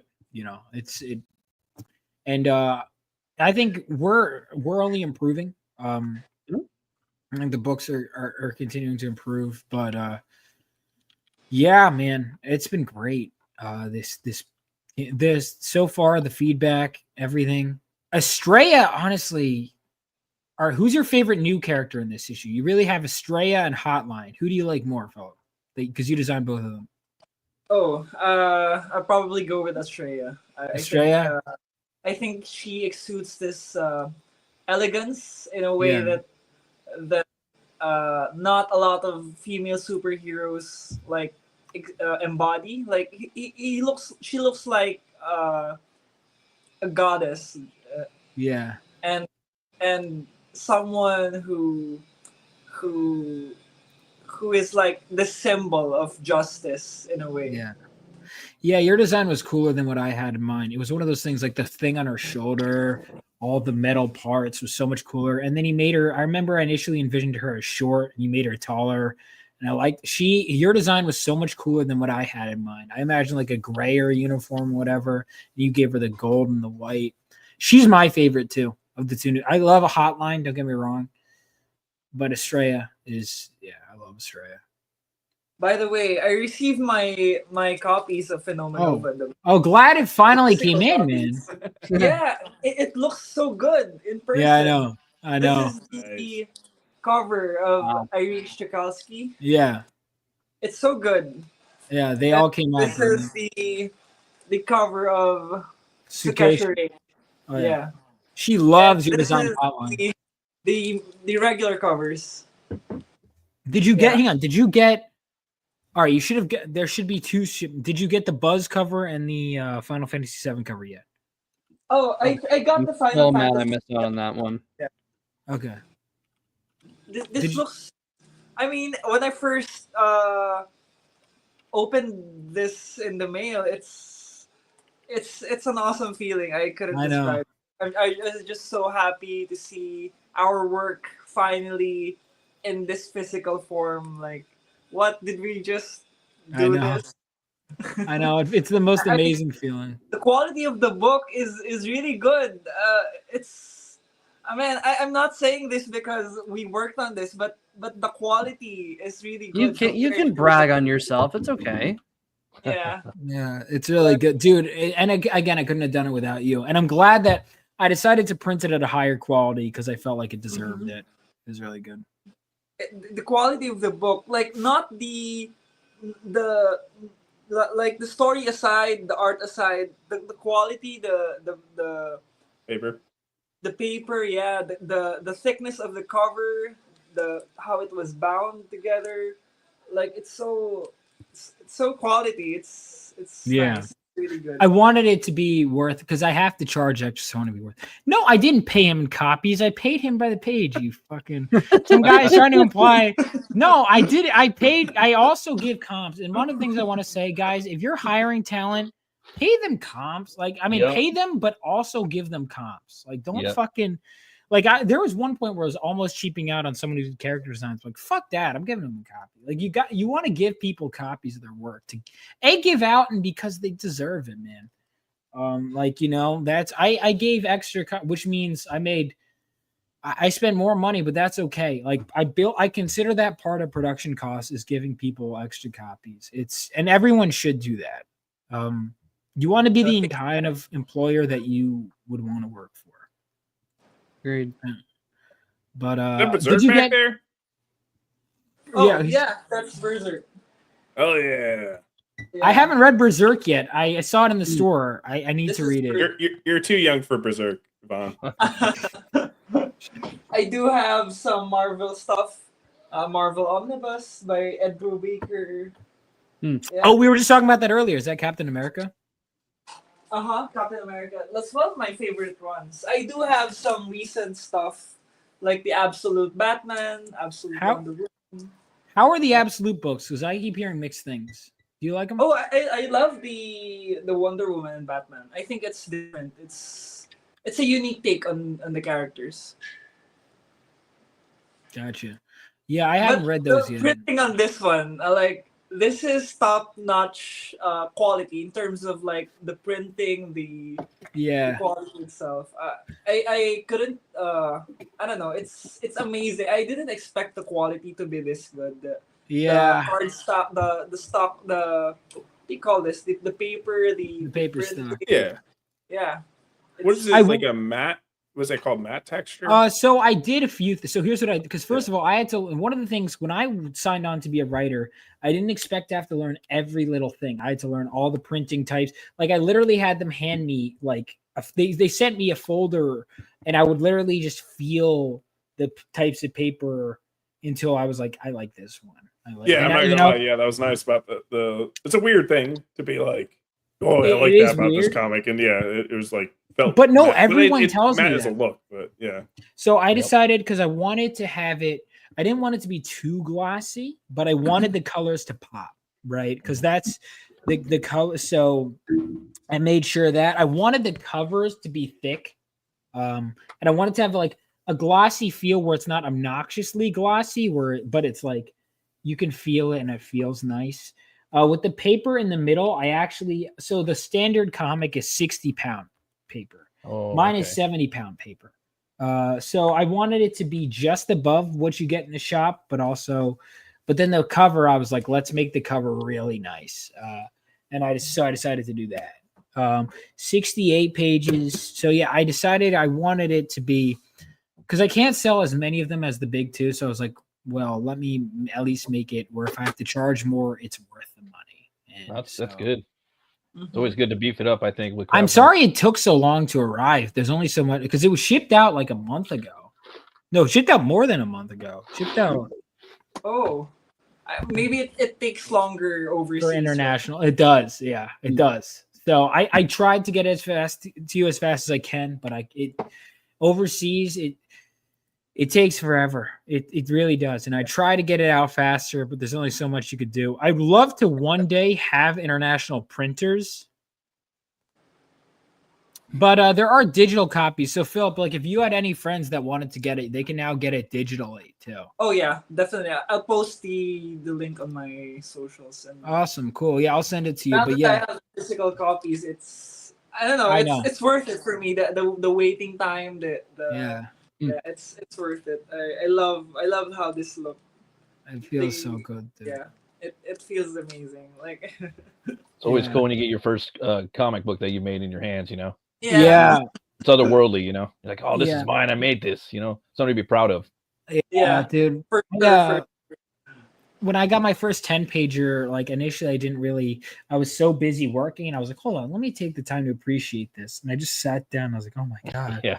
And I know it sounds weird, but like, and every creator does this, the smelling it. Like, like the new book smell is so nice. I'm just a book sniffer in general. I mean, but But like, that, it feels weird to say it, but like, everyone tells me, they're like, Vaughn, do you smell the books? I'm like, what do you mean? They're like, you got I smell the books. And I'm like, okay. Fucking nuts. Of course I smell the books. Yeah, but I do that all the time, actually. Oh my god, it's so like because again, your art was great, and then the colorist did great. The letterer did great, and I surround myself, and this is my advice to new writers: surround yourself with people who are going to lift you up, who are going to make your stuff look better. So if you screw something up, this is some of the earliest advice I got in comics.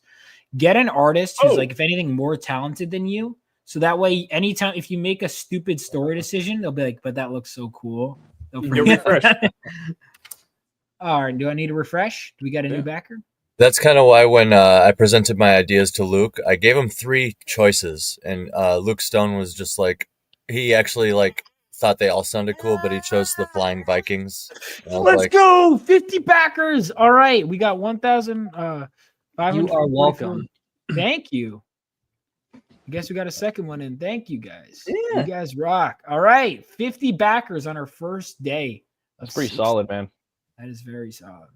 Yeah, you should be like, especially in January after Christmas. Yeah, everybody's tapped out right now, and it's but you're doing it, man. It's a win. And First the more day, the more this makes, the more because I have to pay for printing costs, but the more this makes, the more I'm confident to move on with issue 3. But for now, we're gonna keep focusing on the cover. But issue 3, Philip, I know you're excited to draw issue 3, right? It's probably gonna be a challenging issue. But that's the best issue so far. It's explosive in a way. It's all out action. Like everyone, the Phenomenova will finally be introduced, and nice.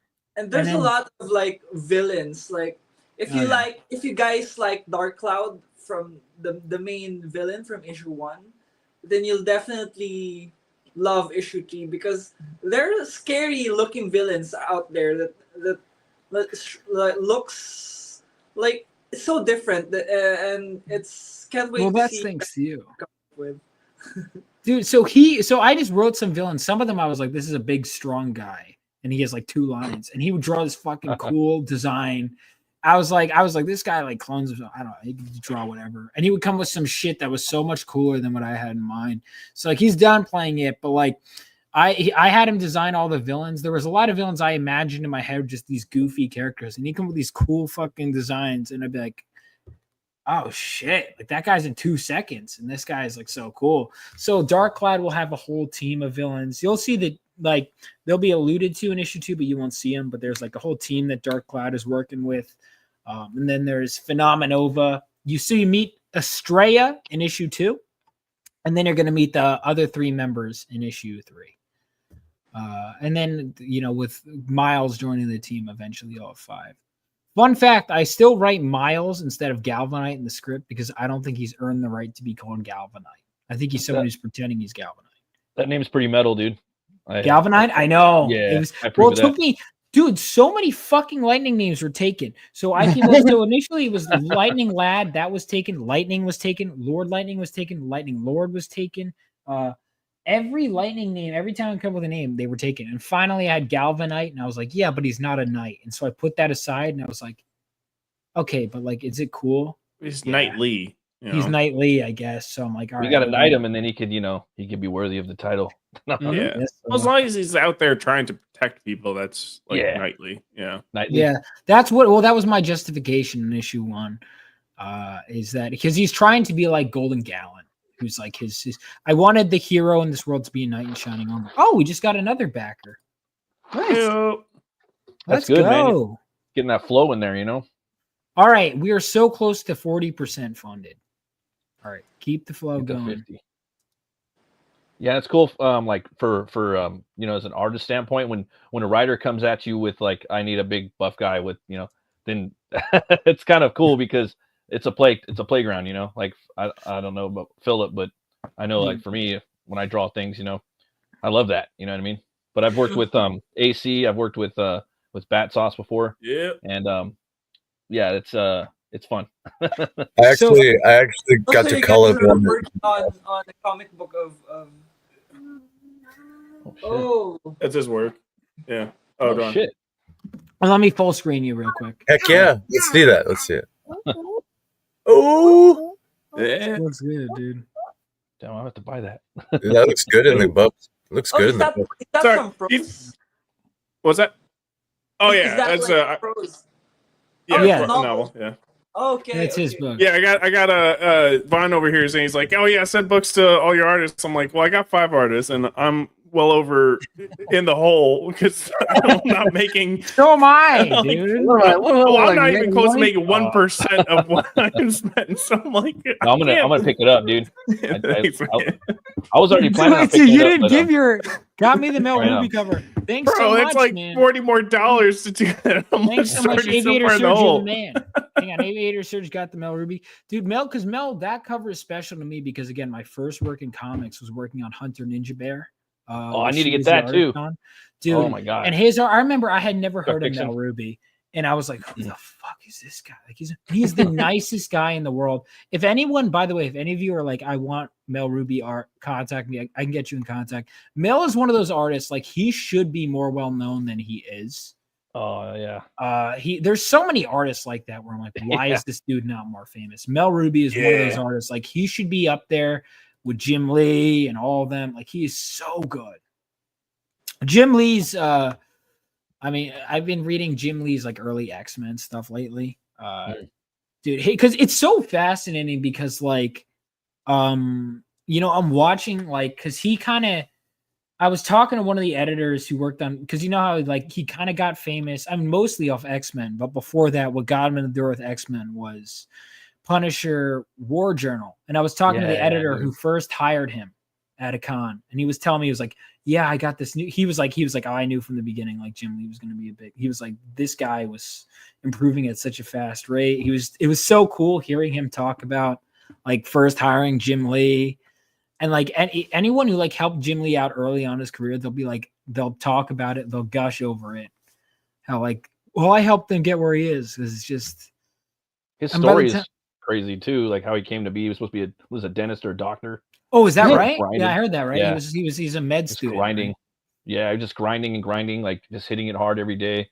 At that drafting table, man. You know, and he got in there at a young age too. His family didn't want him to do that.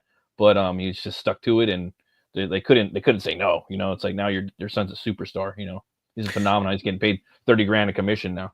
Yeah, the Jim Lee's like success story is so good. It was like because he came, like his parents came to America from like South Korea, and then he just got like he was able to get so much. And yeah, Jim Lee's success story. All the Image Boys really, but Jim Lee's is. I debate it because Jim Lee was always my favorite growing up, but Sylvester is so good.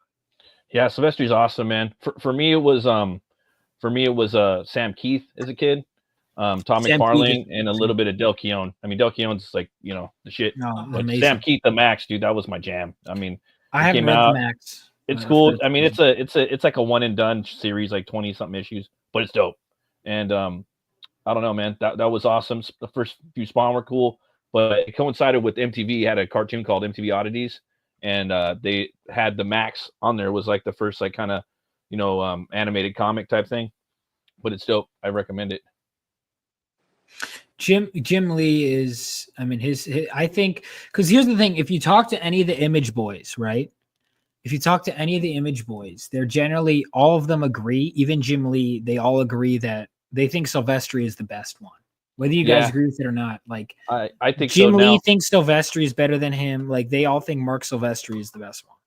I would say it would probably be Del Keown, like personally for me. Then I would he's say he's the eighth one, Silvestri. right? So he's technically not one of the 7, but like Del Keown's amazing. I mean, his stuff is so good. As far as like Silvestri though, but yeah, dude, like for me, like he grew, like I grew into Silvestri later on in life, because with the whole Top Cow thing, and then what he did with the Darkness, man, that character is a bitch to draw. Silvestri, his also his X-Men, because he really set up Jim Lee. Yeah. Philip, I know your favorites you said are Olivier Coipel, Jim Lee, and Pepe Larraz. Pepe Larraz, yeah. Those are all great. Pepe Larraz's artwork on Powers of X is so good. Jim Lee's, like, because I've read his first X-Men issue, and like right off the bat, I read. So, have you ever read Extinction Agenda, Phil? Extinction? Oh no, not yet. All right, so his first major X-Men event was called Extinction Agenda. Oh, let me pull it up. It's a little hit. Yeah, so Jim Lee's. Oh wait, what is this? Oh, I forgot to write X-Men. Extinction Agenda. Oh, dude, these covers are so good. This one. I referenced it's actually in the issue 3 script. So Extinction Agenda. I don't know if you remember, folks, but because I add visual references. But this one, so this is Extinction Agenda. So it was like a big crossover event in the 90s. See what I mean? Like, all right, this cover is good too. This cover. Extinction Agenda is a good one. That's a really good one. I love Hush, man. That's my favorite Jim Lee. Hush. Well, Hush was the first comic I ever read. Same with Philip. Philip and I both, our first comic was Hush. So, let's see. Are you gonna pick up Hush 2 when it comes out? Yeah, Hush 2's coming out, right? Oh yeah. Yeah, dude. It's gonna Did be you a guys? six-parter. Well, did you guys ever read Heart of Hush? Because that was good. That was Hush too. Technically, yeah. Heart of, like, heard of it before. You should read it. I think it's good. I think it actually adds a lot to Hush. A lot of people don't like it. I like Heart of Hush. Yeah, I haven't read that one. Worth I'm just reading. really pumped up for the new one though. Jeff Loeb's back, right? Yeah, Hush. Yeah, Jeff Loeb is back. coming back. Yeah. And Jim Lee's drawing it again. It's gonna blow up. Jim Yeah, Lee, sushi like a rap god. Oh man, dude, it's this one I remember. Oh my god, this one forever. Yeah, dude, that's like in a lot of comic book stores. You know, I love that one with Nightwing and him on the roof. There's so Oh many. my god, that one's iconic. This Batman in the cover. sewer. Oh yeah. The one thing I hate is they keep reprinting it with like this cover. I'm sorry. This Yeah, cover it's kinda sucks. boring. This cover is amazing. Yeah, but that I one hate pops. this cover. Yeah, I don't really like faces on covers too much. I mean it's okay every now and then, but Well, I no, don't know. some of them are great. Like what's that one Dale Keown cover? Oh yeah. That you know what I'm talking about. That one is good. But all right, I love the way like his Riddler with the smug, Yes. the smug Riddler, his Catwoman. His Joker, I love his Joker with a big See, his goblin Joker nose. took time to grow on me. I used to not like his Joker. Now I love it. The hair's like, but I mean, what I liked about it is they put everybody in the fucking comic and made it Except for like, the Penguin. decent. Where the hell is the Penguin? He Except better for the be in Penguin. the new one. And Bane isn't in it either. Bane, yeah, he's my favorite too. Bane's definitely my favorite villain from Batman. Bane. Oh Bane's yeah, good. I mean, you could have a whole Bane- movie. Now that I'm friendly with like the creators of Bane, I mean that adds an extra level too. Or it's like I Yeah. know Graham and Chuck. Well, Chuck I've never gotten to meet, even though I've worked with him. But Graham is a friend of mine, so it's like I met Graham a couple times and never met great Chuck. guy. This I've read Nightwing. work. That shot, yeah, dude, that's a pretty epic shot. Oh man, this takes me back. I want to The read boot. it all over again. I love the bottom of the boot. You know, and like a lot of artists don't really draw that too much. Jim Lee Always will got a draw kick at whatever. it. Jim Lee will draw. Let's see. I liked. God, like, or his Poison Ivy, of course, is great. Yeah, Paul Dini is awesome, dude. Love what he did with the Batman animated series, and he's creator Harley Quinn. The only part I don't like in Hush is because this is my first comic I read with Tim Drake. Why is Tim Drake such a little shit in this comic? Yeah, He's in everything else. No, he's pretty great. easygoing. What is this? Jim Lee eats sushi and is a rap god. I don't know what that means. Yeah, Paul Dini wrote Heart of Hush. Yeah, exactly. I think Heart of Hush is good. My one complaint about Batman Hush is I think Hush is actually a weak character in Hush. Is that Yeah, hot? he's no, I don't think so. He's kind of basic, dude. I mean, he looks cool, but it's just kind of like I don't know, man. Kind of reminds But me Heart of of like. Hush makes him a more interesting character. Oh, okay. Maybe I the think- second one will be, a little better. Paul Dini, dude. I'm telling you, Paul Dini. Notice this, but Tim Drake, like this is the first comic I read. And he attacks Catwoman out of nowhere, and it's like, dude, Tim Drake is supposed to be the smarter one, and he's acting like Yes. He's supposed to be like the best one, dude. You know what I mean? I loved when he turned into Red Robin. I mean, it's not Hush, but man, that was such a cool character. I think all the Robins are dope, dude. They all have their own little thing. I mean, when Longbots was on earlier, I mean, Red Hood. I need I like to when Todd turned into Red reread. Hood. All right, I need to read stuff with Damien because I still love hate that shot. Damien. I still hate Damien, but I want to learn to love Damien because I want to let go of my hatred. Yeah, dude. I got into Damien like when just reading the Incorporated, the first one he did when they like make the clone of him, and he has to. Well, I don't want to spoil it, but that's like the one thing I like from Grant Morrison. I mean, his Arkham Asylum, I got the hardback or whatever, but I don't know, man. Like, I don't know. Yeah, he's definitely that first series is pretty cool, and I don't know. He grew on me though, man. He grew on me definitely. Oh, I like that one. I like that shot of Hush right there with the smoking pistols. Like Hush is a great design. He is, dude. Who do you think is Jim Lee's best like original character? Grifter. Grifter's cool. Yeah, he just looks badass, dude. Like, because I've never read any of Jim Lee's Image stuff. Grifter is cool. All right. He just looks dope, dude. He's fun to draw. What about Gambit though, man? Like, Gambit. Like, that's a Jim Lee design. Yeah, he's cool, but I gotta say Grifter for me personally. I'm off the top of my head. Design Gambit. Yeah, so Jim Lee designed. So Jim Lee, Gambit has a weird. So his first appearance was 166, 167. No, 266. I think 266. Yeah. So this is the first appearance of Gambit. What's weird about it is the cover is Andy Kubert. Mike Collins drew the interiors, but the character design was by Jim Lee, and so when you see the first issue that he appears in, so Jim Lee and Chris Claremont created Gambit. So yeah, Jim Lee designed Gambit. It's a pretty dope design, and like the one cover you showed probably like 3 back. It was cool because you got to see the suit a little more. A lot of times the trench coat. That one, yeah. Well, that was the Andy Kubert cover, though. Oh, okay. Well, yeah, it's cool to see the suit. Sometimes it's a pretty cool looking suit, I think. But yeah, Jim Lee designed Gambit. Who else did he create? I don't think he created that many X-Men. Well, I mean, he redesigned a lot.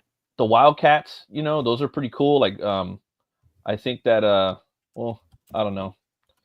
Yeah, maybe Gambit's or Grifter's the best out of there. Because there's Ripclaw that Silvestri made, which is a lot like Warblade, but I like Ripclaw more. So all right, so Jim Lee, so all these '90s design, like the animated series. So these were all Jim Lee designs, basically. Most of them. So the Cyclops, that was Jim Lee. Psylocke, like when she came back and like switched bodies, like the Psylocke we know today, the Asian Psylocke, that was Jim Lee's design. This Rogue is Jim Lee's design. The white storm costume is Jim Lee. I hate this Jean Grey I'm sorry. I love Jim Lee's designs. I hate his Jean Grey. I agree with you on that. I love most of Jim Lee's designs. I do not like his Jean Grey. I don't like Jim Lee comes back to create a modern Marvel book, though. Yeah, I hope so. I don't think he will anytime soon because they're paying him so much at DC. So much, dude. Wasn't Omega Red? Omega Red was created by Jim Lee, right?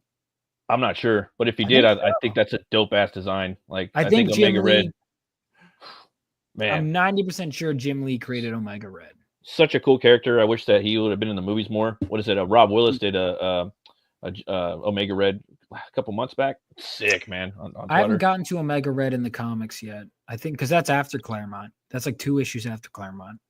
I still need to go pick up again the Barry Windsor Smith Weapon X. That's my favorite like X-Men story. I love Barry Windsor Smith's art, man. Right after Conan, he brought that to Wolverine, and Wolverine's just like he's like a tragic, almost horror, cyberpunk, gritty story, It's brutal. You can get on Amazon. It's pretty like cheap. $15 or something. Jim Lee did so many characters. That I love. Wait, did he design that futuristic wheelchair for Professor X? Was that Jim Lee? I guess he so. probably did, huh? I thought that was an animated series invention, but I guess not. No, because it's on the comic, right? I guess Jim Lee did that too. Huh. His shit is so good. Yes. I mean, most of this is like, but like, yeah. Do you like Cyclops with or without? Because I like this design, but I like him better when he has the thing over his head. Yeah, they both look dope, but ultimately I got to go with this one, man. There's just some. This one just pops, dude. This one's awesome. 100%. All right. So, fun fact about Psylocke. Do you know why Psylocke looks the way she does? Like why they made her Asian and a ninja? Nope. because they wanted to it- bring Elektra back. And and Frank Miller was like, "No, I killed Elektra. I don't want to." So look at Psylocke. So ready? Look at Psylocke compared to Elektra. Look at their costumes, dude. It's like the same fucking costume. Oh my god! Wow. Yeah, they just went in there with a little eraser. So they literally just wanted to bring Elektra back, and they're like, no, and they're like, they had this X-Men character named Psylocke, and they're like, all right, fine, we'll just make her into a ninja out of nowhere. That's why I they ain't did. gonna lie though, I like Psylocke's costume a little more. So do I too. Well, wait, what did her original design look like? So all right, Psylocke has a fucking weird history. So Psylocke, you know, she's Captain Britain's sister. I didn't know that. So didn't know that either. Psylocke, Betsy. So Brian Braddock is Captain Britain, right? So I really don't know much about Captain Britain either, but you don't. Well, that. I don't. Yeah. So she was originally okay. This is the modern comics. Let's get that out of there. So Betsy Original Braddock. Psylocke. Yeah.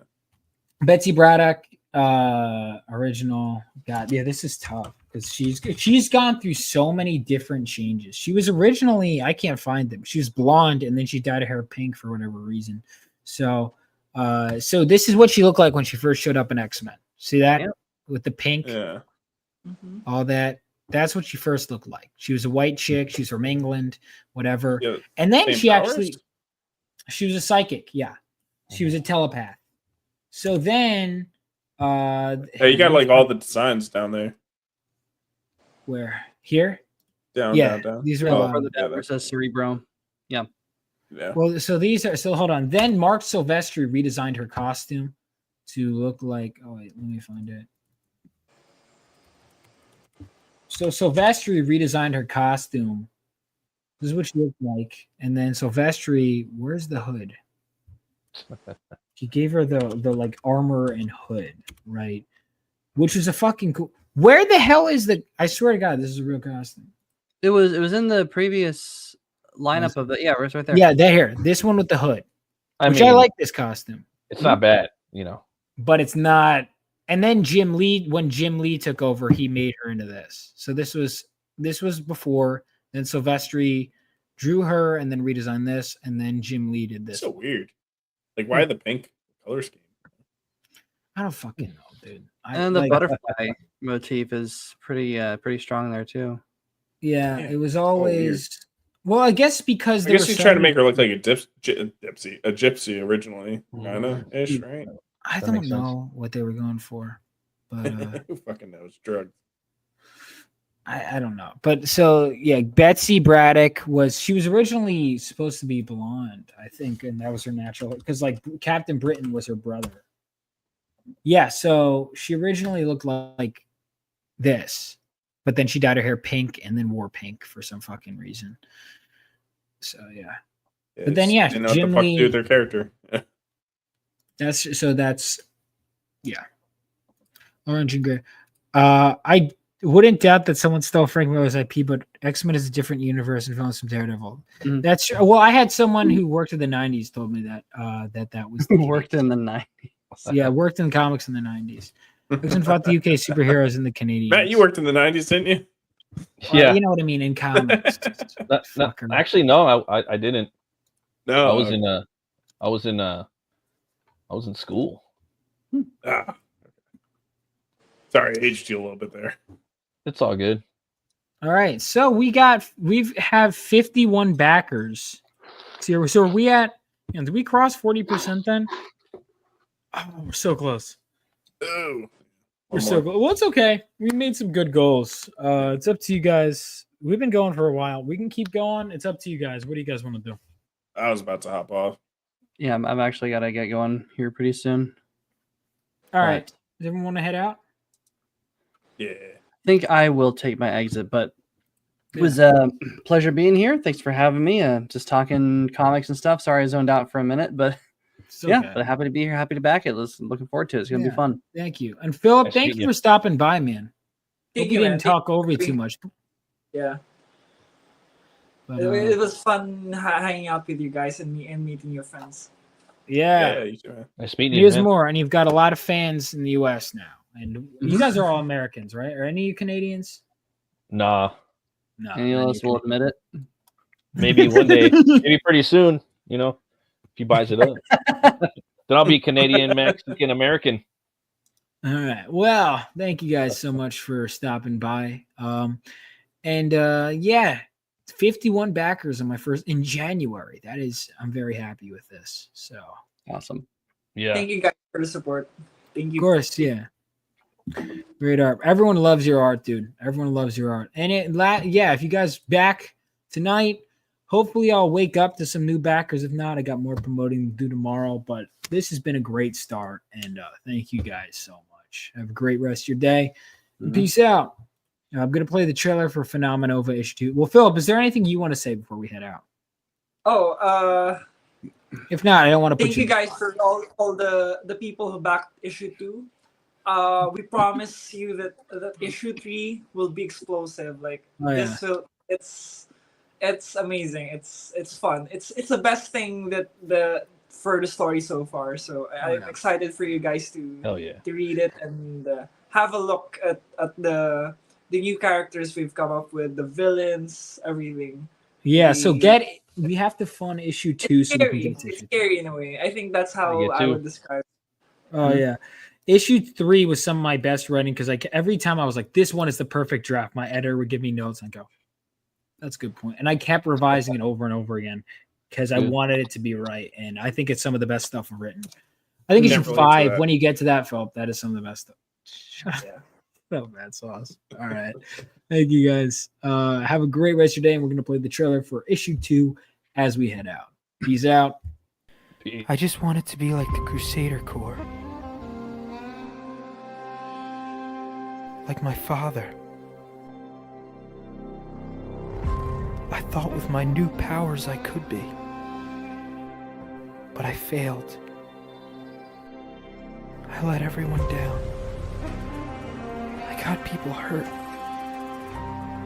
I just wanted to make the world a better place. And instead I made things worse. But now I have the chance to make things right with the help of one of the Crusader Corps. The Phoenix section. And I will. I have to. Whatever it takes. I will find that spark again.